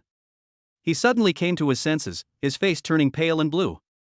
Borrowing money to buy wine? He had never seen or even heard of such an operation. This is not just pretending to be strong, this is like tearing off the skin on your face, sticking it on the sole of your shoe, and then stepping on it hard. After a brief moment of unconsciousness, overwhelming rage and a sense of shame for being played by lower creatures surged into Zhao Wei's heart. He laughed, and his laugh was extremely ferocious. Drink? Zhao Wei looked like he had heard some huge joke. He elegantly picked up the bottle of glittering spade ace champagne from the waiter's tray and weighed it in his hand. He looked at Lin Feng and Wang Hao with contempt as if he were a bumpkin, and said slowly, "Country bumpkin, look carefully, this wine is not for people like you." Wang Hao's acting skills immediately came into play, his eyes widened. Why did you spend 8,800 yuan to buy it if you weren't going to drink it? Are you going to use it as a decoration? Oh. Zhao Wei sneered. This was exactly what he was waiting for. He said to the waiter who was standing respectfully beside him in an imperative tone, "Open it." The waiter was slightly stunned, but still used the bottle opener professionally. With a light pop sound, white smoke came out of the bottle mouth and a fresh fruity aroma instantly filled the air. Amid everyone's puzzled gazes, Zhao Wei extended his Richard Miller watch over the ice bucket in the middle of the booth. Then he made a move that silenced the entire audience. He tilted the bottle, and the golden liquid with countless tiny bubbles under the light, worth 8,888 yuan, poured out from the bottle and poured onto his hands. He stretched out his other hand and slowly rubbed his fingers in the expensive wine, as if it was not champagne but freehand sanitizer in the hotel bathroom. Fuck! Wang Hao screamed and jumped up from the sofa. The flesh on his fat face was trembling. Wash your hands? Use the ace of spades to wash your hands? His exaggerated expression and volume successfully attracted the attention of everyone in the surrounding booths. The golden wine slid down Zhao Wei's fingers and dripped into the ice bucket, splashing tiny pieces of ice. Every drop seemed like the sound of money breaking. Zhao Wei enjoyed the feeling of being the center of attention, his face filled with a morbid satisfaction. While washing, he glanced at Lin Feng out of the corner of his eye, his tone full of condescending preaching. Do you understand? Bumpkin. Some things are priced sky high in luxury goods in your eyes. You need to empty your family's pockets or even borrow money to touch them. But in our eyes, they are just toys. We are not even qualified to buy them. Today, I, Zhao Wei, will teach you a lesson for free. He shook the wine off his hands, and the waiter immediately handed him a hot white towel. There was a gleam of obsession in Lu Qingyao's eyes.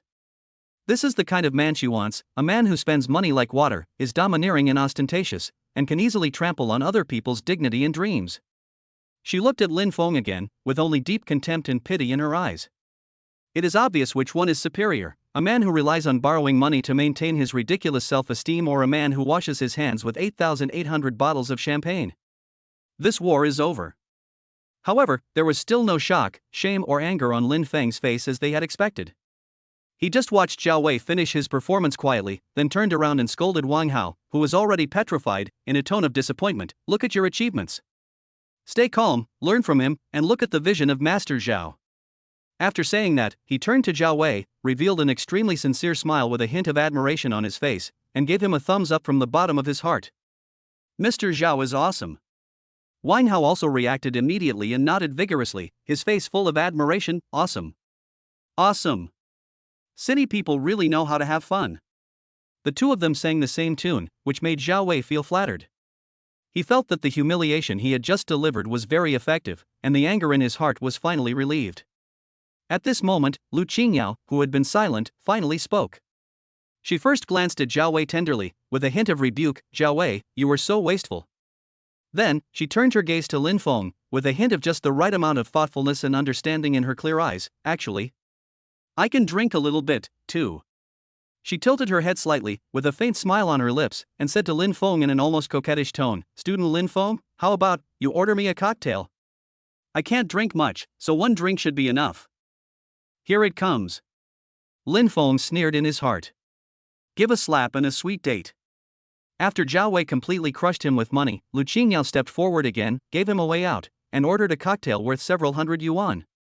This not only demonstrated her non-materialism, but also further tested his bottom line to see if this poor guy could still get some money out of him. Hearing this, Zhao Wei curled up a playful smile and leaned back on the sofa, ready to watch the show.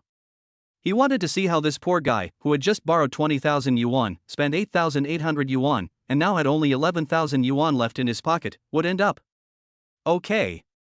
Lin Feng agreed very readily, as if he was not the one who borrowed the money just now.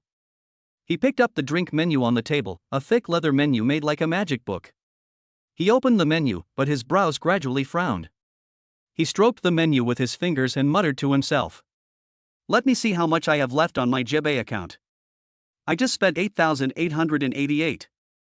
I have 11,112 left. His voice was neither too loud nor too soft, just enough for everyone in the booth to hear it clearly. The smile on Lu Qingyao's face became more gentle, and she even said considerately, It doesn't have to be too expensive, just order a cup, I mainly want to drink with you. Zhao Wei crossed his legs, the Richard Miller on his wrist swayed, and the expression on his face almost read, I wonder how long you can keep pretending. Lin Feng's finger finally stopped on the menu. He raised his head with a determined expression on his face, and waved to the waiter who was on standby not far away. Waiter. Hello sir, what can I do for you? Lin Feng pointed at the picture on the menu that took up an entire page and was so gorgeous that it blinded people's eyes, and said in a fearless tone, This is it. The waiter looked in the direction of his finger, and the professional smile on his face froze for a moment. He was a little uncertain and confirmed with Lin Feng again, "Sir, are you sure it's this part of the ocean cocktail set? This set meal is priced at." The waiter paused, as if he also felt that the price was a bit too hot, 9,999 yuan. 9,999. This number, like a depth charge, exploded in the booth. Zhao Wei put down his crossed legs with a snap, sat up straight, and his eyes were as big as bells. Lu Qingyao's hand holding the water glass shook violently, and the lemonade in the glass spilled out. Crazy. This man is absolutely crazy. He had 11,000 left from the money he had just borrowed, and now he had to spend 9,999 to order a cocktail set? Just for her? This can no longer be described as stupid. It is a self-destructive behavior of burning oneself to light up others. This is a kind of crazy logic that even these players who claim to be superior cannot understand at all. Under the two people's weird expressions, Lin Feng didn't even raise his head. He still looked at the menu and just said lightly. That's it. He casually closed the menu and threw it on the table, then raised his eyelids and looked at Lu Qingyao, who was already stunned, with a gentle, even doting smile on his face. Hurry up, my girlfriend is waiting for a drink. Chapter 33, at worst, I can work a few more jobs. My girlfriend is waiting to drink. Girlfriend? Who is your girlfriend? The gentleness and thoughtfulness on Lu Qingyao's face froze instantly, replaced by a kind of surprise and shame of being offended and forcibly bound. She almost had a fit on the spot and shattered this poor guy's ridiculous fantasy. But when she met Lin Feng's calm eyes, the words came to her lips, but she swallowed them back. There was no obsession, no possession, or even a trace of admiration in those eyes. There was only a pure, almost calm, as if what he had just said was not an ambiguous declaration, but a statement of a simple fact. This kind of calmness made Lu Qingyao's heart inexplicably skip a beat. On the other side, Zhao Wei, after a brief moment of petrification, suddenly jumped up from the sofa as if a lit firecracker. Who the hell are you talking about is your girlfriend? He pointed at Lin Feng's nose, shaking with anger. You poor bastard, take a piss and look at yourself. Do you deserve it? The waiter was also frightened by the tense atmosphere. His hand holding the POS machine was suspended in the air, not knowing whether to move forward or backward. He looked at Lin Feng with an embarrassed look on his face. Sir, then do you still want this set meal? Yes, why not? Lin Feng didn't even look at the furious Zhao Wei, but just picked up the phone again, skillfully opened the blue software, and clicked on the Jibei interface that made everyone's heart skip a beat. His movements were neither hurried nor slow. Under the terrified gazes of Zhao Wei and Lu Qingyao, he once again scanned the code with an expressionless face. Beep. Arrived, 9,999 yuan. The cold electronic sound was like a loud slap in the face, slapping Zhao Wei hard in the face. Payment completed. On Lin Feng's mobile phone screen, the loan amount that had just shown 11,112.00 suddenly plummeted, leaving only the lonely 1,113.00. The huge sum of 11,000 yuan was reduced to just over 1,000 yuan in the blink of an eye. Lin Feng let out a long sigh. He didn't look like he was spending money but rather like he was completing an extreme challenge. His whole body exuded a sense of exhaustion and satisfaction as if he had survived a calamity. He put his phone back into his pocket and slumped back on the sofa, his eyes a little dazed, as if what just happened had drained all his energy. The way he spent all his money and everything for love was so realistic and contagious. The men and women who were watching the fun in the surrounding booths all looked at him with changed eyes. The contempt and ridicule gradually faded away, replaced by a complex look that was a mixture of sympathy, admiration, and even a bit of emotion. Nowadays, it is common to see rich second generations driving sports cars and giving away bags, but this kind of pure love warrior who was willing to borrow money and give everything he has on the spot just to win a beauty smile is a species rarer than a giant panda. Zhao Wei felt like a clown. He washed his hands with the ace of spades, thinking it was a decisive blow, a thundering blow that could completely crush the opponent's dignity. But now it seems that his behavior, compared with the heroic act of charging for love by the man in front of him, suddenly seems so childish, superficial, and full of the smell of money. He lost. It's not a loss in money, but a loss in the pattern and the unexpected dimension. Just when the atmosphere in the booth was getting weird, a slight sound of rolling wheels was heard. Two waiters in tuxedos and white gloves slowly walked towards them, pushing an exquisite silver dining cart. On the dining car was the legendary Heart of the Ocean cocktail set.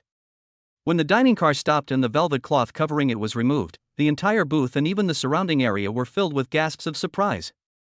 That wasn't even a drink. That's a work of art. A huge crystal vessel, crystal clear and carved like an iceberg, was placed in the center of the dining car. Inside the vessel, dark blue liquid flows slowly, as if sealing a deep ocean. Countless tiny silver bubbles rise from the bottom, reflecting a dreamy luster under the light.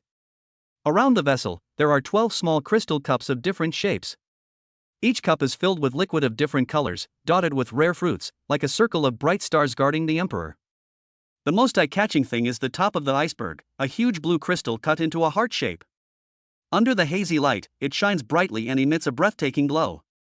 The white mist created by dry ice slowly overflows from the bottom of the dining car and lingers around the ocean, like a dream. Weinhau's mouth was open wide enough to fit an egg, and his small eyes were filled with shock of having never seen the world before. He pinched his thigh hard and shivered in pain, then he confirmed that he was not dreaming. Not to mention him, even Zhao Wei, who always prided himself on being knowledgeable, was stunned. Although he spent money like water, he had never seen such a lavish and ceremonial cocktail. And Lu Qingyao was completely speechless. She stared blankly at the dreamlike ocean and the shining heart. She felt her heart being sucked into the blue light. It turns out that what I bought with 9,999 yuan was just such a dream. The waiter used a silver long-handled spoon to scoop a spoonful of dark blue wine from the ocean, poured it elegantly into one of the crystal glasses, and then gently pushed it in front of Lu Qingyao. "Miss, please enjoy your meal." Everyone's eyes were focused on Lu Qingyao. She became the only heroine in this expensive drama. Lu Qingyao's cheeks felt slightly hot, and she felt that every breath she took was being watched by countless eyes. She slowly stretched out her slender hand and picked up the glass of wine with some trembling. The cup wall is cool and has a delicate touch. She brought the glass to her lips and took a sip. An indescribable, clear and complex taste instantly exploded on her taste buds. There was the sweet and sour taste of passion fruit, the coolness of mint, and a light salty taste like the sea breeze. Finally, all the flavors turned into a warm torrent that slid down her throat, making her whole body tremble slightly. Delicious. This was the best thing she had ever tasted in her life. It's not about the price, but about the feeling of this great enemy who was willing to give everything for her, which adds another flavor to this glass of wine. A touching blush quietly climbed up her fair cheeks, adding a bit of breathtaking charm to her pure face. She put down her wineglass, turned her head and looked at the man who was slumped on the sofa with a somewhat pale face. Slowly moving towards Lin Feng's ear, the warm breath, with a hint of sweetness from alcohol, gently blew on Lin Feng's earlobe. Her voice was as light as a feather, yet it reached Lin Feng's ears clearly. "Brother, this is too expensive. You must be under a lot of pressure to spend money like this. I'll transfer the money to you later." Lin Feng couldn't help sneering in his heart. Master. This is definitely a master. This call of brother was full of twists and turns, with a mixture of shyness of being touched, thoughtfulness for his own good, and a hint of anger because she couldn't bear to see him suffer. With such acting skills, it would be a waste of talent if she didn't run for the Oscar for Best Actress. If he hadn't seen with his own eyes the undisguised contempt and disgust on her face when she threw the cheap gift into the trash can at the school gate, Lin Feng swore that he might have really believed her lies. But on his face, there was a tired yet extremely gentle smile. He even raised his hand and gently touched Lu Qingyao's head with a somewhat affectionate gesture. His voice was hoarse, but full of a firmness that all women could not resist. "It's all right. As long as you are happy." He paused, as if to cheer himself up, and added in a casual tone. "At most, I can work a few more jobs and pay it off in half a year at most." Boom! These words, like a nuclear bomb, exploded in the hearts of everyone around. Half a year. In order to let her have a glass of wine, this man had to work for half a year to pay off his debts. What kind of fucking fairy tale love is this? A girl at the next table who was wearing smoky makeup had red eyes on the spot. She glared at her boyfriend who was playing with his phone beside her. Her eyes seemed to say, "Look at him. Look at yourself."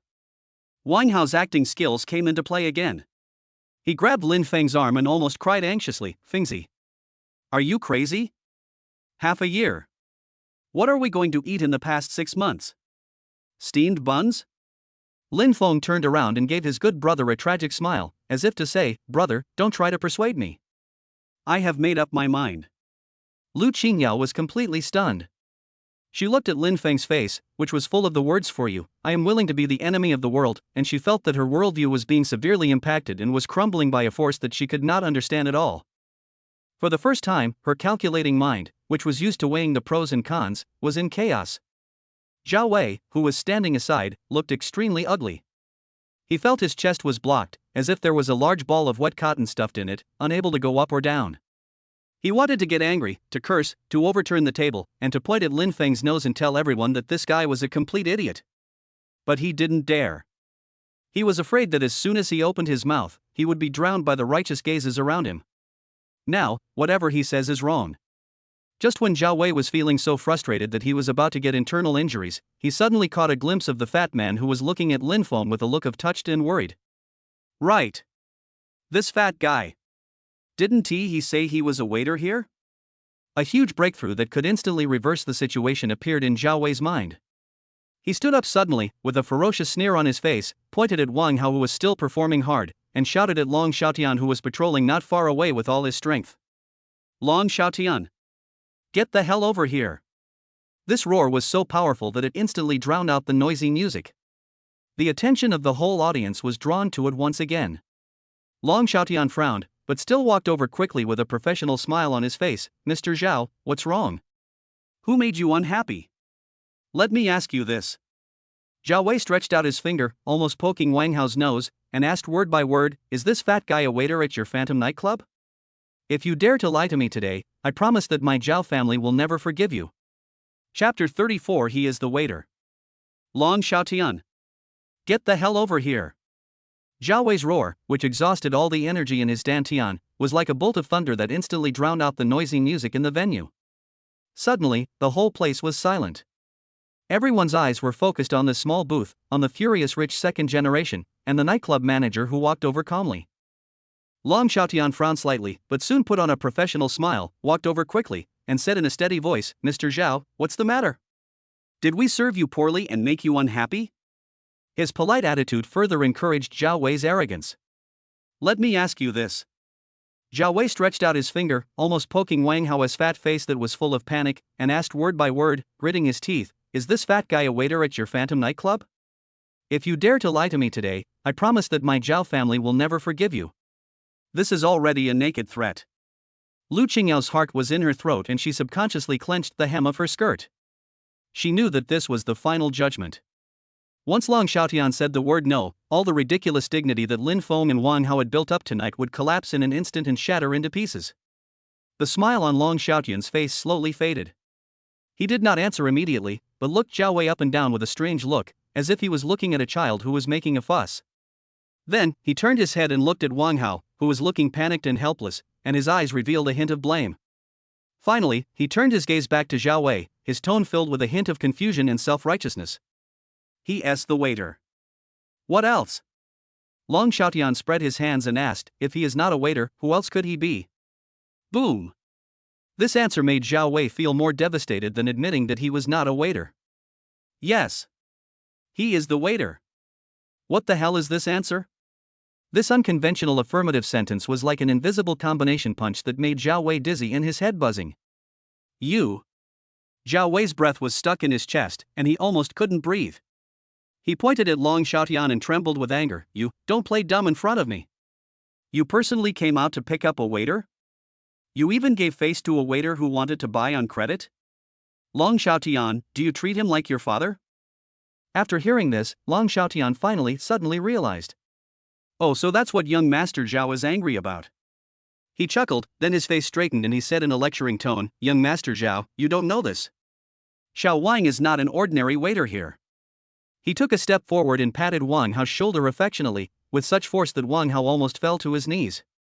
Xiao Wang is a new intern in our store. I personally train him. Although this kid comes from an ordinary family, he is smart, willing to endure hardships, and is down to earth and hardworking.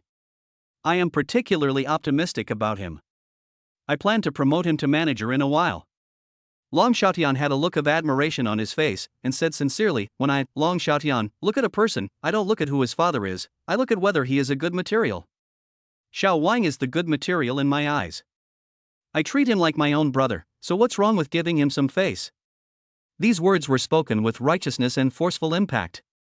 The eyes of the guests who were watching the fun around suddenly changed when they looked at Wang Hao. It turns out that he is not an ordinary employee, but the general manager's prospective disciple and future manager. When he looked at Zhao Wei again, there was a bit more contempt in his eyes. It's really shameful to bully a poor student who was down to earth and motivated just by relying on his few bucks. Wang Hao's acting skills were on point again. He was so moved that tears welled up in his eyes. He grabbed Long Xiaotian's hand and choked up with sobs. Long. Brother Long. Thank you for thinking highly of me. I will definitely work hard and will never embarrass you. Lin Feng sighed at the right time, leaned back on the sofa, and looked at Zhao Wei with a disappointed look. Mr. Zhao, is that really necessary? Can't poor people be ambitious? Puff. Zhao Wei felt a sweetness in his throat and almost vomited blood. Bullying? Ambition? Fuck me. I'm the one who's been fooled around. He felt like a fool, punching cotton again and again, but the other party not only didn't feel any pain, but also took the opportunity to label him a bully and nailed him to the pillar of shame, subjecting him to everyone's moral judgment. Lu Qingyao was completely silent. She looked at the absurd and bizarre scene in front of her, and at Wang Hao, who was praised to the sky by Long Xiaotian and Lin Feng. For the first time, her calculating heart was completely confused. She can't understand. She totally couldn't understand this man Lin Feng. Every step he took was beyond her expectations. He used an almost crazy logic that she could not understand at all, to play with her and Zhao Wei in the palm of his hand. Okay. You can do it. Zhao Wei's eyes were red, and the string of rationality finally snapped with a sound. He took out his cell phone, a desperate look on his face. You guys are teaming up to play a trick on me, right? I'm going to let you know today who has the final say in Jiangcheng. He quickly dialed a number and yelled at the other end of the phone, "Hello?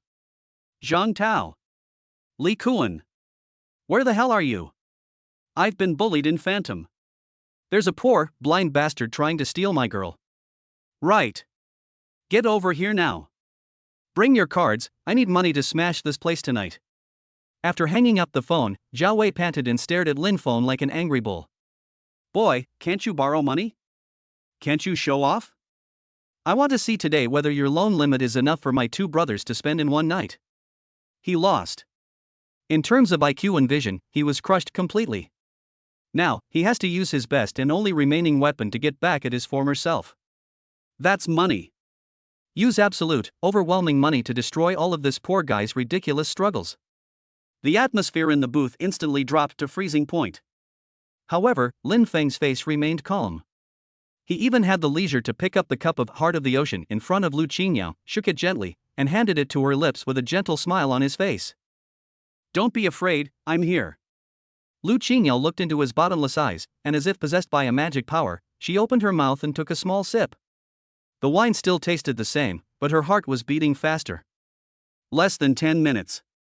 The heavy glass door of the Phantom nightclub was roughly pushed open from the outside with a bang.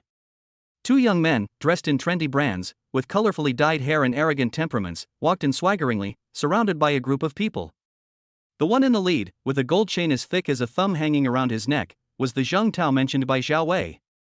He immediately spotted Zhao Wei, whose face was livid in the booth. He strode over and sat down on the sofa, filling the entire booth.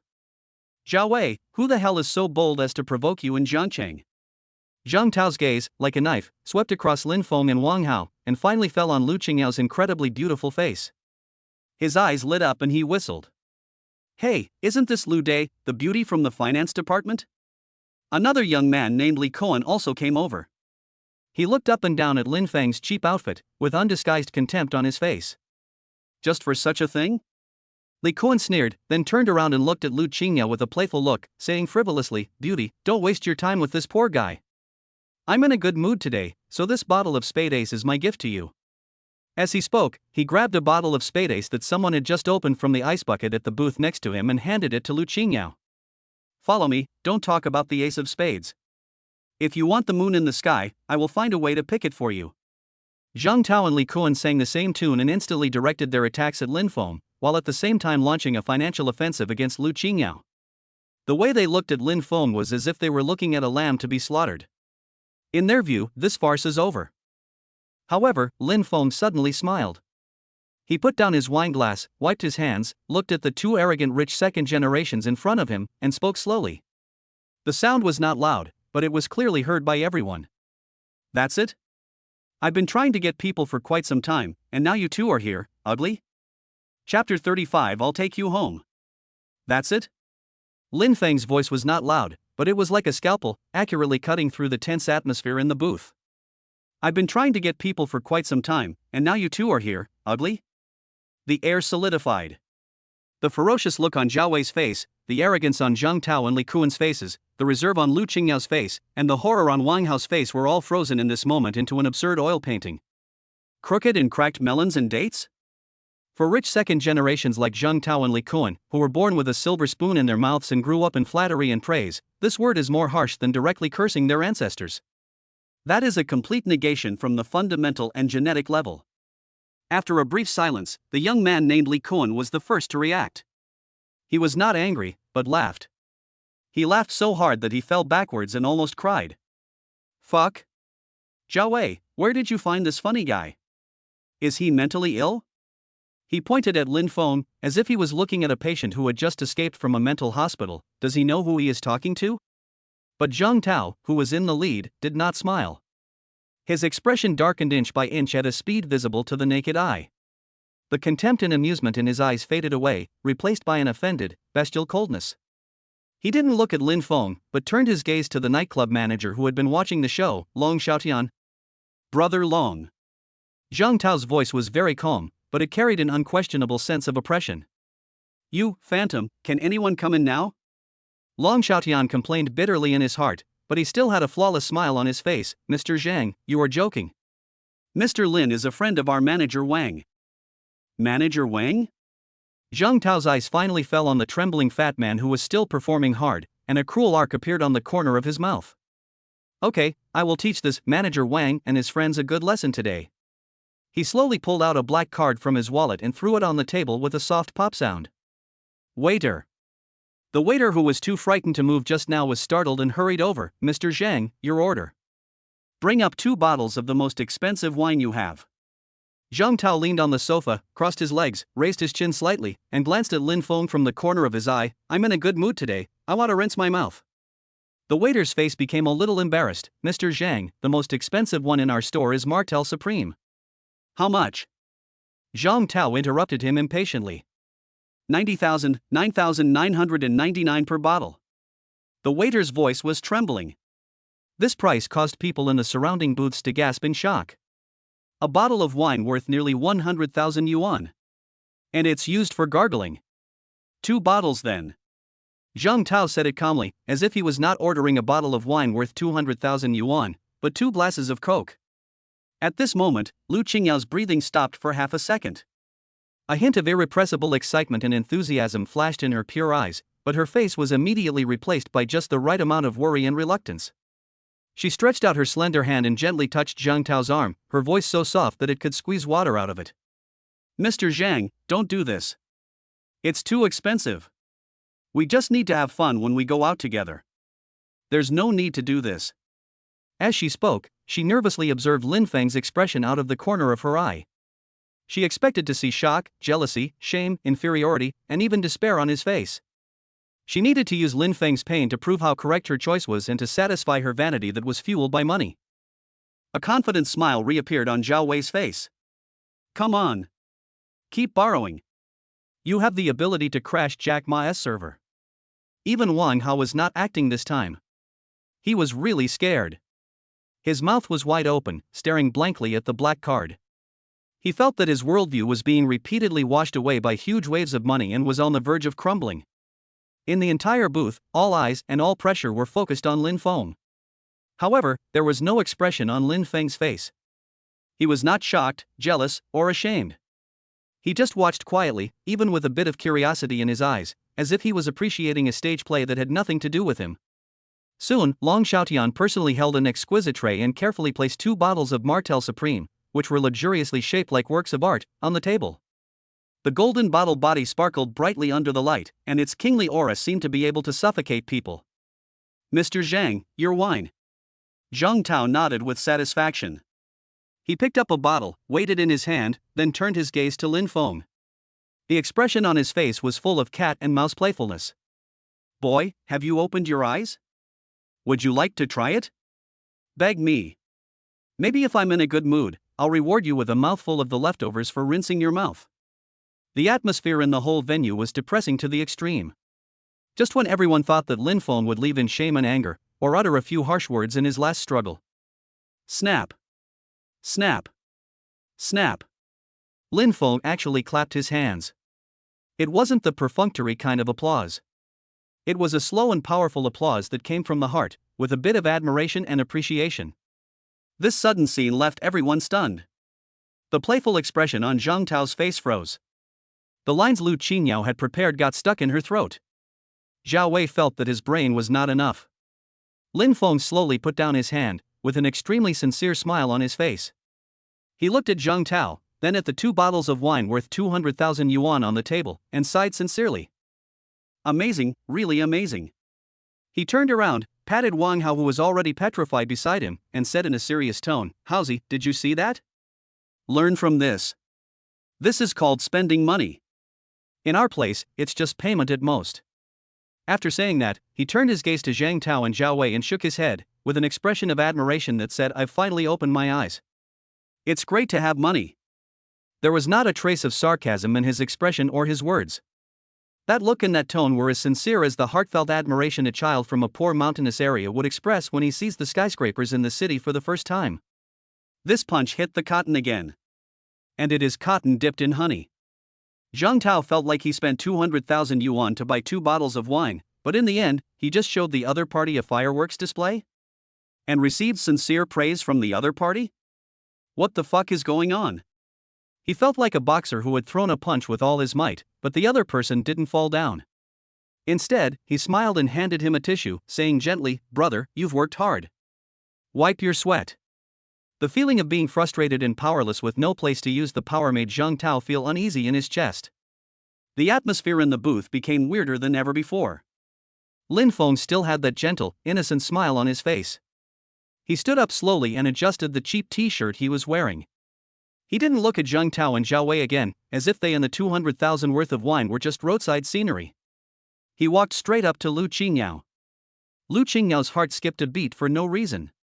She subconsciously straightened her back and put that perfect, pure and innocent expression back on her face. Lin Feng just looked at her quietly. In those bottomless eyes, there was no longer the previous doting and tenderness, nor the admiration and smile just now. Only a pure, incomprehensible calmness remained. "I should go back now." His voice was very soft, but it was clearly heard by everyone. Lu Qingyao was stunned for a moment, nodded subconsciously, and was about to raise a polite smile at the corner of her mouth. Lin Feng then asked the next question. "Will you come with me?" He paused, and in the dead silence of the audience, he finished the second half of the sentence. "I'll take you home." Chapter 36: The Most Expensive Car. "I'll take you home." Lin Feng's voice was like a feather, falling lightly, but it created a huge wave in the hearts of everyone present. Silence. Deathly silence. The 2 bottles of Martel Supreme in the booth, which were worth 200,000 and exuded a domineering aura, instantly became like 2 pieces of dog shit that no one cared about. Zhao Wei's face, which had flushed red because of the impending victory, froze completely. He felt like he had carefully prepared a devastating nuclear explosion, but the other party just yawned and asked the heroine, "Honey, now that we're done watching the fireworks, shall we go home and sleep? What the fuck is going on? Want to run?" Zhao Wei finally broke free from the petrification, his rationality completely broke, and he let out a sharp sneer, like a cat whose tail was stepped on. "What's up, poor bastard? Your loan limit is not enough? You know you can't afford it anymore, so you want to run away?" Li Kuan beside him also reacted and echoed with disdain, "Boy, you haven't even finished your drink yet, and you want to leave? What? Are you afraid that you won't be able to pay the bill later and will force you to wash dishes here?" Zhang Tao didn't say anything, but just looked at Lin Feng coldly. His eyes seemed to say, "If you dare to walk out of this door today, I will make sure you can't survive in Jiangqing tomorrow." However, Lin Feng was too lazy to even give them a glance. He seemed to have blocked out all the noise in the world, and in his deep eyes, only Lu Qingyao was reflected. His eyes were no longer as calm as before, but were filled with something burning. It is a mixture of tenderness, persistence, and a hint of exhaustion and satisfaction after giving everything for love. That look seemed to say, "For you, I borrowed all my money and fought against the malice of the whole world. Now, I have nothing left but a heart that loves you and the strength to send you home. Would you like to go with me?" Lu Qingyao felt like she was about to suffocate. She felt like she was not sitting in the most luxurious booth in the Phantom nightclub, but was tied to the guillotine in Kaishiku. The gazes of everyone around her became like sharp knives, cutting into her carefully disguised self-esteem. Her brain was working at an unprecedented speed. Go? Or not? This is a multiple-choice question that is more difficult than any exam paper. Don't leave, stay. What does that mean? This means that she, Lu Qingyao, admitted in front of all the rich second generations in Jiangcheng that she was a vain gold digger. She followed Lin Feng in tonight, accepted the skirt he bought with borrowed money, drank the wine he ordered with borrowed money, and enjoyed the attention he brought her. But in the end, facing the ultimate test of money, she kicked him away and threw herself into the arms of another person. Then that pure and innocent persona that she had painstakingly cultivated for many years in school would completely collapse in an instant. She will become the biggest joke in Jiangcheng University. A top-notch green tea girl who plays with the feelings of an innocent poor boy. She couldn't afford this price. But what if I follow him? That meant that she would have to give up the wealth and glory that was within her reach in front of top second-generation rich people like Zhao Wei and Zhang Tao, and leave this paradise of extravagance and decadence with a pauper who had just emptied his borrowing bank and might only have a few $100s left on him. What a humiliation this is. Lu Qingyao felt as if her heart was being tightly grasped by an invisible hand. She looked at Lin Feng's face, which was so sincere that it made her feel sick, and she wanted to slap him. This bastard. This madman. He used a self-destructive method that she could not understand at all to push her to the edge of the cliff, and then asked her gently, "Do you want to jump down with me and enjoy the beautiful scenery below?" Fuck the scenery. Lu Qingyao's nails had dug deeply into the tender flesh of her palm, but a smile uglier than crying, with a hint of shyness and emotion, slowly blossomed on her face. She nodded gently, her voice was as soft as a mosquito, but it was clearly heard by everyone. At that moment, a trace of intense disgust and humiliation flashed across the depths of her eyes, almost overflowing, so fast that it seemed like an illusion.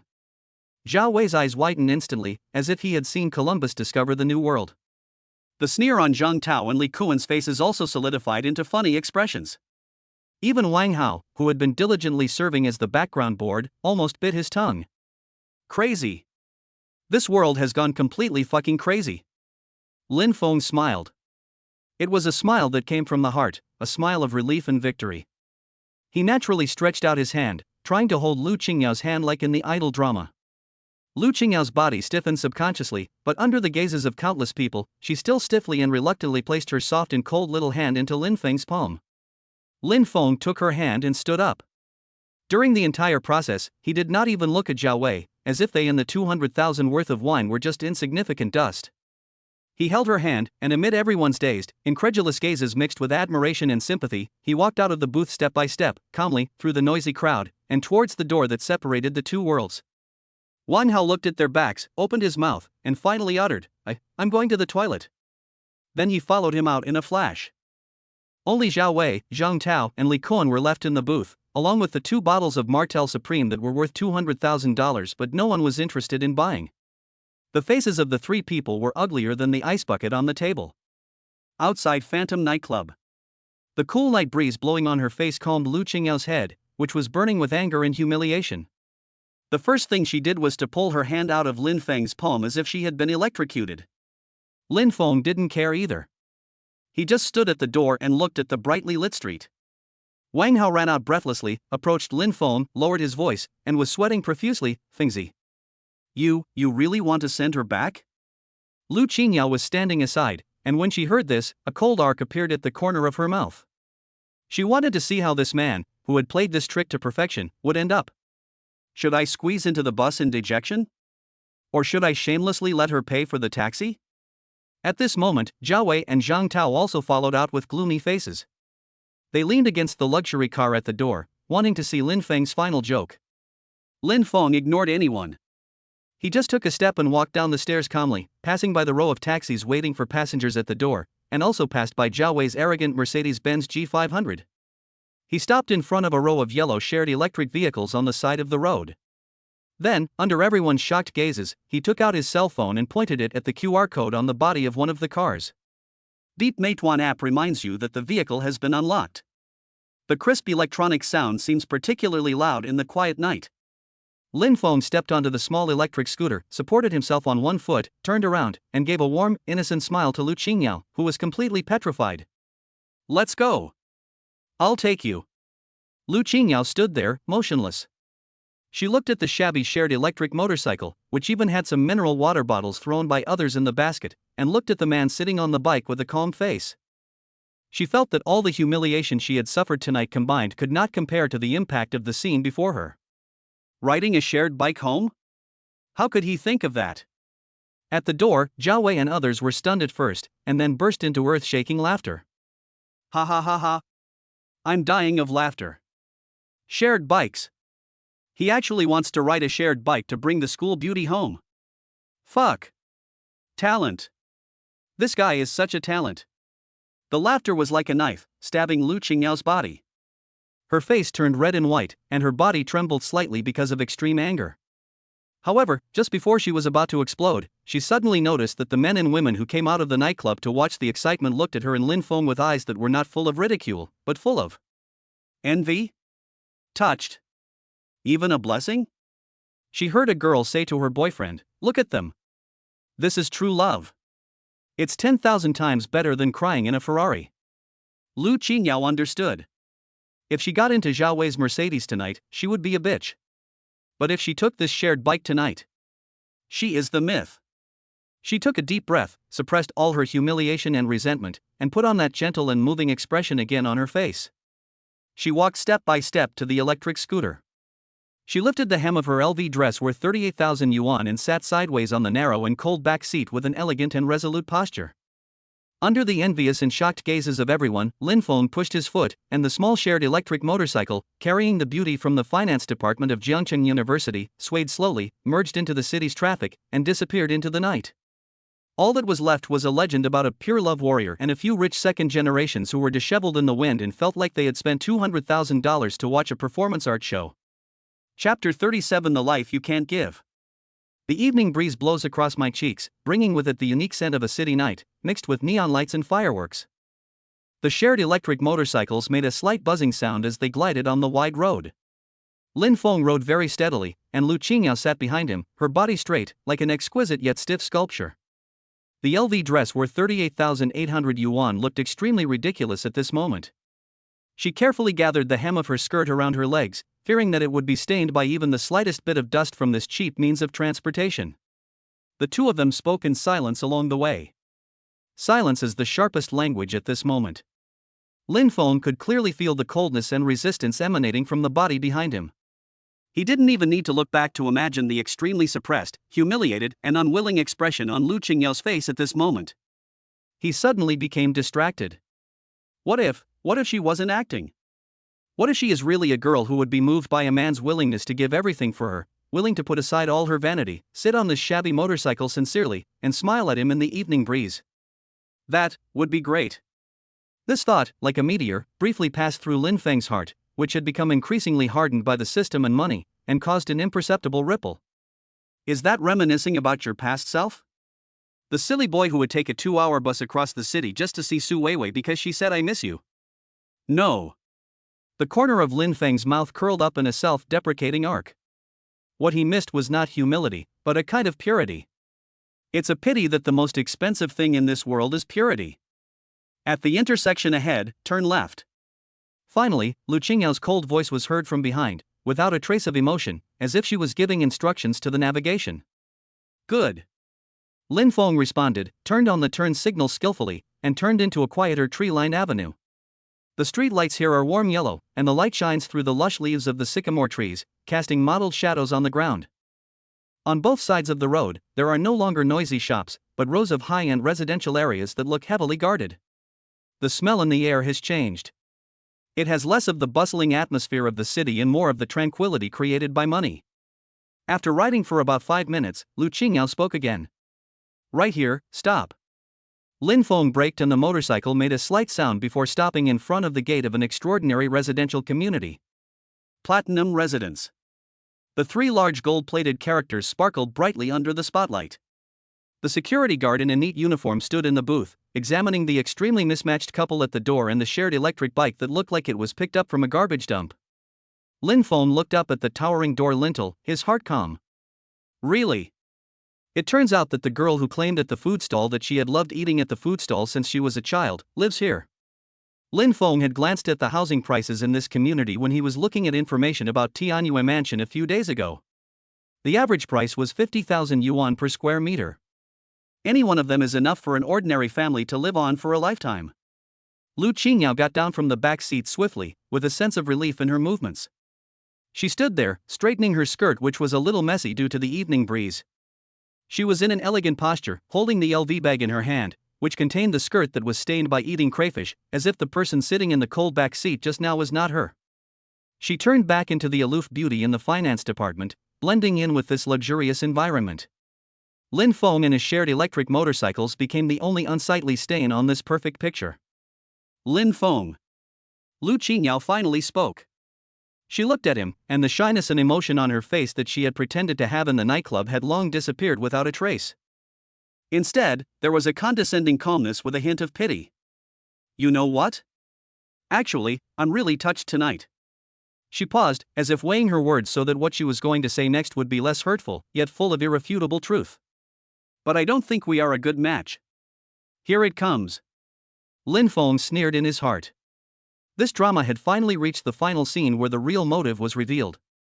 He did not rush to refute, but just looked at her with interest, as if he was enjoying the final monologue of a lousy actor. Oh? What's inappropriate? He leaned on the front of the car, one foot on the ground. Is it because I'm poor? This question was asked too directly and too roughly, like a sharp scalpel, instantly cutting through the sugarcoating that Lu Qingyao had wrapped with touching indecency. Her face froze slightly, and a hint of anger of being exposed flashed deep in her eyes. But she is Lu Qingyao after all, a master of emotion management and expression control.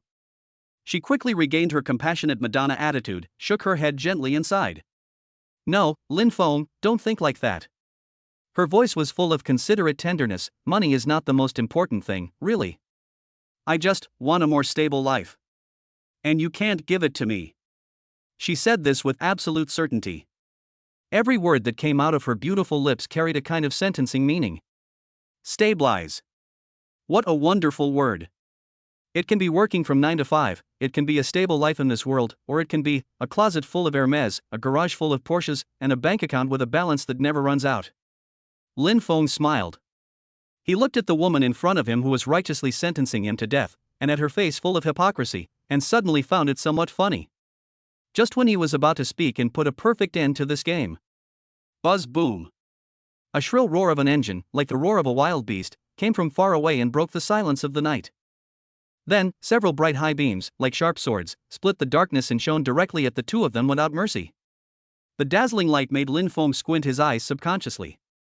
3 luxury cars braked suddenly in an extremely aggressive manner and stopped in a triangular shape on the side of the road, surrounding Lin Feng and his shared electric motorcycle in the middle.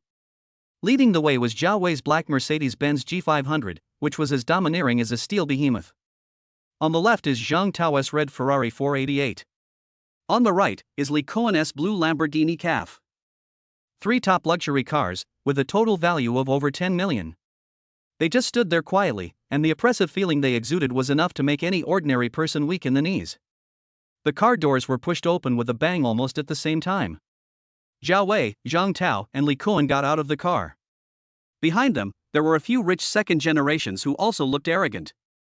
A group of people stood in the light and shadow of the car lights, with cruel sneers on their faces like a cat playing with a mouse, and slowly approached Lin Feng, who was surrounded in the center, step by step. Chapter 38. Is this the stability you want? 3 bright high beams, like 3 sharp swords of judgment, pinned Lin Feng and Lu Qingyao to the spot. The yellow shared electric motorcycle looked small, pitiful, and ridiculous under the light of the 3 steel beasts. The car doors opened almost at the same time. Zhao Wei, Zhang Tao, and Li Cohen got out of the car with a revengeful and undisguised malice. Behind them were a few equally arrogant rich second generations. The group of people leaned against the car door, standing between the interweaving light and shadow, like a group of hyenas about to hunt, with cruel sneers on their faces. The security guard at the entrance of Platinum Mansion tactfully retreated back to his booth and pretended that he saw nothing. Lu Qingyao's expression became extremely complicated in an instant. She was shocked at first, and then, an almost imperceptible sense of relief flashed across her eyes. The savior is here. Hey, isn't this our pure love warrior? Zhao Wei was the first to speak, his voice full of revengeful pleasure. Sarcastically, you ran quite fast just now, how can you run now? He pointed at the shared electric bike and laughed exaggeratedly. This mount is quite impressive.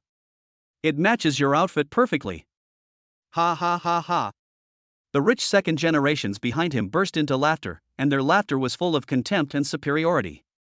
Zhao Wei, don't say that to others, the young man named Li Kuan stepped forward and said sarcastically, after all, borrowing money to take the bus costs 2 yuan. What a waste. Every word they said accurately stabbed Lu Qingyao's proud heart. Her face turned red and white, and her hands, hanging by her sides, were tightly clenched around the packaging bag of the LV skirt, her knuckles turning white from the force. However, to everyone's surprise, Lin Feng, who was surrounded in the center, did not have the slightest anger or shame on his face. He didn't even look at the group of clamoring rich second generations. He just slowly raised his head, his eyes passed through the dazzling car lights and fell on Lu Qingyao's face. That delicate face looked particularly pale in the flickering light. His eyes were calm, but within that calmness there was an overwhelming gloom and disappointment. He just looked at her, and then raised his chin slightly towards the group of rich second generations who were showing off. This is it, he said in a low voice, but it was like a stone thrown into a silent lake. The stability you want? This sentence, like a thunder, exploded in Lu Qingyao's mind. This question is more heartbreaking than any humiliation. It pushed her to the edge of the cliff, forced her to tear off the last piece of fig leaf and make a choice in front of everyone. Lu Qingyao's body began to tremble slightly.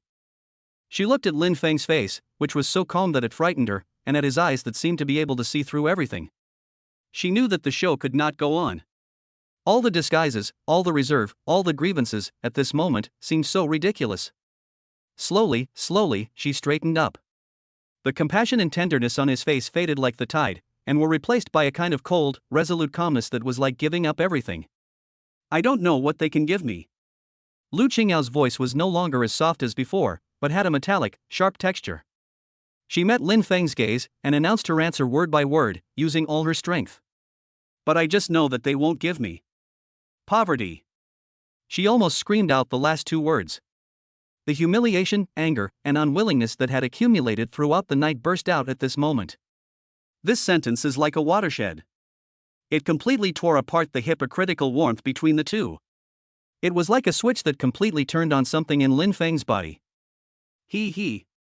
Lin Feng suddenly laughed. He lowered his head, hunched his shoulders slightly, and let out a low, creepy laugh. The gloom that had enveloped him disappeared in an instant. Instead, there is an almost cruel cat and mouse game. He raised his head again, and there was no longer a trace of disappointment or sadness in his eyes, only cold, condescending indifference. Okay, very good. He nodded, as if giving affirmation to a student who performed well. Since you don't want to act anymore, he looked around at the rich second generations who were still grinning smugly, and finally locked his eyes on Lu Qingyao's face. Then I won't act anymore either. As soon as the words fell, he got off the shared electric bike and pushed it aside. With a loud clang, the mount that carried the myth of pure love tonight fell to the ground like a corpse that had completed its mission. Lin Feng clapped his hands slowly, as if he was brushing off some invisible dust. His entire aura changed drastically at this moment. Before, he was gentle, tolerant, and had a bookish air. But now, he is like a sword drawn from its sheath, with his edge fully exposed and carrying a sense of oppression that makes people dare not look directly at him. Zhao Wei and others were stunned by his sudden change, and the smiles on their faces froze. Playing tricks. Zhao Wei was the first to react, and he cursed fiercely, "You are about to die, and you are still pretending to be cool?" Lin Feng ignored him. He simply glanced at the 3 luxury cars with a total value of over 10 million yuan with a scrutinizing and even critical look. Finally, he sneered. That laughter was full of undisguised contempt. Just these few pieces of scrap copper and iron, are you so proud of them? What do you think? Lin Feng's eyes swept across the faces of Zhao Wei, Zheng Tao, and Li Kuan one by one. Do your cars look luxurious? In front of me, he paused, uttering the last few words word by word. Why are you pretending? The air solidified. The expressions on Zhao Wei and others' faces seemed to have been paused, and were frozen there in a funny way. They suspected they had heard wrongly. A poor guy who was just riding a shared electric bike, a loser who lives on Jibei, actually said that their Ferraris and Lamborghinis were junk? Is he crazy? Just when they thought Lin Feng was going to give up and start talking nonsense. Lin Feng took out his cell phone. He moved slowly and calmly, and under everyone's gaze, he dialed a number. Hey, Zhao Wei, what are you looking at him doing? Is he calling to get someone? Ha, who can he get? Even if he gets someone, will he let him go home for dinner? Li Kuan pointed at Lin Feng and laughed so hard that tears were about to come out. The phone is connected. Lin Feng put the phone to his ear and spoke directly without even a polite hello. His voice was not loud, but it was clearly heard by everyone present. It was an unquestionable, commanding tone. Long Xiaotian. When they heard the name, Zhao Wei and Zhang Tao's pupils shrank suddenly. Bring those Ferraris in the phantom garage here. Lin Feng looked at the changing expressions on their faces, with a cruel arc at the corner of his mouth. Drive them all here. Now, immediately. Chapter 39 Countdown 15 minutes. Long Xiaotian. Bring all those Ferraris in Phantom's garage over here. Now, immediately. Lin Feng's action of hanging up the phone was as quick and decisive as his tone of voice, without a trace of drag. No one knew what Long Xiaotian's reaction was on the other end of the phone. But at the gate of Platinum Mansion, Zhao Wei, Zhang Tao, Li Kuan and the others, after a brief moment of shock caused by the name Long Xiaotian, suddenly burst into laughter even more violent than before. That laughter was no longer just a mockery, but it was like watching the best comedy of the year. I laughed so hard that tears were about to come out. Ferrari, La Ferrari? Ha ha ha ha. The young man named Li Kuan laughed the most exaggeratedly. He covered his stomach with one hand and pointed at Lin Feng with the other, gasping for breath. Fuck. Zhao Wei, did you hear that? He was talking about La Ferrari. And several of them. Zhao Wei also looked like he had heard some huge joke. The muscles on his face were twitching, not because of anger but because of laughter. Boy, are you fucking crazy because of poverty? You don't even have basic common sense? He walked up to Lin Feng and looked him up and down with an idiotic look in his eyes. Do you know what a Ferrari La Ferrari is? It's a magical car. Limited edition worldwide. There are only a few in Jiangcheng. Do you know how much one costs? Zhao Wei stretched out two fingers and waved them in front of Lin Feng's eyes. The minimum starting price is 20 million. And there is still no demand. How many of them are there? Even if you use up all your Huabei credit limit in this life, the next life, and the next life, will it be enough to buy a tire? The rich second generation behind him also laughed. I think he doesn't even have Huabei, he only has a monthly pass for shared bikes. He even called Long Xiaotian. Does he think Long Xiaotian is his father? He even ordered him around. I am dying of laughter. Lu Qingyao stood aside, she didn't smile. She just looked at Lin Feng quietly, her eyes looking like she was looking at a completely hopeless madman. She felt that she was extremely unlucky tonight, having to accompany such a madman and perform such a ridiculous play. She just felt sick now. However, in the face of everyone's ridicule and contempt, Lin Feng's face remained as calm as a pool of deep water. He even nodded seriously. It turns out it's so expensive. His look of learning new things made Zhao Wei and others laugh. Okay, stop the fucking show. Zhao Wei completely lost his patience.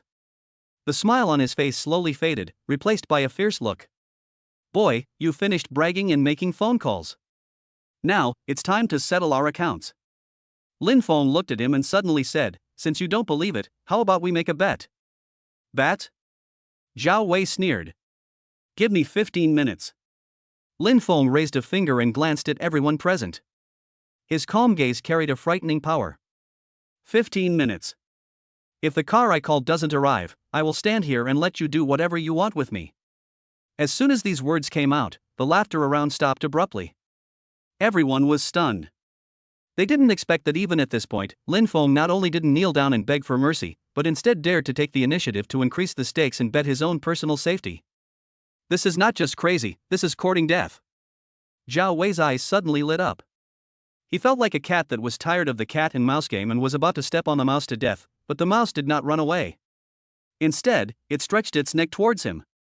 Is there such a good thing? Okay. Zhao Wei almost shouted, fearing that Lin Feng would go back on his word. You said it. He stared at Lin Feng fiercely and said word by word, 15 minutes. I'll give you 15 minutes. If the car doesn't arrive, I'll cut off one of your legs today. Okay. Lin Feng nodded and agreed calmly. Zhao Wei grinned, raised his wrist, glanced at his Patek Philippe, and shouted to the brothers behind him, "Watch out! Start counting now! Not a second more!" A gamble concerning a leg began in such an absurd and sloppy way. Time seemed to be stretched at this moment. First minute. Zhao Wei and his friends all had cruel smiles of confidence on their faces. They leaned against their luxury cars, as if admiring the last trapped beast in the Colosseum, their eyes full of teasing and anticipation. Li Cohen even lit a cigarette and blew smoke rings leisurely. "What do you think, should we remove his left leg or right leg later?" "I'll focus on his right leg. He won't even be able to ride a shared bike in the future, huh?" Lu Qingyao stood farthest from the crowd. She folded her arms and watched everything coldly. She didn't feel pity for Lin Feng, she just thought he was stupid. Was it worth it to use her legs to maintain that ridiculous and false dignity? Lin Feng just stood quietly beside the fallen shared electric motorcycle, took out his mobile phone, lowered his head, as if watching a short video, and occasionally a smile appeared at the corner of his mouth. That calm and composed look made Zhao Wei furious. Fifth minute. The air around began to become a little anxious. The second-generation rich were no longer satisfied with verbal ridicule, and Zhao Wei pointed to the trunk of his Mercedes-Benz G500. "Take out the weapon and let this young Master Lin open his eyes first." With a loud clang, the trunk was opened, and 2 baseball bats with a metallic luster were taken out by 2 young men. They held baseball bats and hit them again and again in their palms. The bang-bang sound was particularly harsh in the silent night. The obvious threat made Lu Qingyao's face turn pale, and she subconsciously took 2 steps back. Lin Feng seemed not to hear it. He still kept his head down playing with his phone, and was even watching Douyin with great interest. 10th minute. Zhao Wei's patience is almost exhausted. He stared at his watch intently, every tick of the second hand seemed to be striking at his tense nerves. He couldn't figure out where this poor guy's confidence came from. Why can he be so calm? Did he really think that if he just made a phone call, Long Xiaotian would drive his own car over to show off to him? Impossible. Absolutely impossible. He must be pretending. He must be playing tricks to buy time and find a chance to escape. Thinking of this, Zhao Wei's eyes became even more vicious. Gather around. Block the road. Don't let him get away. Several young men armed with baseball bats immediately stepped forward and formed an encirclement, completely blocking all of Lin Feng's retreat routes.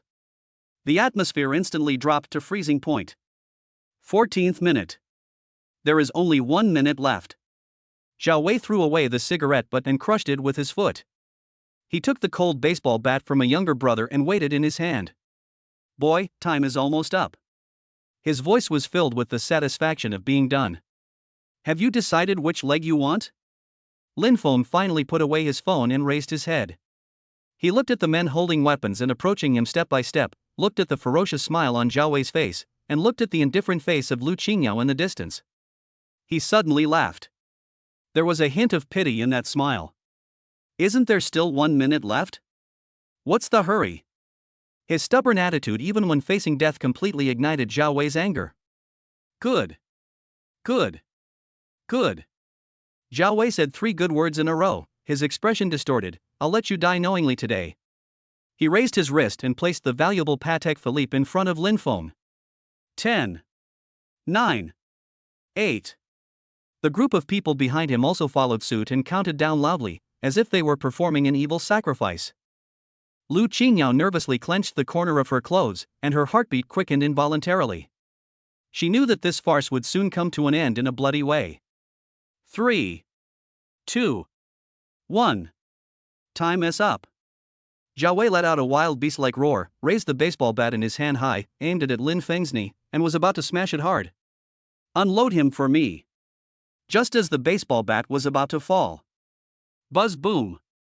A low, violent roar of an engine, as if coming from the depths of hell, suddenly exploded from the end of the street in the distance without any warning.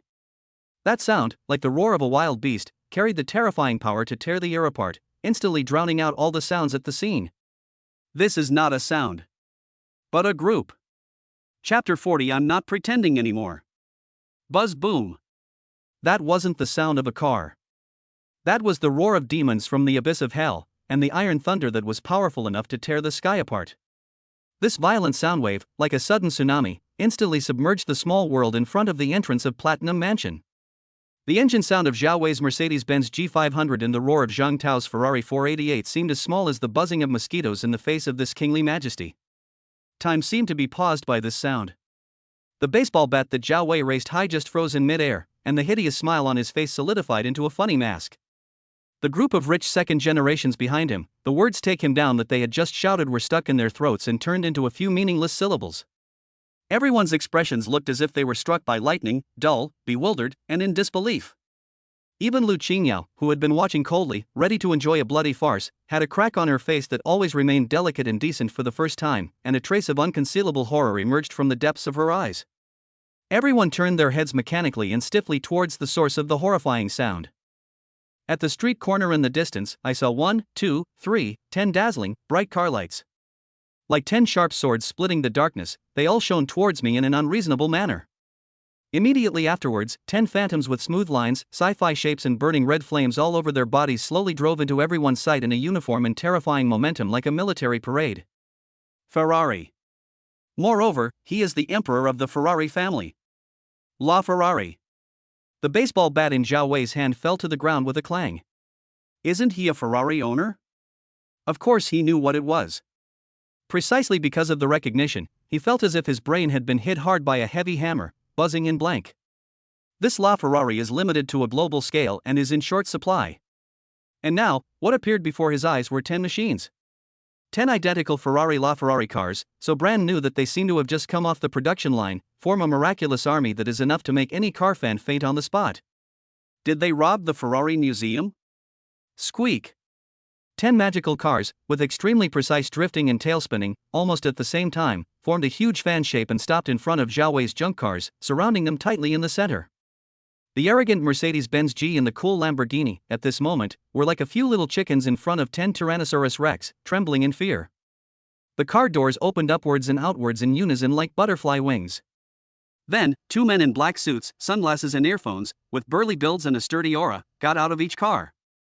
They moved quickly and silently, and in just a few seconds, they stood in 2 rows in front of the car, forming an absolute passage to the center. A well-dressed and calm middle-aged man got out of the leading LaFerrari. Long Xiaotian? When they saw the face clearly, Zhao Wei and Zhang Tao's pupils suddenly shrank to the size of a needle tip. The owner of Phantom Nightclub, Long Xiaotian? In the Jiangcheng underground world, there are ruthless people who even their fathers have to give some face to. How could he help Lin Feng? However, what happened in the next second completely shattered their cognition. Long Xiaotian walked quickly to the door of another car and respectfully opened it himself. 1 foot stepped out of the car. It's Wan Hao. He was wearing a neat Armani suit. His previous timid look had long disappeared, replaced by an unquestionable aura that was forcibly built up by money and power, although it was still a bit awkward. Wan Hao got out of the car without even looking at the stunned rich second generations around him. He walked straight through the passage formed by the black-clad bodyguards, step by step, and came to Lin Feng's front. Then he turned around, opened his arms, and protected Lin Feng behind him like a wall. He looked at the group of terrified rich second generations in front of him, and at the baseball bat that fell to the ground, his eyes burning with unprecedented anger. He took a deep breath, used all his strength, and let out an earth-shaking roar. Who dares to touch my brother? This roar was full of energy and carried a ruthless force, which made the ears of everyone present numb. Zhao Wei and the others were startled by the yell and finally came to their senses from their stupor. The young man named Li Kuan looked at the fat man who had suddenly changed his tactics. Although he was frightened, he subconsciously mocked him. You are just a waiter working in Phantom, why are you here to join in the fun?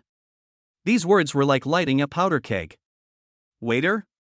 Long Xiaotian, who had been standing nearby like a door god, suddenly sneered. He walked forward slowly, his eyes like a knife, scraping across the faces of Zhao Wei, Zhang Tao, and Li Kuan one by one. That cold gaze made them feel as if they were being stared at by a poisonous snake, and their whole bodies were cold.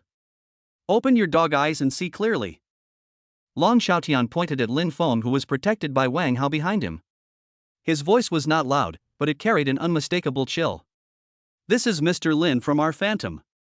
Then, he pointed his hand at Wang Hao in front of him.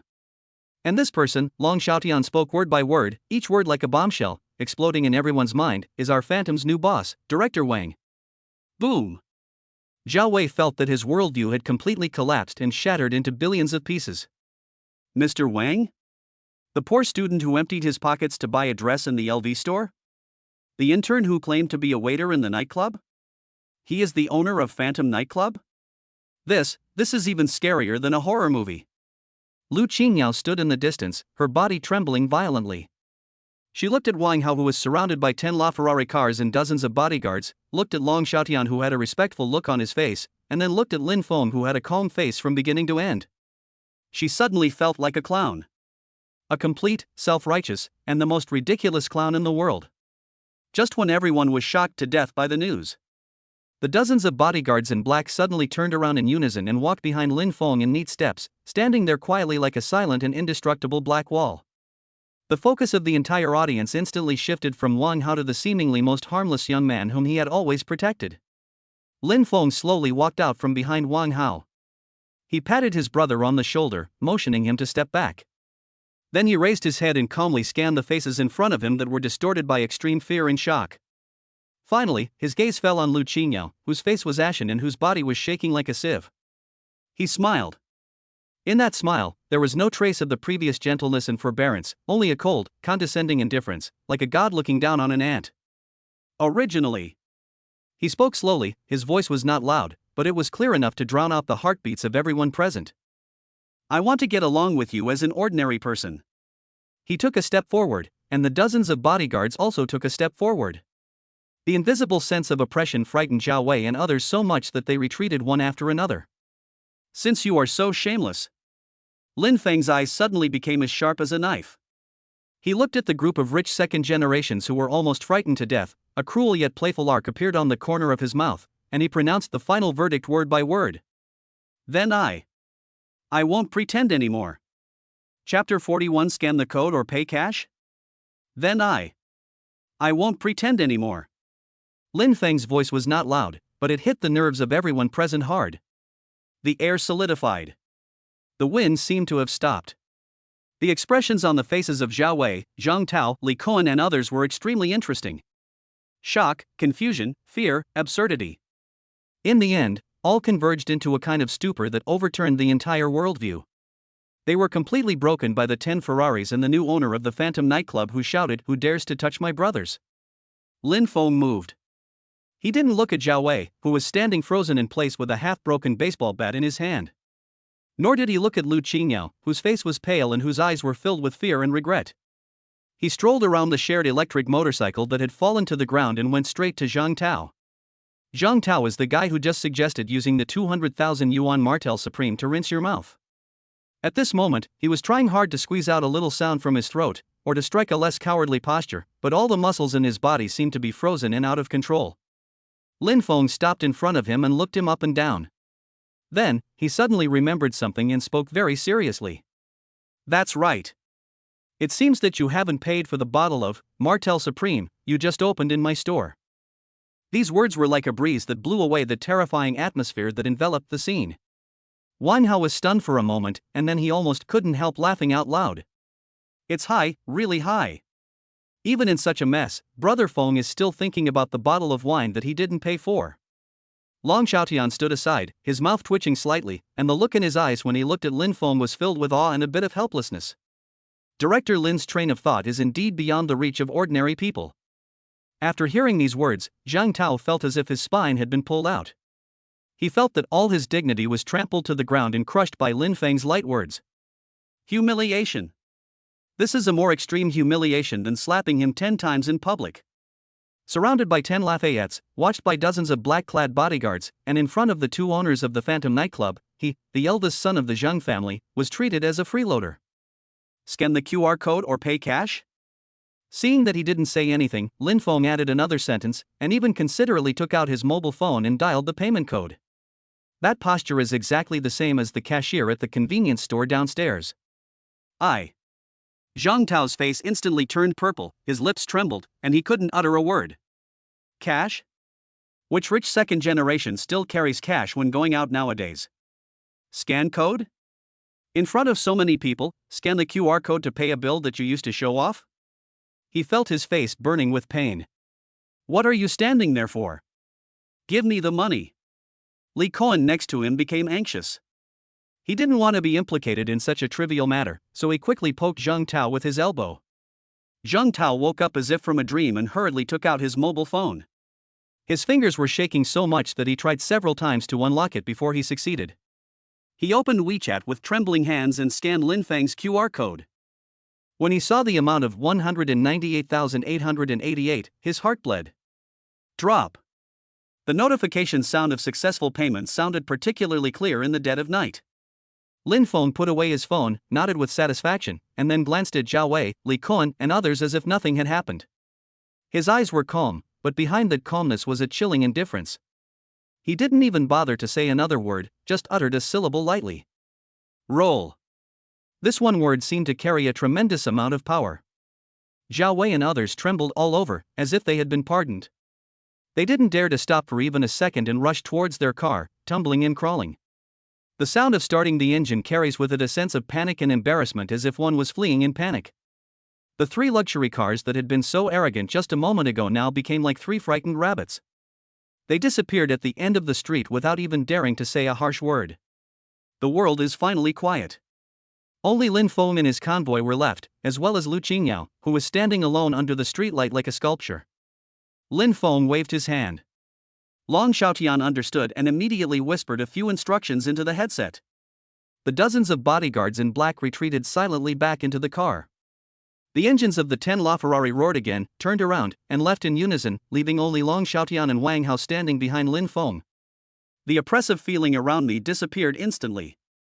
Lin Feng walked slowly to Lu Qingyao step by step. The streetlight stretched the shadows of the two people very long. Lu Qingyao lowered her head and didn't dare to look at him. Her body was trembling slightly, and she didn't know whether it was because of the cold or fear. Her LV dress worth 38,000 yuan now looked like a huge joke. Lin Feng looked at her and was silent for a long time. The face that had allowed him to act for a whole day was now filled with paleness and despair. He suddenly felt a little bored. Actually, he finally spoke, with a hint of fatigue in his voice that he himself didn't even notice. I really hope that your feelings tonight are real. Lu Qingyao's body trembled violently and she looked up in disbelief. Lin Feng's eyes were complicated, with mockery, pity, and a flash of regret.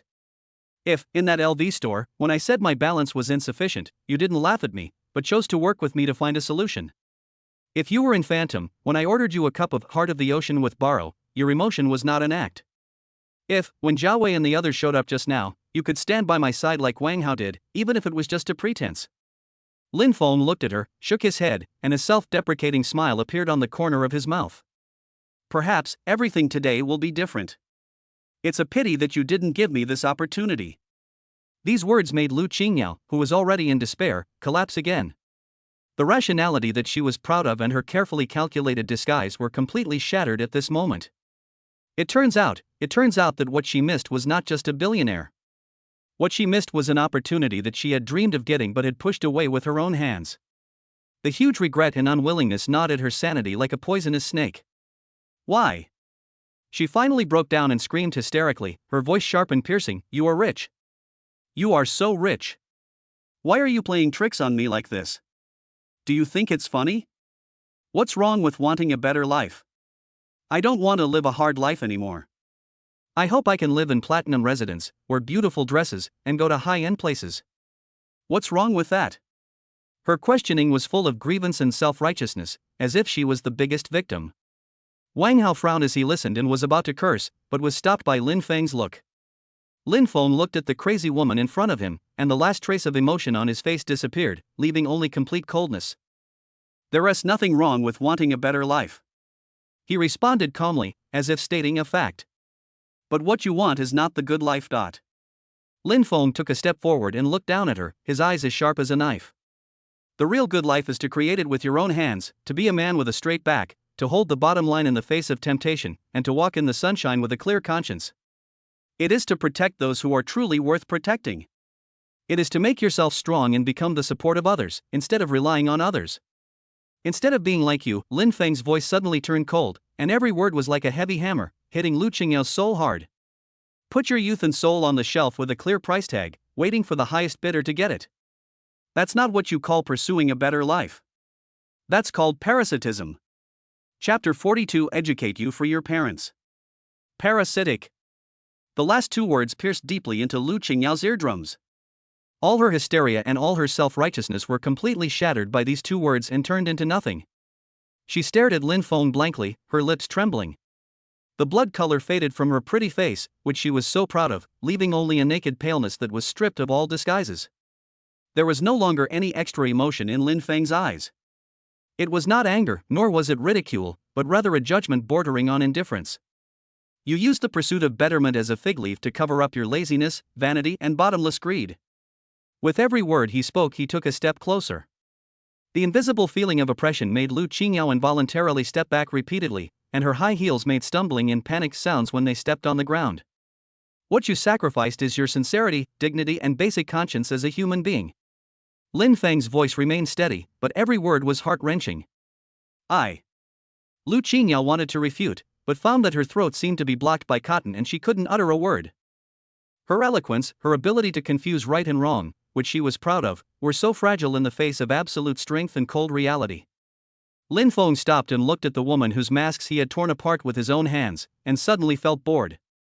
He turned around, without even glancing at her, and walked straight towards the red Rafa at the head. Wang Hao and Long Xiaotian came forward immediately. Brother Feng.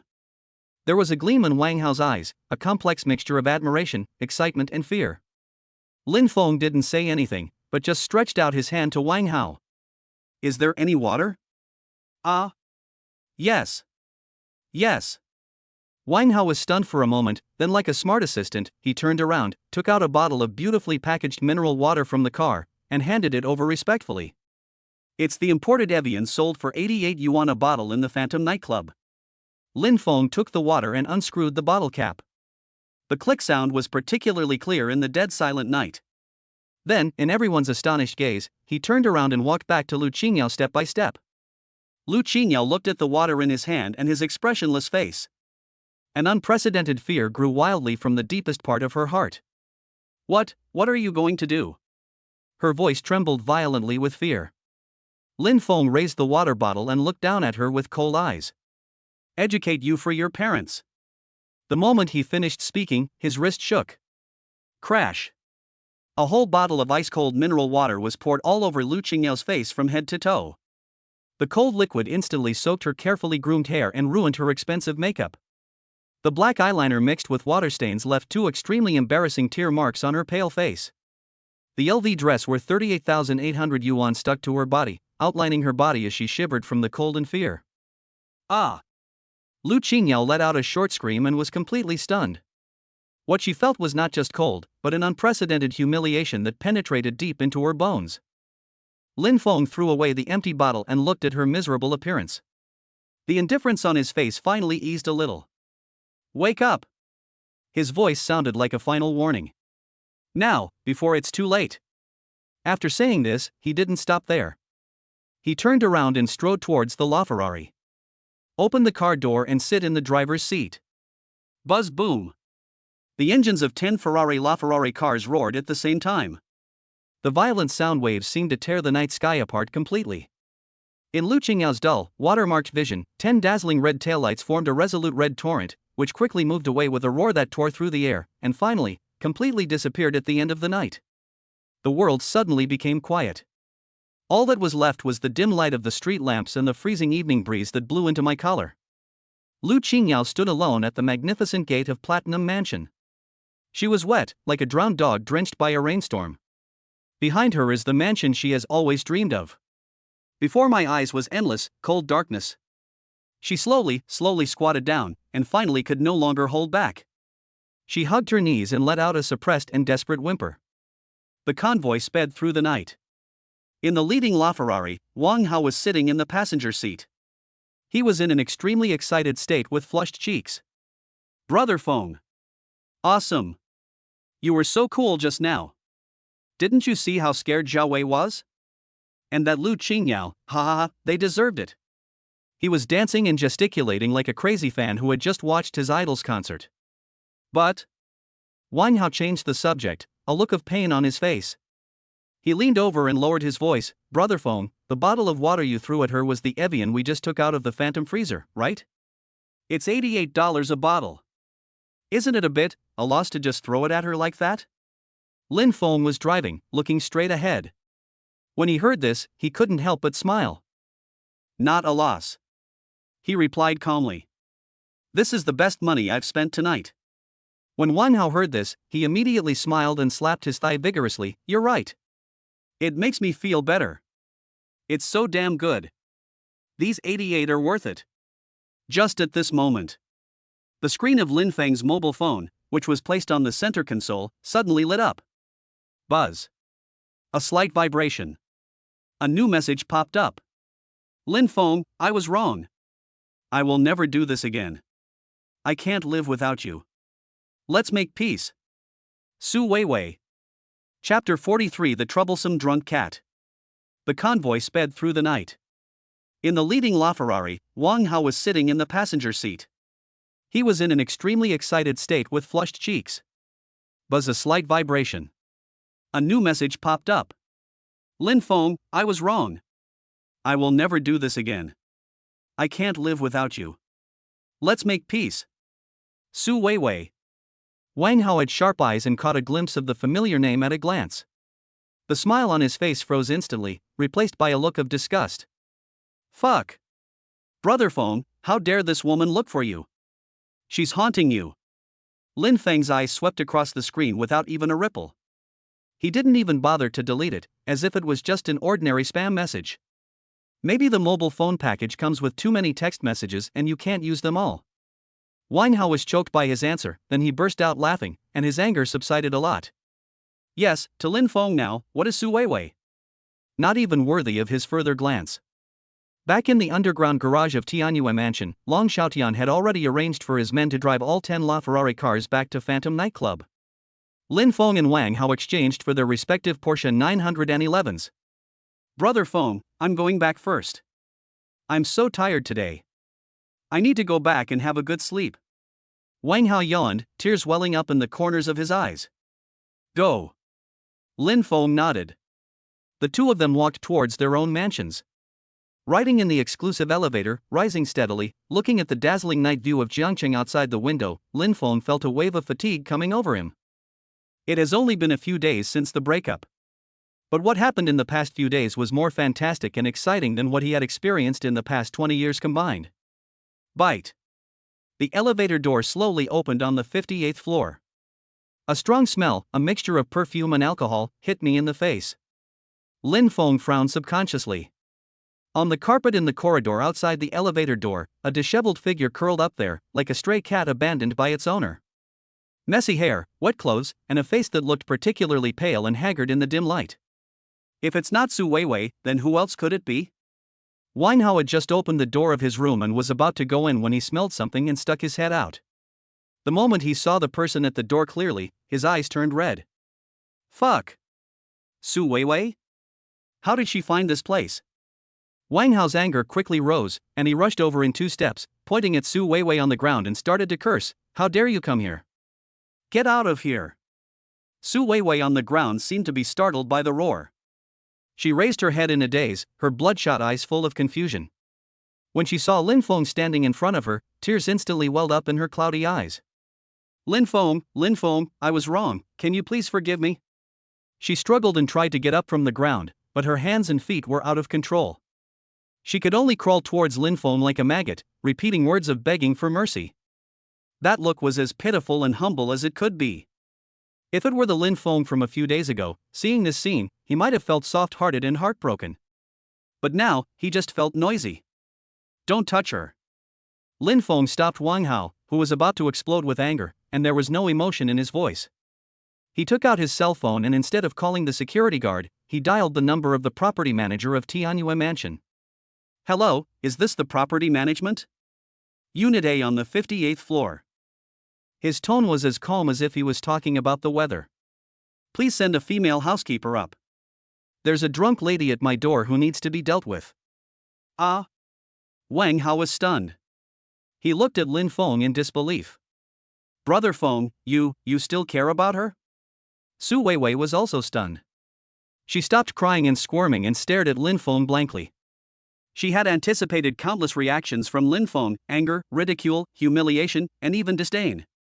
The only thing I didn't expect was such official indifference. It's like dealing with a piece of garbage that has stained the carpet and has nothing to do with you. Soon, a well-dressed female housekeeper wearing white gloves arrived by elevator. Seeing the scene at the door, although she was a little surprised, she still maintained a high level of professionalism and bowed slightly. "Hello, sir." Lin Feng pointed at Su Weiwei lying on the ground, as if he was explaining a trivial matter. "Help her take a bath and change into clean clothes. The guest room is over there, let her rest there first and don't let her run around." "Yes, sir." The housekeeper nodded, then skillfully helped the drunk Su Weiwei up from the ground, and half dragged and half carried her into the guest room area of Lin Feng's mansion. From beginning to end, Lin Feng didn't even look at Su Weiwei again. He opened the door of his room and said to Wang Hao, who was still standing there in a daze, "You should also go to bed early." Bang! The door is closed. Wang Hao was the only one left in the corridor, his hair disheveled in the wind. He scratched his head and couldn't figure it out for a long time. This operation is too cool, right? Half an hour later, the housekeeper knocked on Lin Feng's door. "Mr. Lin, the young lady has finished washing up and is sleeping in the guest room. Thanks for your hard work."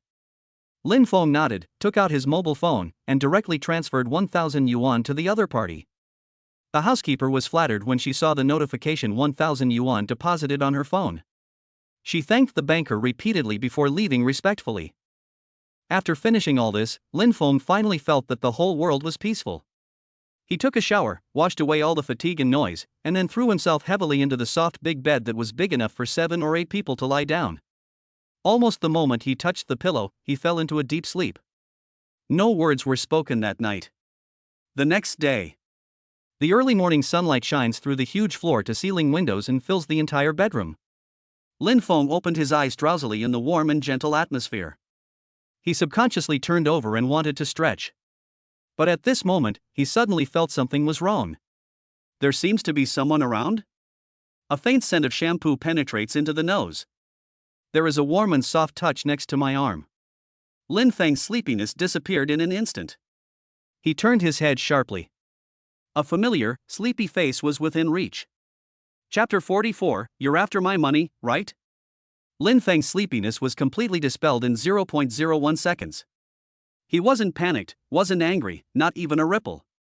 After my mind went blank, what came over me was a hangover like bone-deep fatigue and headache. Here it comes. What is supposed to come will eventually come. When a man has money, it is like a jar of honey just out of a sugar factory, with flies always flocking to it at the smell. Can't hide. The warm and soft touch against his arm and the familiar scent of shampoo lingering around his nose might have made his heart beat faster in the past. But now, it just makes him feel troubled. Lin Feng expressionlessly and carefully pulled his arm out of Su Weiwei's arms. He quietly lifted the quilt and stood on the ground, afraid of disturbing the time bomb on the bed. Looking at Su Weiwei's face that was still charming even in her sleep, there was no trace of nostalgia in Lin Feng's eyes, only the calmness of looking at a difficult problem. He walked out of the bedroom, closed the door, went straight to the floor-to-ceiling window in the living room, took out his cell phone, and called Wang Hao. The phone rang for a long time before it was connected, and Wang Hao's indistinct mumbling came from the other end.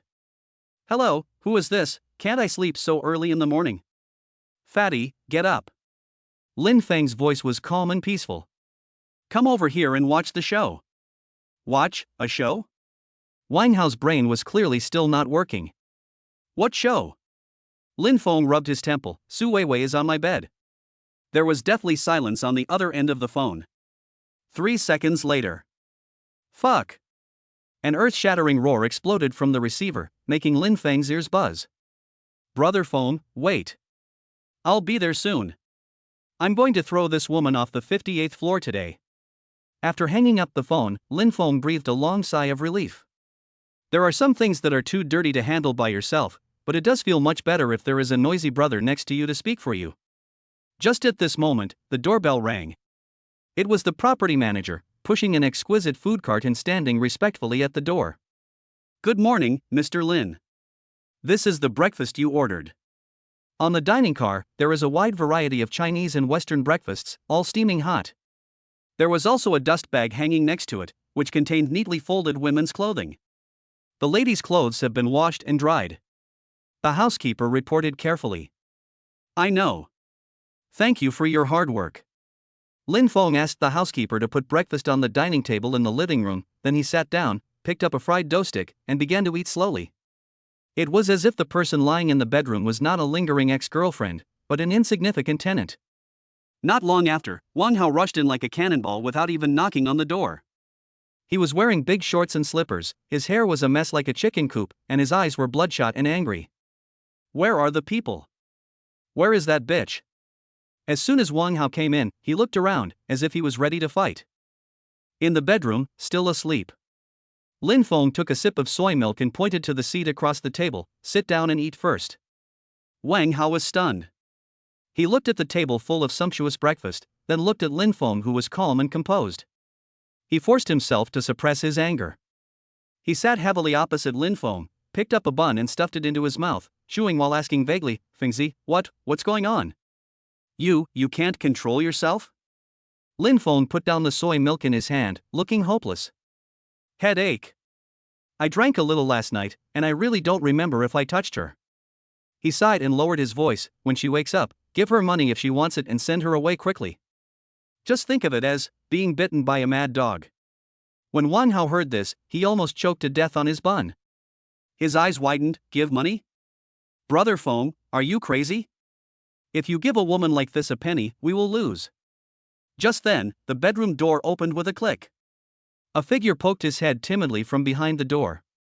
Su Weiwei was wearing a white t-shirt of Lin Feng's that was obviously much larger. The wide hem just covered her thighs, revealing a pair of straight, white long legs. Her hair was wet and draped over her shoulders, her face was bare, her eyes were confused and innocent, and she looked like a weak woman who had just experienced a storm.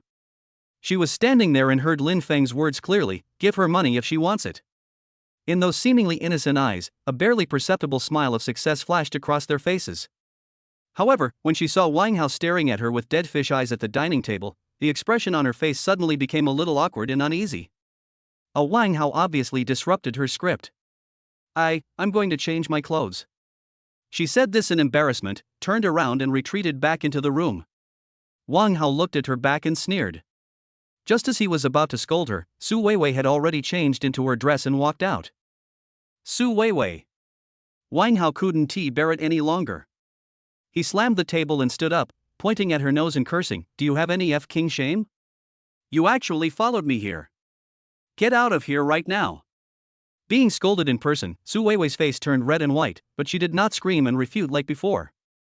Instead, her eyes turned red, and she looked at Lin Feng aggrievedly, her voice filled with tears. How can I be shameless? I have been with Lin Feng for more than a year. I love him. I want to start over with him. What's wrong with that? You love him? Bah! You love his money. Wang Hao was so angry that he was shaking all over. You! Stop arguing. Lin Feng finally spoke. His voice was not loud, but it made the excited Wang Hao and the aggrieved Su Weiwei shut up at the same time. He raised his eyelids, looked at Su Weiwei who was standing there with tears in her eyes, and pointed to the empty seat next to him with his chin. Sit down and eat. Su Weiwei was stunned. Wang Hao was also stunned. Su Weiwei bit her lip and finally sat down as she was told. It was a meal that was extremely strange. Wang Hao turned his grief and anger into appetite and ate everything in one swoop. Su Weiwei drank the porridge in small sips, occasionally glancing at Lin Feng with a resentful look.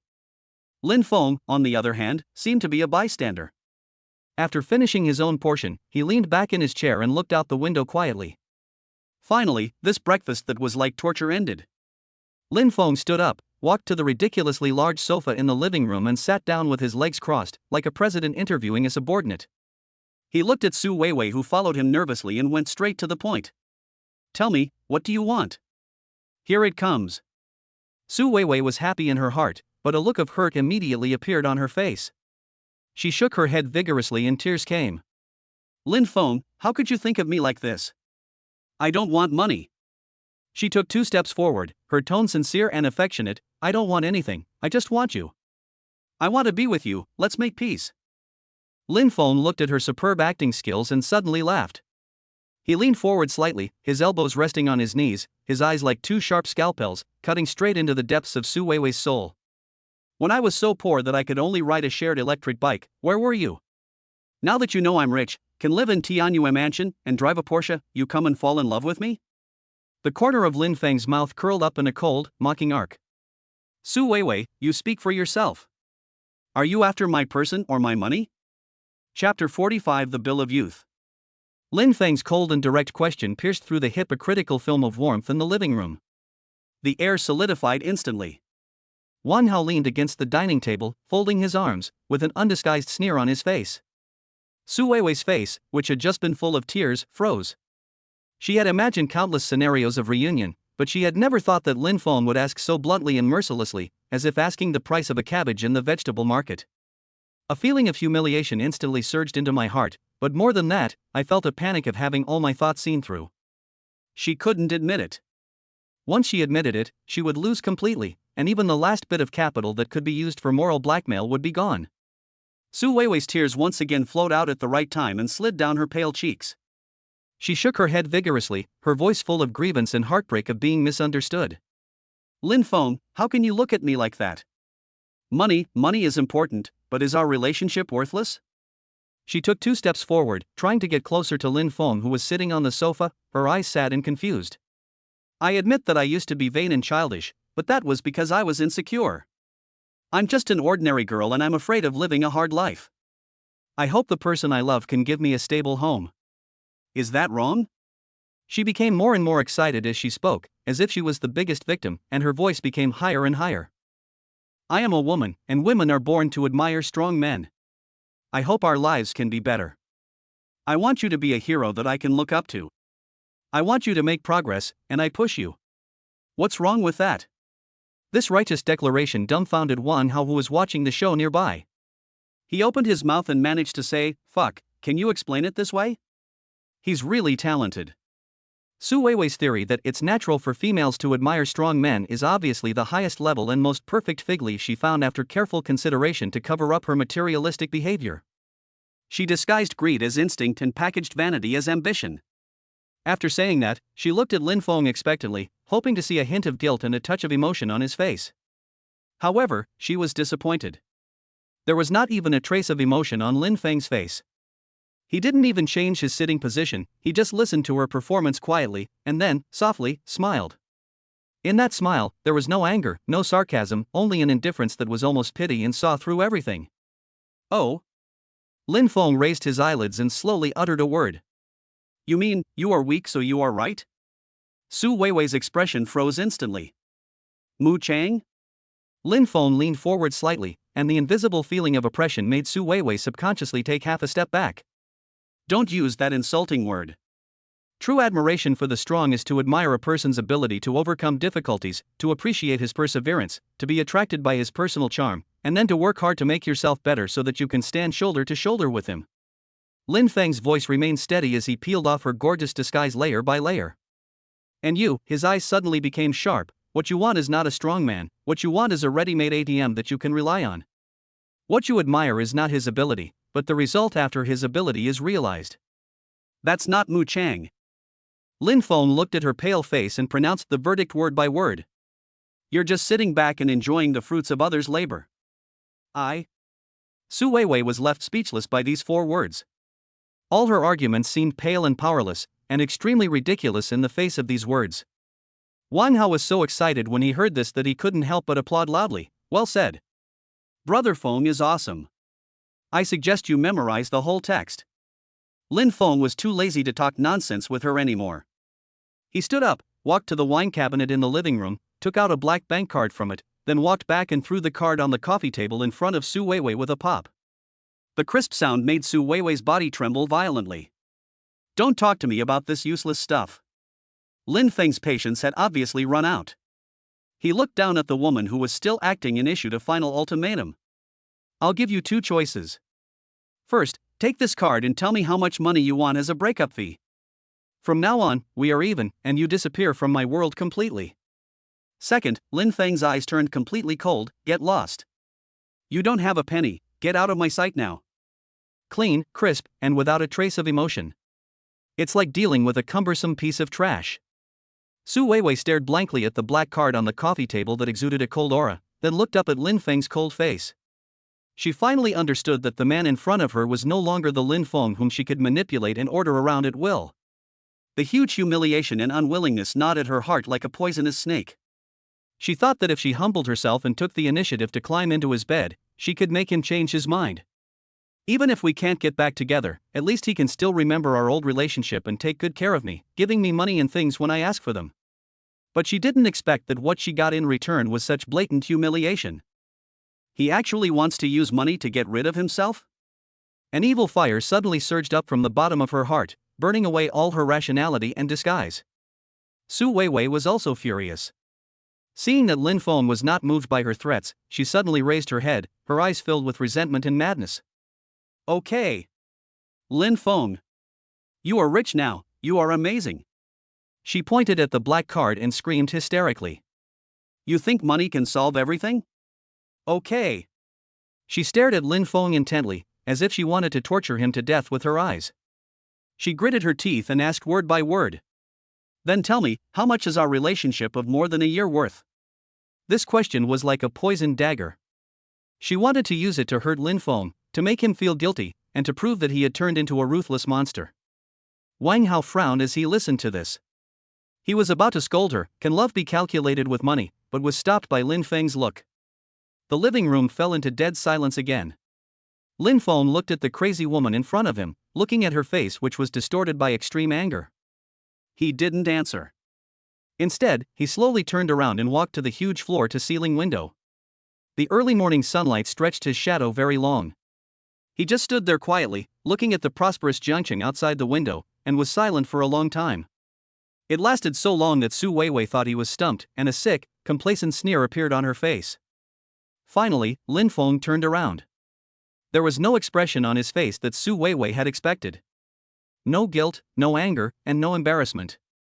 There was only an unprecedented calmness, a calmness that felt like salvaging some heavy fragments from the distant past.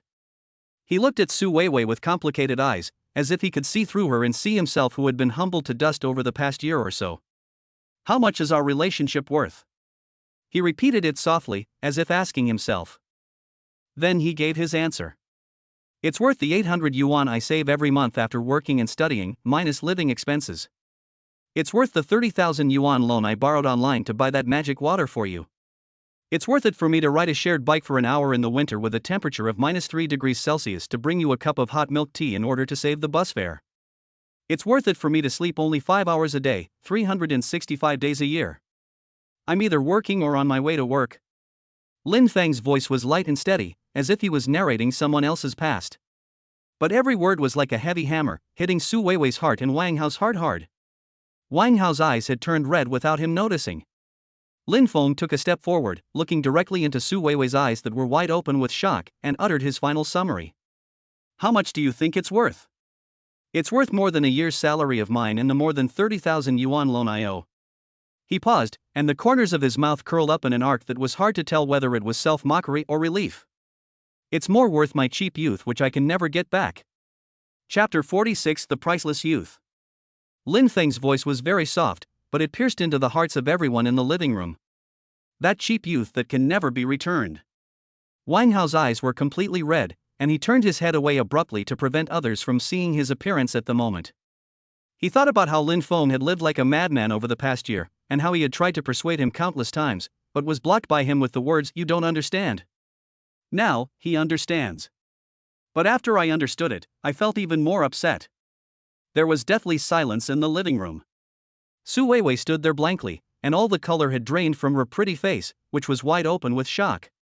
Every word Lin Feng said was like a mirror, reflecting her ugliest and most unbearable side. The so-called feelings that she was proud of were torn to pieces in front of Lin Feng's bill. No, that can't be done. She couldn't just lose like this. My brain was working frantically, looking for every excuse to refute it. Finally, she caught a life-saving straw. These Su Weiwei's lips trembled, and her voice was as sharp as a cat whose tail was stepped on. Aren't you willing to do all this? She raised her head, and her eyes were no longer filled with grievance, but with a kind of resentment and self-righteousness that was like a broken jar. I didn't put a knife to your neck and force you to do it.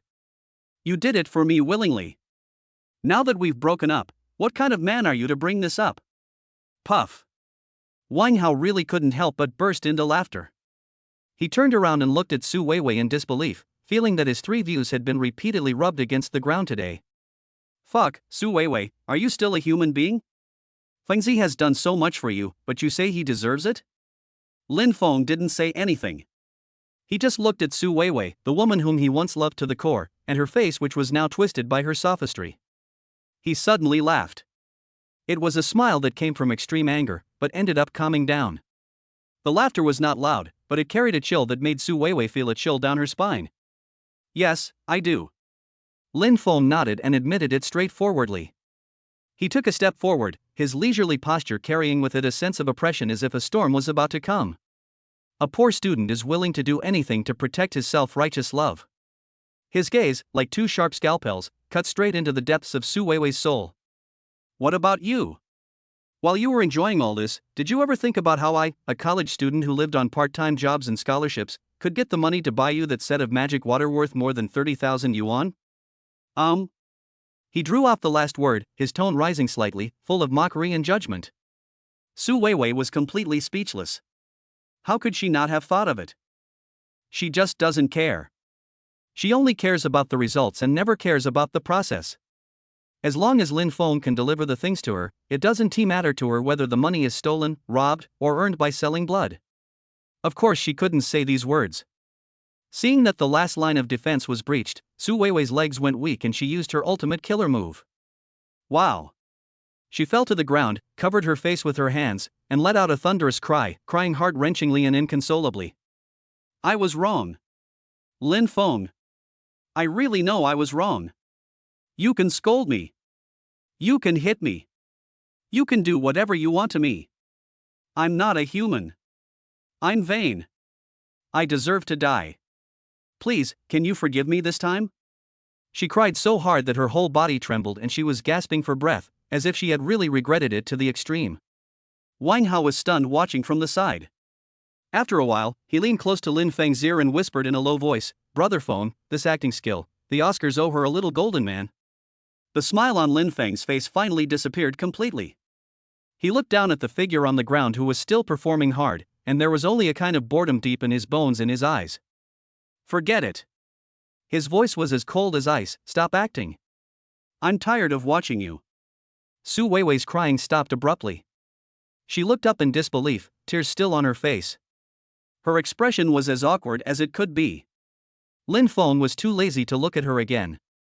He walked back to the coffee table and pushed the black bank card forward again. Name your price. He spoke calmly, in a business tone.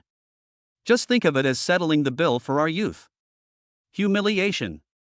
This is a more extreme humiliation than 10,000 insults. Su Weiwei felt that all the blood in her body was rushing to her head. At this moment, all her disguise, rationality, and calculations were completely ignited and turned into crazy flames. She suddenly got up from the ground and stared at Lin Feng. There was only resentment and greed in her beautiful eyes. Since the face has been torn. Since the emotional card has been played. Then why are you pretending? She wants money. She wanted him to pay the price for today's humiliation. Su Weiwei took a deep breath, as if she had made up her mind, and slowly raised her right hand. 5 slender fingers spread out in the air, like a blooming, poisonous flower. Wang Hao was stunned watching from the side. What's this new drama? Making the number 5, does that mean he's going to be struck by 5 thunders? Lin Feng leaned on the sofa, watching her movements, with no expression on his face, and just spoke lightly. 50,000? A sneer of contempt appeared on Su Weiwei's lips. She shook her head. Lin Feng raised his eyebrows slightly, seeming to be interested. 500,000? Su Weiwei still shook her head. She looked at Lin Feng with eyes as if she was looking at a bumpkin who had never seen the world. She raised her chin slightly, and in an almost boastful tone full of revengeful pleasure, she pronounced the number that she had been brewing for a long time, word by word. My youth is worth 5 million. If you transfer the money now, I will immediately disappear from your sight and never appear again. Chapter 47 Don't Regret. 5 million. When these 3 words came out of Su Weiwei's mouth, which was twisted by resentment and greed, the air in the living room seemed to freeze for half a second. Wang Hao leaned against the dining table, folding his arms, and the sneering expression on his face froze. He scratched his ears, wondering if he was hallucinating because he woke up too quickly that morning. 5 million? Why doesn't she rob a bank? However, Lin Feng's expected rage did not occur. In the dead silence, Lin Feng was stunned for a moment, and then he smiled. It was a heartfelt, deep laugh, as if one had heard the funniest joke of the year. He leaned back on the sofa, his shoulders shaking slightly with laughter. That laughter was full of absurdity, contempt, and even more pity. Ha ha ha ha ha ha ha ha.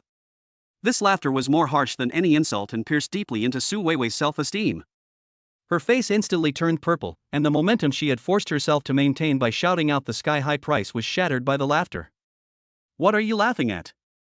Su Weiwei's voice became sharp and piercing. Why? You think it's too expensive? Can't afford it? Lin Feng, aren't you going to settle the score with me? Lin Feng slowly stopped laughing. He stood up, with a height of 1.78 meters, but at this moment he had a condescending feeling. He walked up to Su Weiwei step by step, looked down at her, with a mocking look in his eyes as if he was examining a fake antique. 5 million? He repeated softly and shook his head. Su Weiwei, are you overestimating yourself?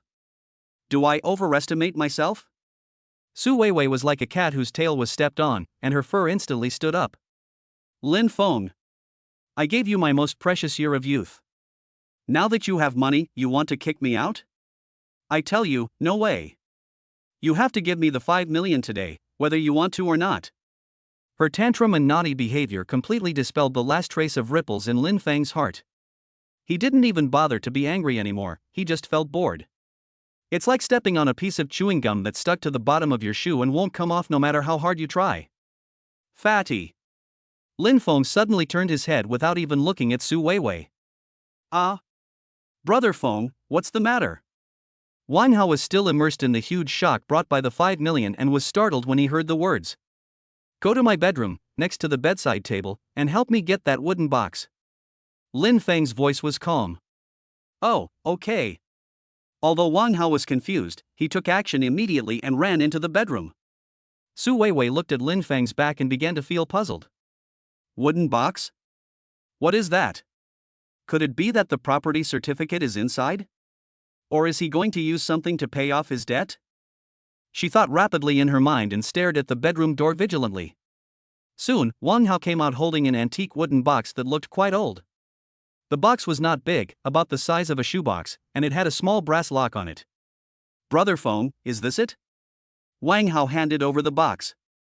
Lin Feng took the box and casually took off a red rope from his neck. On the rope was a small key that had been polished to a shine. Click. With a slight click, the lock opened. Su Weiwei's heart inexplicably rose with the sound. Lin Feng did not open the box immediately, but placed it on the valuable mahogany coffee table in front of him. He looked at Su Weiwei, with a complexity in his eyes that she had never seen before. Then, in front of her, he slowly opened the lid of the box. There is no property certificate, no gold bars, and no bank card. The box was filled to the brim with photos. One by one, neatly stacked. Lin Feng picked up the top one, took a look at it, and then threw it on the smooth floor as if he was throwing away a piece of waste paper. In the photo, Su Weiwei has a sweet smile on her face. She is holding a cup of milk tea in her hand, and the background is the internet-famous milk tea shop in front of the school. Pa! Another photo was thrown out.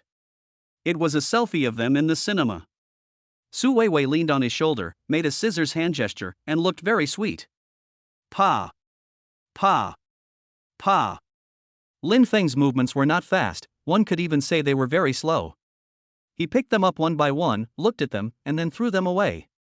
Those photos that carried all the sweet memories of the past year or so, like fallen autumn leaves, scattered on the cold floor. Su Weiwei's face turned paler little by little. Wang Hao stood aside and watched this scene, feeling mixed emotions. He bent down silently and picked up the photo closest to him. On the back of the photo, there is a line of beautiful and powerful handwriting. Today I took Weiwei to eat the Japanese food she wanted the most, and she enjoyed the meal very much. Seeing her smile, I felt more motivated to wash the dishes. I will make more money in the future so that I can let her eat all the delicious food. Wang Hao's hand shook violently. He picked up another one. This is my Weiwei's favorite milk tea. There were so many people lining up. I waited for more than an hour before I could buy one. I want to make her plump and white. Pick up another one. Weiwei said she wanted a set of magic water. I checked and it's very expensive. But it doesn't matter. I can do another job. As long as she is happy. Behind every photo, there is a passage, recording a humble boy's purest devotion and most beautiful vision for love. Wang Hao's eyes were completely red. He raised his head and looked at his brother, who was throwing photos one by one with an expressionless face. He felt like there was a ball of cotton stuck in his throat. Su Weiwei also saw it.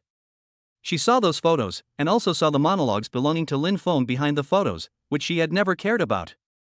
Her body began to tremble uncontrollably. Finally, all the photos in the box were thrown away. Lin Feng pushed the empty wooden box to the other side of the coffee table. He looked at Su Weiwei, at her face as pale as paper, and suddenly smiled. Originally, his voice was very soft, but it was clearly heard by everyone. I wanted to wait until the day I proposed to you before giving you this box. I'm a bit stupid and I don't know how to say sweet words, so I just want to save my kindness to you bit by bit and make it into a memory of our love. He stood up straight and resumed his condescending attitude, looking at the mess of memories and the crumbling woman at his feet.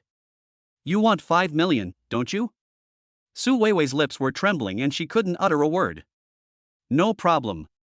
Lin Feng's answer was so straightforward that Wang Hao was stunned. I'll give it to you. He took out his mobile phone and opened the banking app, operating it skillfully without any hesitation.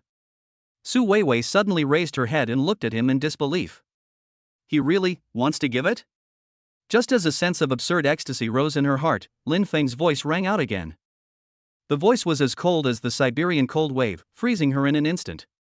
But, Su Weiwei, don't regret it. These 3 words were like a heavy hammer, hitting Su Weiwei's heart hard. She stared blankly at the messy photos on the floor, looked at herself in the photos smiling happily, and then looked at the man in front of her with cold eyes and unfamiliar face. Regret? She had regretted it a long time ago. It's not that I regret breaking up, but I regret why he wasn't so rich from the beginning? Wow. All the disguises, all the calculations, all the self-righteousness were completely shattered at this moment. Su Weiwei couldn't restrain herself any longer. She looked at the photos. Look at the fool who was once humbled to the dust but was willing to give everything for her. Really, I cried. Tears rolled down like beads that had broken off the string. But as she cried, she started to laugh again. That laughter was more mournful and desperate than crying. I don't deserve it. She squatted down, covered her face with her hands, and her voice came out intermittently from between her fingers, full of self-mockery and sadness. Lin Feng, I don't deserve you to be so nice to me. I don't have a good background, I don't have a good family, my parents are farmers, I don't want to stay in that small place all my life. My youth is only a few years long, I just want to seize every opportunity to climb up. She raised her head, and on her tear-stained face was a confession that was almost insane. You know what? In our county, many girls my age are already mothers of 2 children. They spend their days just hanging around their husbands, children, and the stove, and you can see them dying at a glance. I'm afraid. I'm really afraid of living that kind of life. She looked at Lin Feng, her eyes filled with pain and struggle. Even if I have done you wrong, I will remember your kindness in my heart for the rest of my life. Think of this 5 million as a loan from you. I'll give it back to you in my next life. Chapter 48, Just consider it, give an explanation to youth. In the living room, the only sound was Su Weiwei's uncontrollable, almost collapsed roar. I'm afraid. I'm really afraid of living that kind of life. Even if I have done you wrong, I will remember your kindness in my heart for the rest of my life. Think of this 5 million as a loan from you. I'll give it back to you in my next life. These words are more like a hysterical self-defense than a confession. When Lin Feng heard this, he was stunned for a moment. He expected that she would continue to throw a tantrum, curse bitterly, and greedily snatch the card. But he never thought that she would open up her deepest fears and pain in such a bloody way and show them to him. Yeah, if he doesn't get the system. If he was still the poor student who was worried about the 30,000 yuan loan and running around for a few hundred yuan of part-time job fees. At first glance, isn't his life also one of confusion and struggle? He would also be afraid, and would smooth out his edges and even give up his dignity for a few pieces of silver. From this perspective, what is the essential difference between him and Su Weiwei? We are all just an insignificant speck of dust, being carried along by the torrent of life and struggling desperately to move upstream. At that moment, Lin Feng had prepared the most brutal revenge plan in his mind. let her lose her reputation in school, and report her to the police with the recording for blackmail. It all seemed so ridiculous and meaningless. He suddenly felt a little pity for her. Or rather, he was feeling pity for himself who had once risked everything for her. Wrong, is it really all her fault? No. The one who was wrong was the one who had nothing but wanted to satisfy her desires with love. What is wrong is this damn reality that forces people to choose between bread and love. The coldness and mockery in Lin Feng's eyes had quietly dissipated without him noticing. Instead, there is a complex calmness with a sense of relief. He said nothing. I just silently took out my phone, unlocked it, and opened the banking app. He found the bank account that he was once very familiar with and to which he would deposit money every month. Enter the amount. 5 million.00. Then, click confirm. The whole process was quiet and silent. Su Weiwei was still squatting on the ground, immersed in her own collapse and despair. Wang Hao leaned against the dining table, watching Lin Feng's actions, scratching his head anxiously. He wanted to rush up to stop him several times, but was frightened by Lin Feng's terrifyingly calm aura and could only stomp his feet on the spot. Just at this moment. Bite. A crisp, electronically synthesized text message alert sound suddenly rang out in the silent living room. The sound was not loud, but it was like a heavy hammer, hitting everyone's heart hard. The source of the sound was the old Apple phone that Su Weiwei dropped on the carpet, the screen of which already had several cracks. Su Weiwei's crying stopped abruptly. Her body suddenly stiffened, as if she was immobilized by a spell. She slowly, very slowly lowered her head and looked at her phone screen. The text message notification from the bank was shining brightly, and every word was like a red-hot iron, burning her eyes. Your savings card account with the last digit XXXX received a transfer of 5 million renminbi at XXXX on X month X day, and the current balance is 5,127 renminbi and 54 cents. 5 million. It really arrived. Su Weiwei stared at the string of numbers blankly, her mind going blank. Did she win? She got the huge sum of money she had always dreamed of, enough to change her destiny. But why, my heart feels empty, as if a piece of it has been taken away from me? She lost. The defeat was complete and utterly crushing. She used her most shameful face to personally put a cold price on this relationship. From now on, there is no more connection, only transactions. A huge sense of shame overwhelmed her like a tide, and she didn't even have the courage to look up at Lin Feng again. Now that the money had arrived, she no longer had any reason or dignity to stay here. Su Weiwei slowly got up from the ground. She didn't look at the bank card she threw on the ground, nor did she look at Lin Feng. She just lowered her head and her eyes fell on the messy photo at her feet. Those photos recorded a boy's most passionate love and also her own purest smile ever. It felt like there was a fire stuck in my throat. She was silent for a long time, so long that Wang Hao thought she was going to regret it and was going to do something weird again. Su Weiwei finally moved. She squatted down and stretched out her slightly trembling hands to pick up the photos. But when his hand was halfway extended, he stopped. She raised her head and for the first time, looked at Lin Feng with an almost pleading, humble look. These photos, can I take them away? Her voice was as hoarse as if it was rubbed on sandpaper. Lin Feng did not answer, nor did he even move his eyelids, he just looked out the window quietly. Silence means acquiescence. Su Weiwei understood. She stopped talking, bent down, and began to pick up the photos scattered on the ground one by one, carefully. She picked up the items slowly and carefully. Every time she picked up a piece, she would use her sleeve to gently wipe away the non-existent dust on it. Wang Hao looked at this scene, unable to suppress the anger in his heart. He moved closer to Lin Feng and lowered his voice. Fengzi, did you really give it to her? 5 million. Does this woman deserve it? I might as well feed this money to a dog instead of giving it to her. The dog still knows how to wag its tail at me. Lin Feng ignored Wang Hao's complaints. His eyes followed Su Weiwei's figure. Finally, the last photo was also picked up. Su Weiwei held the thick stack of photos tightly in her arms, as if she was holding the most precious treasure in the world. She stood up, walked to the door, and paused. She didn't turn around, but just said something in a voice so soft that it was almost inaudible. Thanks. After a pause, she added. But, I really loved you. After saying that, she opened the door and walked out without looking back. Bang. The door was closed, isolating the two worlds. The living room finally returned to silence. Wan Hao looked at the closed door and kicked the sofa angrily. Fuck. Just let her go like that? Fengzi, why did you give her this money? Lin Feng slowly turned around, walked to Wang Hao and patted him on the shoulder. There was no anger or resentment on his face, only a calmness after the storm. He looked at his brother's indignant face and suddenly laughed. Just as. He let out a long sigh, as if a heavy burden had been lifted from his shoulders. Give youth an explanation. Chapter 49. That youth officially ended. The moment the door was closed, the whole world became quiet. Wan Hao looked at the tightly closed mahogany door, his chest heaving violently. Finally, he couldn't help but kick the sofa next to him hard. The expensive leather sofa made a dull sound and did not move at all, but it made the soles of his feet hurt. Fuck. Wang Hao held his foot with his teeth bared, jumping on one leg in place, his face full of anger and anxiety. Fengzi. You really let her go like this? And you gave her 5 million? That's 5 million. Why did she do that? Based on the way she was crying and making a fuss just now, we should call the police and arrest her for extortion. Let her go to jail and reflect on her mistakes. Wang Hao was really mad. He couldn't understand why Lin Feng used so many tricks to deal with high-end green tea like Lu Qingyao, making the other party doubt her life.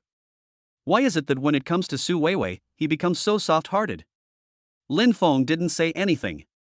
He slowly walked to the huge floor-to-ceiling window and looked at the bustling Jiangqing outside the window. The sunlight pierced through the clouds, giving the steel forest a warm golden edge. After a long time, he turned around and looked at Wang Hao, who was still glaring and blowing his beard, with an unprecedented calmness on his face. Fatty, if it was Lu Qingyao, or any other gold digger, believe it or not, I have 100 ways to make her spend the rest of her life in jail and make her pay the most painful price for her greed. Wang Hao was stunned for a moment, then nodded vigorously. I believe it. Of course I believe it. But she is different. Lin Feng's gaze drifted towards the door with a complicated look. The corner of Lin Feng's mouth curled up in a self-deprecating arc. You know, the first day I was with her was at the snack street behind the school. I treated her to a bowl of spicy hot pot for 6 yuan. She ate it with sweat all over her face and told me with sparkling eyes that this was the best spicy hot pot she had ever eaten. It was her birthday, and I used the 2 months' salary from my part-time job to buy her a lipstick worth over 100 yuan. When she received it, she hugged me and jumped up and down the dormitory building. She was as happy as a child. Wang Hao opened his mouth, but couldn't utter a single abusive word. We really loved each other. Lin Feng's voice was very soft, but it revealed an unquestionable certainty. She is vain, she worships money, and she chose to use 5 million to put an end to our relationship. These are all true. But the joy we once felt when we shared a bowl of instant noodles was also real. Lin Feng walked over and patted Wang Hao on the shoulder, his expression completely relieved. I'm not a saint, and I'm not a bootlicker. When dealing with Lu Qingyao, I can treat her as an NPC in a game and do whatever I want. But I can't do that to Su Weiwei. Because doing so would not only be revenge against her, but would also be denying myself who once humbled myself to the dust for her. He looked at his brother's face, which turned from angry to complicated, and smiled. That 5 million is not a breakup fee for her, nor is it compensation. That was the price I paid to buy out my own cheap youth. From now on, I, Lin Feng, will cut all ties with the past. Whether Su Weiwei is dead or alive, rich or poor, it has nothing to do with me anymore. Wang Hao stared at Lin Feng in a daze. Looking at the calm smile on his face, he suddenly felt an indescribable feeling in his heart. He felt that the Lin Feng in front of him seemed a little different from the Lin Feng who drove a Porsche and spent a lot of money in nightclubs. If the previous Lin Feng was like a sword that had just been sharpened, with its edge exposed and a murderous spirit of revenge against the world. Now he is like a magic weapon that has been put back into the sheath after going through thousands of trials and tribulations. The edge remains the same, but it has become more restrained and profound. This may be the real growth. Wang Hao sighed deeply, sat down on the ground, rubbed his aching feet, and muttered, all right, you're awesome, you're right. Anyway, the money is yours, you can spend it however you like. Just think of it as, that youth wasted. Lin Feng was amused by him. He walked over, put the empty wooden box on the ground into the garbage bag, tied it up, and threw it into the garbage chute. After doing all this, he felt light all over, as if a heavy burden had been lifted from him. Life seemed to have returned to its usual rhythm. The next day, Jiangcheng University. Boom buzz. 2 deep and powerful engine roars came from far away, like 2 awakening beasts, instantly tearing apart the tranquility of the campus in the early morning. All the students passing by, no matter they were the top students in a hurry or the poor students who were on time for class, stopped and looked in the direction of the sound. Two Porsche 911s, one black and one red, with smooth lines and full of violent aesthetics, slowly drove into the school parking lot side by side in a visually impactful manner. In the sunlight, the car paint gleams with a dazzling luster. Oh my god! Porsche 911. Two of them. Who is this? Is there such an awesome rich second generation in our school? I'm jealous. I'm still struggling over whether to eat steamed buns or fried dough sticks in the morning, but others are already driving multi-million sports cars to class. Amid the envious, jealous and curious gazes of the crowd, the scissor doors of the two sports cars were raised up at the same time. A young man wearing Armani casual clothes and with a cool and indifferent temperament walked out of the black car on the left. It was Lin Feng. And from the fiery red car on the right, a fat man rolled out. He was wearing the same brand name clothes, but looked a little funny. As soon as Wang Hao got off the car, he felt like he was surrounded by hundreds of eyes and felt uncomfortable all over. He subconsciously wanted to hide behind Lin Feng, but was stopped by Lin Feng's eyes. He could only bite the bullet, puff out his sizable belly, and try hard to imitate Lin Feng, putting on a cool expression that said, "Don't get close to me." But those little eyes, rolling around and full of guilt, completely betrayed him. "Let's go, Director Wang. We're going to be late for class." Lin Feng said lightly, locked the car, and walked towards the teaching building. Oh. Here I come." Wang Hao hurriedly followed, walking closely beside Lin Feng, and lowered his voice and said, "Brother Feng, can we be more low-key next time? Driving this car to school, I feel like a giant panda in the zoo, being treated like a monkey." Lin Feng glanced at him and said, "You are the owner of the Phantom nightclub. Is it strange that you drive a Porsche to school?" Wang Hao was suddenly speechless. Yes, he is now a nightclub owner worth 500 million. Driving a junky car worth over 1 million seems pretty low-key, right? Thinking of this, Wang Hao's back straightened instantly, and his walking posture even showed a bit of kingly and domineering air. Just like that, a month passed in the boring life of the rich man. During this month, Lin Feng and Wang Hao's lives fell into a regular yet strange cycle. During the day, they are the two most mysterious, low-key and high-profile students in Jiangcheng University. He drives a sports car worth millions, but he goes to class, goes home and eats in the cafeteria just like an ordinary student. At night, Wang Hao would transform himself into Boss Wang, who has the final say in Phantom nightclub. With Long Xiaotian's assistance, he went from being nervous and awkward in the beginning to being able to handle some nightclub affairs properly later on. Although most of the time, he still prefers to stay at home and play games with Lin Feng. And Lin Feng has completely become a salted fish. He no longer spent money like crazy as before, nor did he play any anti-counterfeiting games again. Apart from attending classes every day, he would stay in the empty mansion in Tianyuan Mansion, reading, working out, or simply sitting in front of the floor-to-ceiling window and daydreaming. The bank card with nearly 500 million in cash was casually thrown into the drawer by him, as if it was just a string of meaningless numbers. He did not deliberately inquire about Su Weiwei's news. In his opinion, when the 5 million was transferred, this woman had been completely wiped out from his world. Until this evening. Lin Feng had just finished working out and took a shower. He walked into the living room in his bathrobe and saw Wang Hao approaching him with a curious look on his face. Fengzi, have you heard? What did you hear?" Lin Feng took a bottle of water from the refrigerator and asked casually. "Su Weiwei." Wang Hao lowered his voice and said mysteriously, "I heard from a princess in the same department as her in the nightclub. Oh no, the waiter said that Su Weiwei hasn't been to class for more than a month, and she just completed the withdrawal procedures 2 days ago." Lin Feng paused while drinking water. "I heard that the day after she got the money, she booked a flight to go abroad. It seems that she went to study abroad in some country. She left Jiangcheng completely." As Wang Hao spoke, he carefully observed Lin Feng's expression. The living room fell into silence. Lin Feng screwed the bottle cap on and walked to the floor-to-ceiling window. Outside the window is the dazzling night view of the river city, with lights from thousands of homes converging into a glittering galaxy of stars. This is the 58th floor, high enough to overlook the prosperity of the entire city. He has everything he never dared to dream of in the past. Money, luxury houses, luxury cars, status. But when I heard that name and the news that she had left, I couldn't help but feel a little empty in my heart.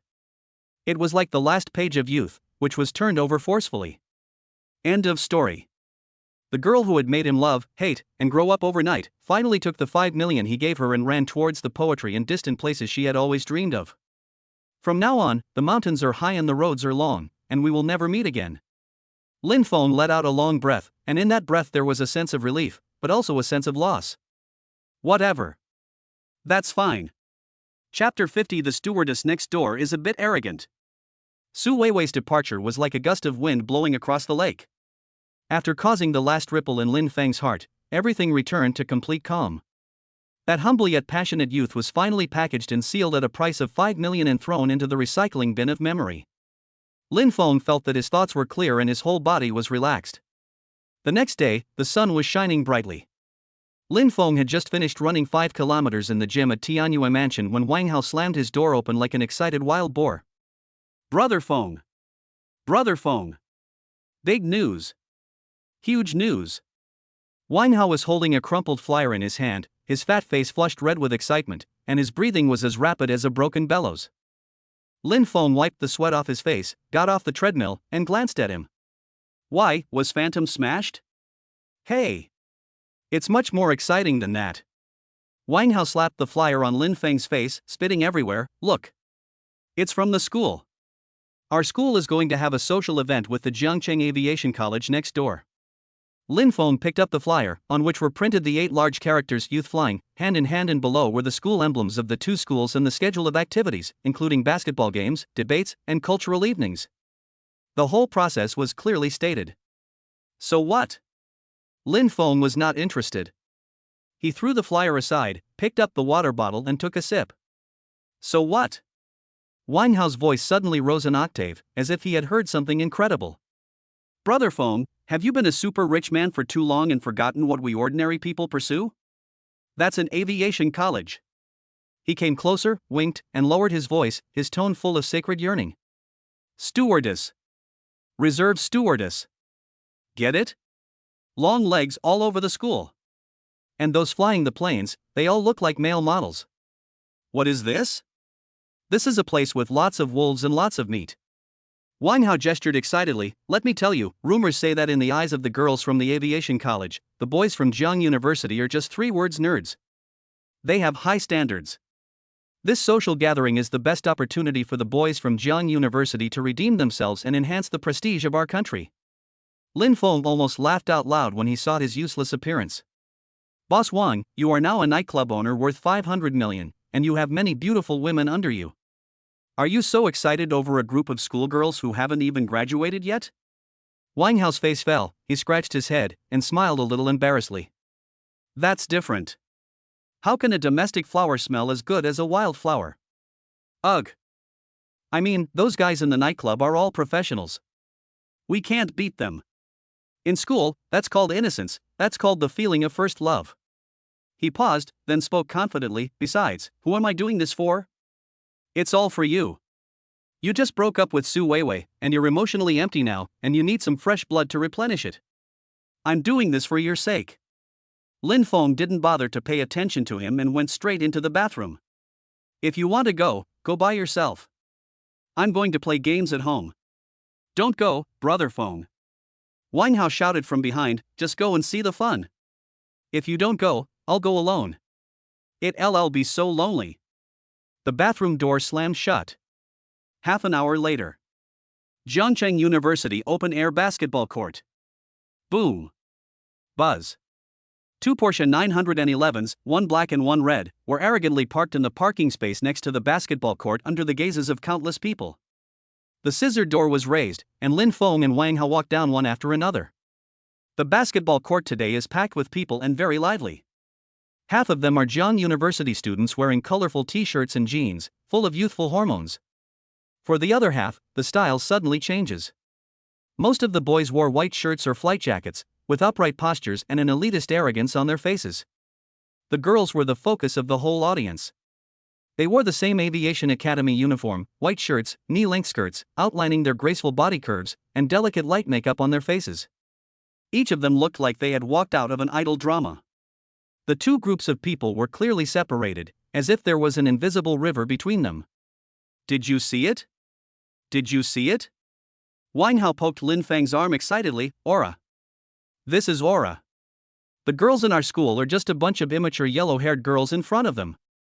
Lin Feng's gaze swept across the court and finally landed on the center of the court. Before the game started, over at the aviation college, a handsome boy who was nearly 1.9 meters tall was holding a basketball and dribbling the ball in various ways with ease, causing screams from the girls around him. His name is Gao Fei, a well-known figure in the flight technology department of the aviation college. It is said that his family owns an airline company. He is truly a child of destiny. And next to Gao Fei stood a woman. The woman had long black hair casually draped over her shoulders. She wore the same uniform as other girls, but she managed to make it look like high-end custom-made clothes. Her facial features were extremely delicate, yet expressionless, her eyes were cold, and her chin was slightly raised, like a proud white swan.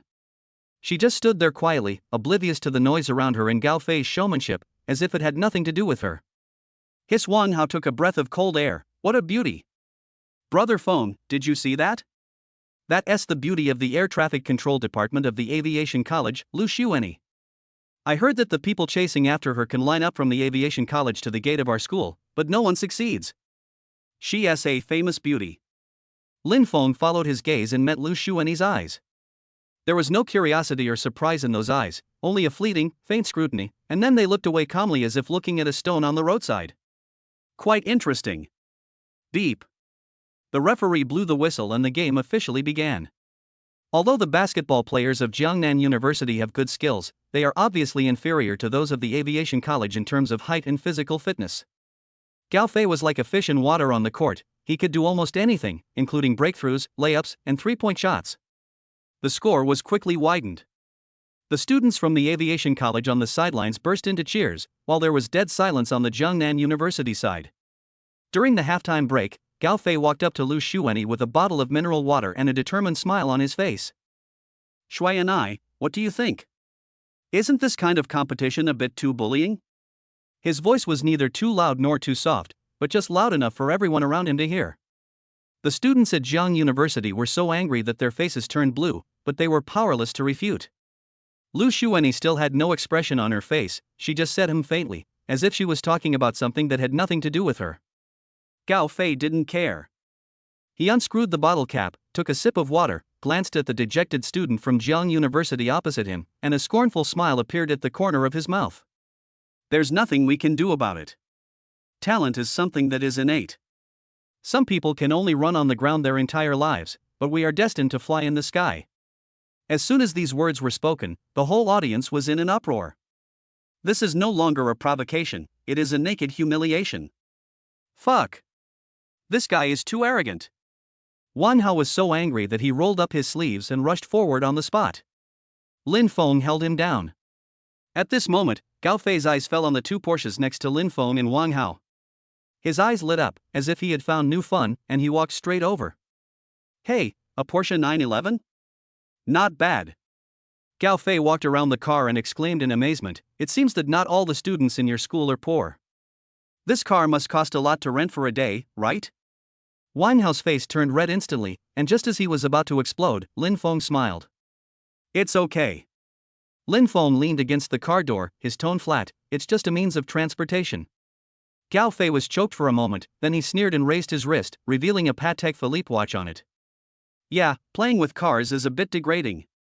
As a man, you still need something real. He looked at Lin Feng with a look of superiority in his eyes. Classmate, your car and my watch are almost the same price. But the difference is that your car will depreciate, but my watch will appreciate. Wow, Patek Philippe Nautilus. I heard this watch costs more than 2 million, right? There were exclamations from all around, and the students from the aviation college straightened their backs even more. For the first time, Lu Xuanyi's gaze stayed on Gao Fei's wrist for more than a second. Gao Fei enjoyed everyone's attention. He looked at Lin Feng, waiting to see an expression of envy, jealousy, or inferiority on his face. However, there was no expression on Lin Feng's face. He didn't even look at the watch, but just looked at Gao Fei with interest and asked an unrelated question. You just said that your watch is worth 2 million? Gao Fei was stunned for a moment, then nodded proudly, of course. Then, Lin Feng opened the photo album on his mobile phone. What do you think of these watches? Chapter 51. Your watch is nice, but I like you more. Lin Feng's action of opening the photo album on his mobile phone was like pouring a bucket of cold water into a boiling oil pan, instantly causing the whole audience to explode. After a brief silence, there was a thunderous burst of laughter. Ha ha ha ha. Am I seeing things?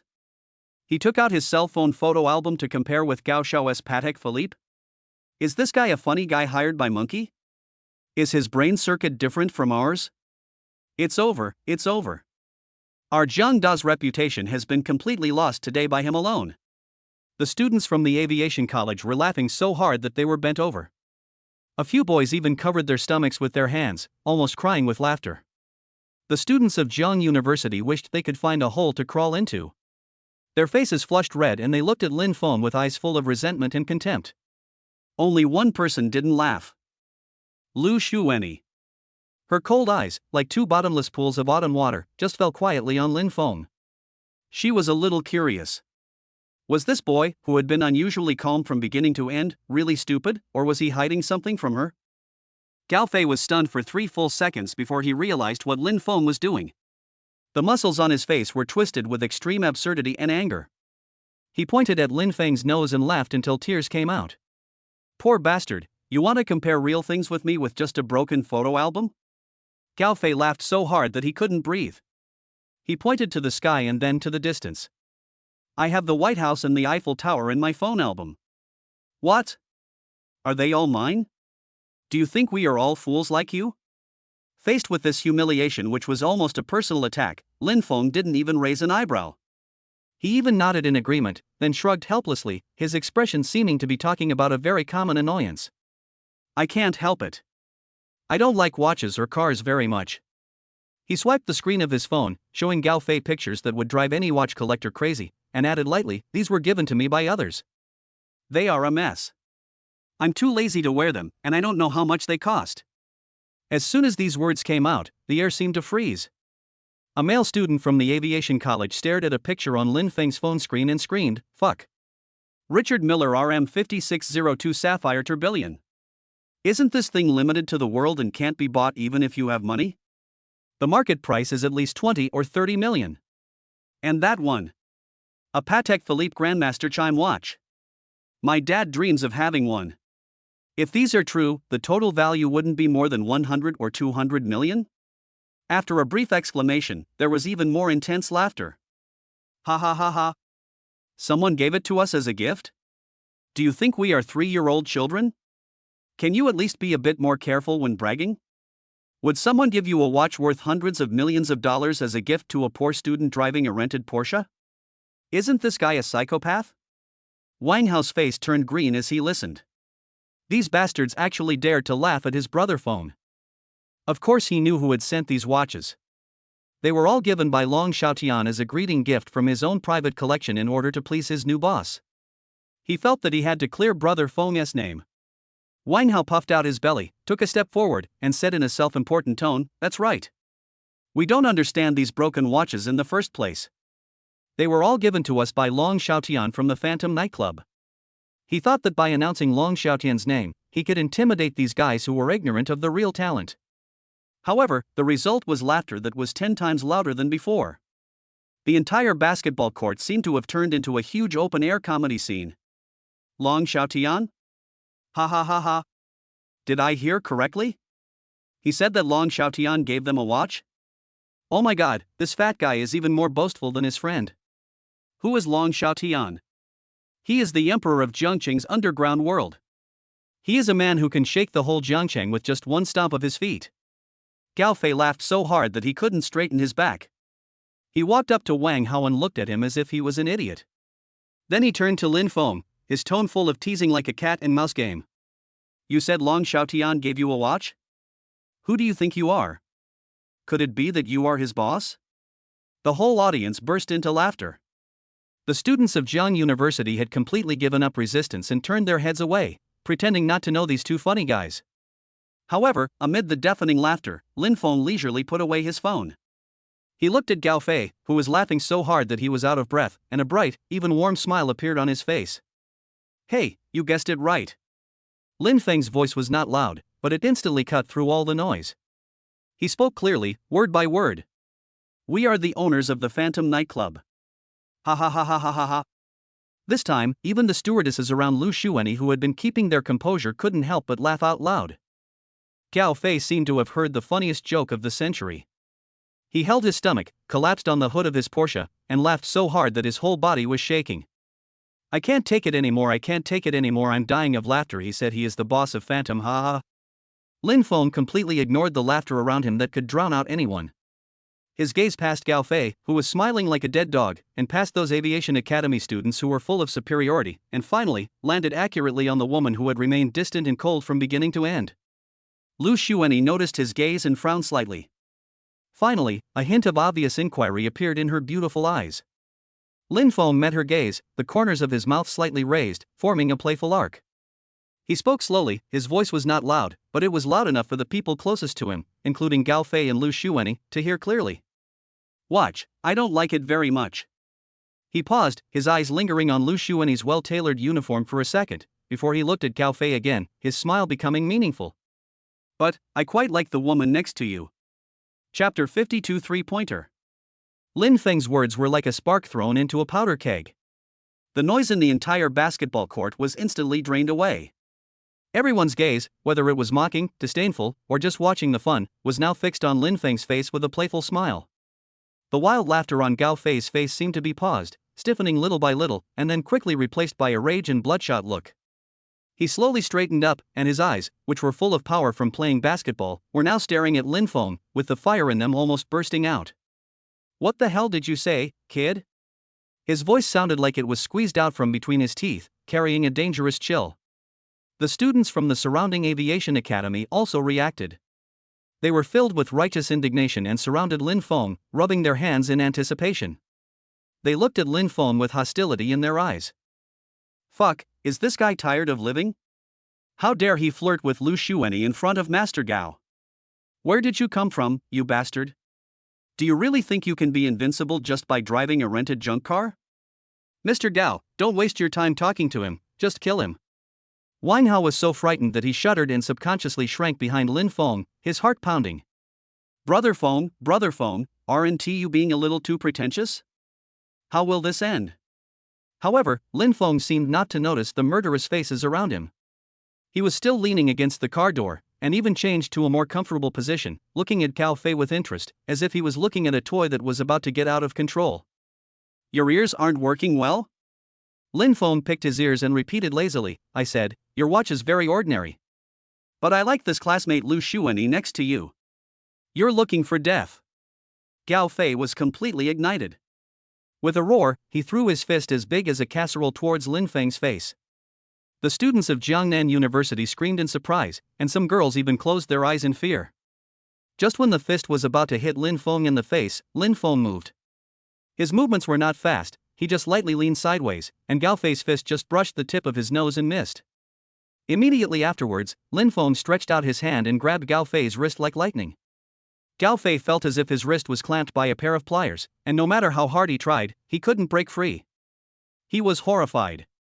He was 1.9 meters tall, had been doing fitness and playing basketball for years, and his strength was top-notch in the entire academy. How could he be subdued by this ordinary-looking guy? Disputes on the basketball court should be resolved with basketball. Lin Feng let go of his hand and patted Gao Fei on the shoulder, as if nothing had happened just now, with that nonchalant smile on his face. It's too rude to hit someone. The whole place was dead silent. Everyone was stunned by this sudden scene. Gao Fei was shocked and angry, his face turned pale and blue. He shook his numb wrist and stared at Lin Feng intently. The contempt and mockery in his eyes had disappeared, replaced by deep fear and resentment. Okay, very good. Gao Fei laughed in anger, you want to solve it with basketball? Sure. How do you want to play? He just couldn't believe that he could lose to this poor boy who came out of nowhere in the field he was best at. He wanted to trample this guy's dignity on the ground in front of everyone. Lin Feng's gaze passed Gao Fei and fell on the woman who had remained silent. It's very simple. Lin Feng's mouth curled up a little, let's have a one-on-one bullfight. Whoever wins will have a chance to treat classmate Lu Xuanyi to dinner. He paused and looked at Gao Fei provocatively, what do you think? Do you dare? As soon as these words were spoken, the whole audience was in an uproar. This is no longer just a simple basketball game, it is the most primitive showdown between two men. The bet is the most dazzling flower on the mountaintop. Everyone's eyes were focused on Lu Xuanyi at the same time. Gao Fei's face turned extremely ugly. He felt that Lin Feng was humiliating him in public and putting his relationship with Lu Xuanyi on the balance. He subconsciously looked at Lu Xuanyi, trying to see a hint of anger or disgust on her face. However, no. For the first time, a hint of real emotion appeared on Lu Xuanyi's cold and beautiful face. It wasn't anger, it wasn't disgust, it was amusement. Her beautiful eyes, like two obsidians, looked at Lin Feng for a long time, as if she wanted to see through his soul. Finally, under the gaze of the entire audience, Lu Xuanyi opened her red lips and uttered a few words. Okay, I have no problem with that. Her voice was not loud, but it exploded among the crowd like a bomb. Gao Fei's face instantly turned purple. Wang Hao was so excited that he almost jumped up, and roared crazily in Lin Feng's ear, "Brother Feng is awesome. Brother Feng is mighty. This is so awesome, it's totally maxed out. You." Gao Fei pointed at Lin Feng, shaking with anger, "Just wait. If I don't beat the shit out of you today, I'm not Gao." He suddenly took off his coat, revealing his well-defined muscles, grabbed the basketball and slammed it hard on the ground. 11-point system. Whoever gets there first wins. Let's go. The game begins. Gao Fei took the lead in attacking with the ball. He rushed towards Lin Feng with a fierce momentum like an enraged cheetah. Dribbling between the legs, changing hands behind the back, a series of gorgeous yet practical moves made the boys on the sidelines who knew basketball exclaim in amazement. Lin Feng was not in a hurry. He opened his arms and followed his rhythm steadily. "Is that all you have? Poor bastard." Gao Fei stopped suddenly, leaned back suddenly, and the basketball drew a beautiful arc in the air. Swish. Hollow into the net. 2-0. There was a deafening cheer from the aviation college. Master Gao is awesome. Torment him to death. Let him know what talent is. Wang Hao was so nervous that his palms were sweating. "Brother Feng, can you do it? If not, let's just drive the car and hit him." Lin Feng ignored him and just hooked his finger at Gao Fei. Attack and defense exchange. The moment Lin Feng got the ball, his whole temperament changed. If he was a bottomless pool of still water before, now he is a sharp blade drawn from its sheath. There were no extra fancy moves, just a simple acceleration and change of direction, tearing through Gao Fei's defense as accurately as a scalpel.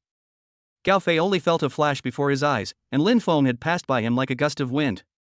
Gao Fei was shocked and turned around quickly to defend, jumping high and trying to block the shot. However, Lin Feng made an incredible pulling action in the air, avoided the block, and shook his wrist lightly. The basketball brushed the backboard and fell steadily into the net. 2-2. The whole place fell into dead silence again. The students of Jiangnan University burst into earth-shaking cheers. Fuck. Awesome. Lin Shen. This is Lin Shen. The following game entered a completely intense stage. Gao Fei has comprehensive skills and a strong body. Lin Feng's speed is faster and his rhythm is weird and unpredictable. The scores rose alternately and were intertwined. 4-4. 6-6. 8-8. Sweat soaked their jerseys and their chests heaved violently, but no one backed down. This is no longer just a basketball game, it's a battle of dignity. When the score reaches 10-10, match point. The ball is in Gao Fei's hands. Everyone in the audience stood up and held their breath. There was also an unprecedented light flashing in Lu Xuanyi's cold eyes. Boy, it's over. Gao Fei roared and pressed towards the inside with all his strength. Lin Feng held on tightly and refused to give in. At the moment when the two were in the most intense physical confrontation, Gao Fei suddenly took a step back and made a jump shot. This is his ultimate move. Everyone thought the outcome was settled. However, just when the basketball was about to slip out of his hands, Lin Feng pounced forward like a cheetah that had been accumulating strength for a long time, and lightly tapped the basketball with his fingertips. Bang! A crisp sound. The trajectory of the basketball deviated, hit the basket and bounced high. Blocked shot. A fatal block at the buzzer-beating moment. Time seems to stand still at this moment. Lin Feng grabbed the rebound and without any pause, dribbled the ball to the three-point line in front of the shocked eyes of the audience. He took a deep breath, bent his legs, jumped, and attacked. The whole movement was smooth and completed in one go. Everyone's eyes followed the orange basketball, which drew a perfect parabola in the air. Schwa! An extremely clear and pleasant sound, like a heavy hammer, hit everyone's heart hard. The ball went in. 13-10. 3-point buzzer beater.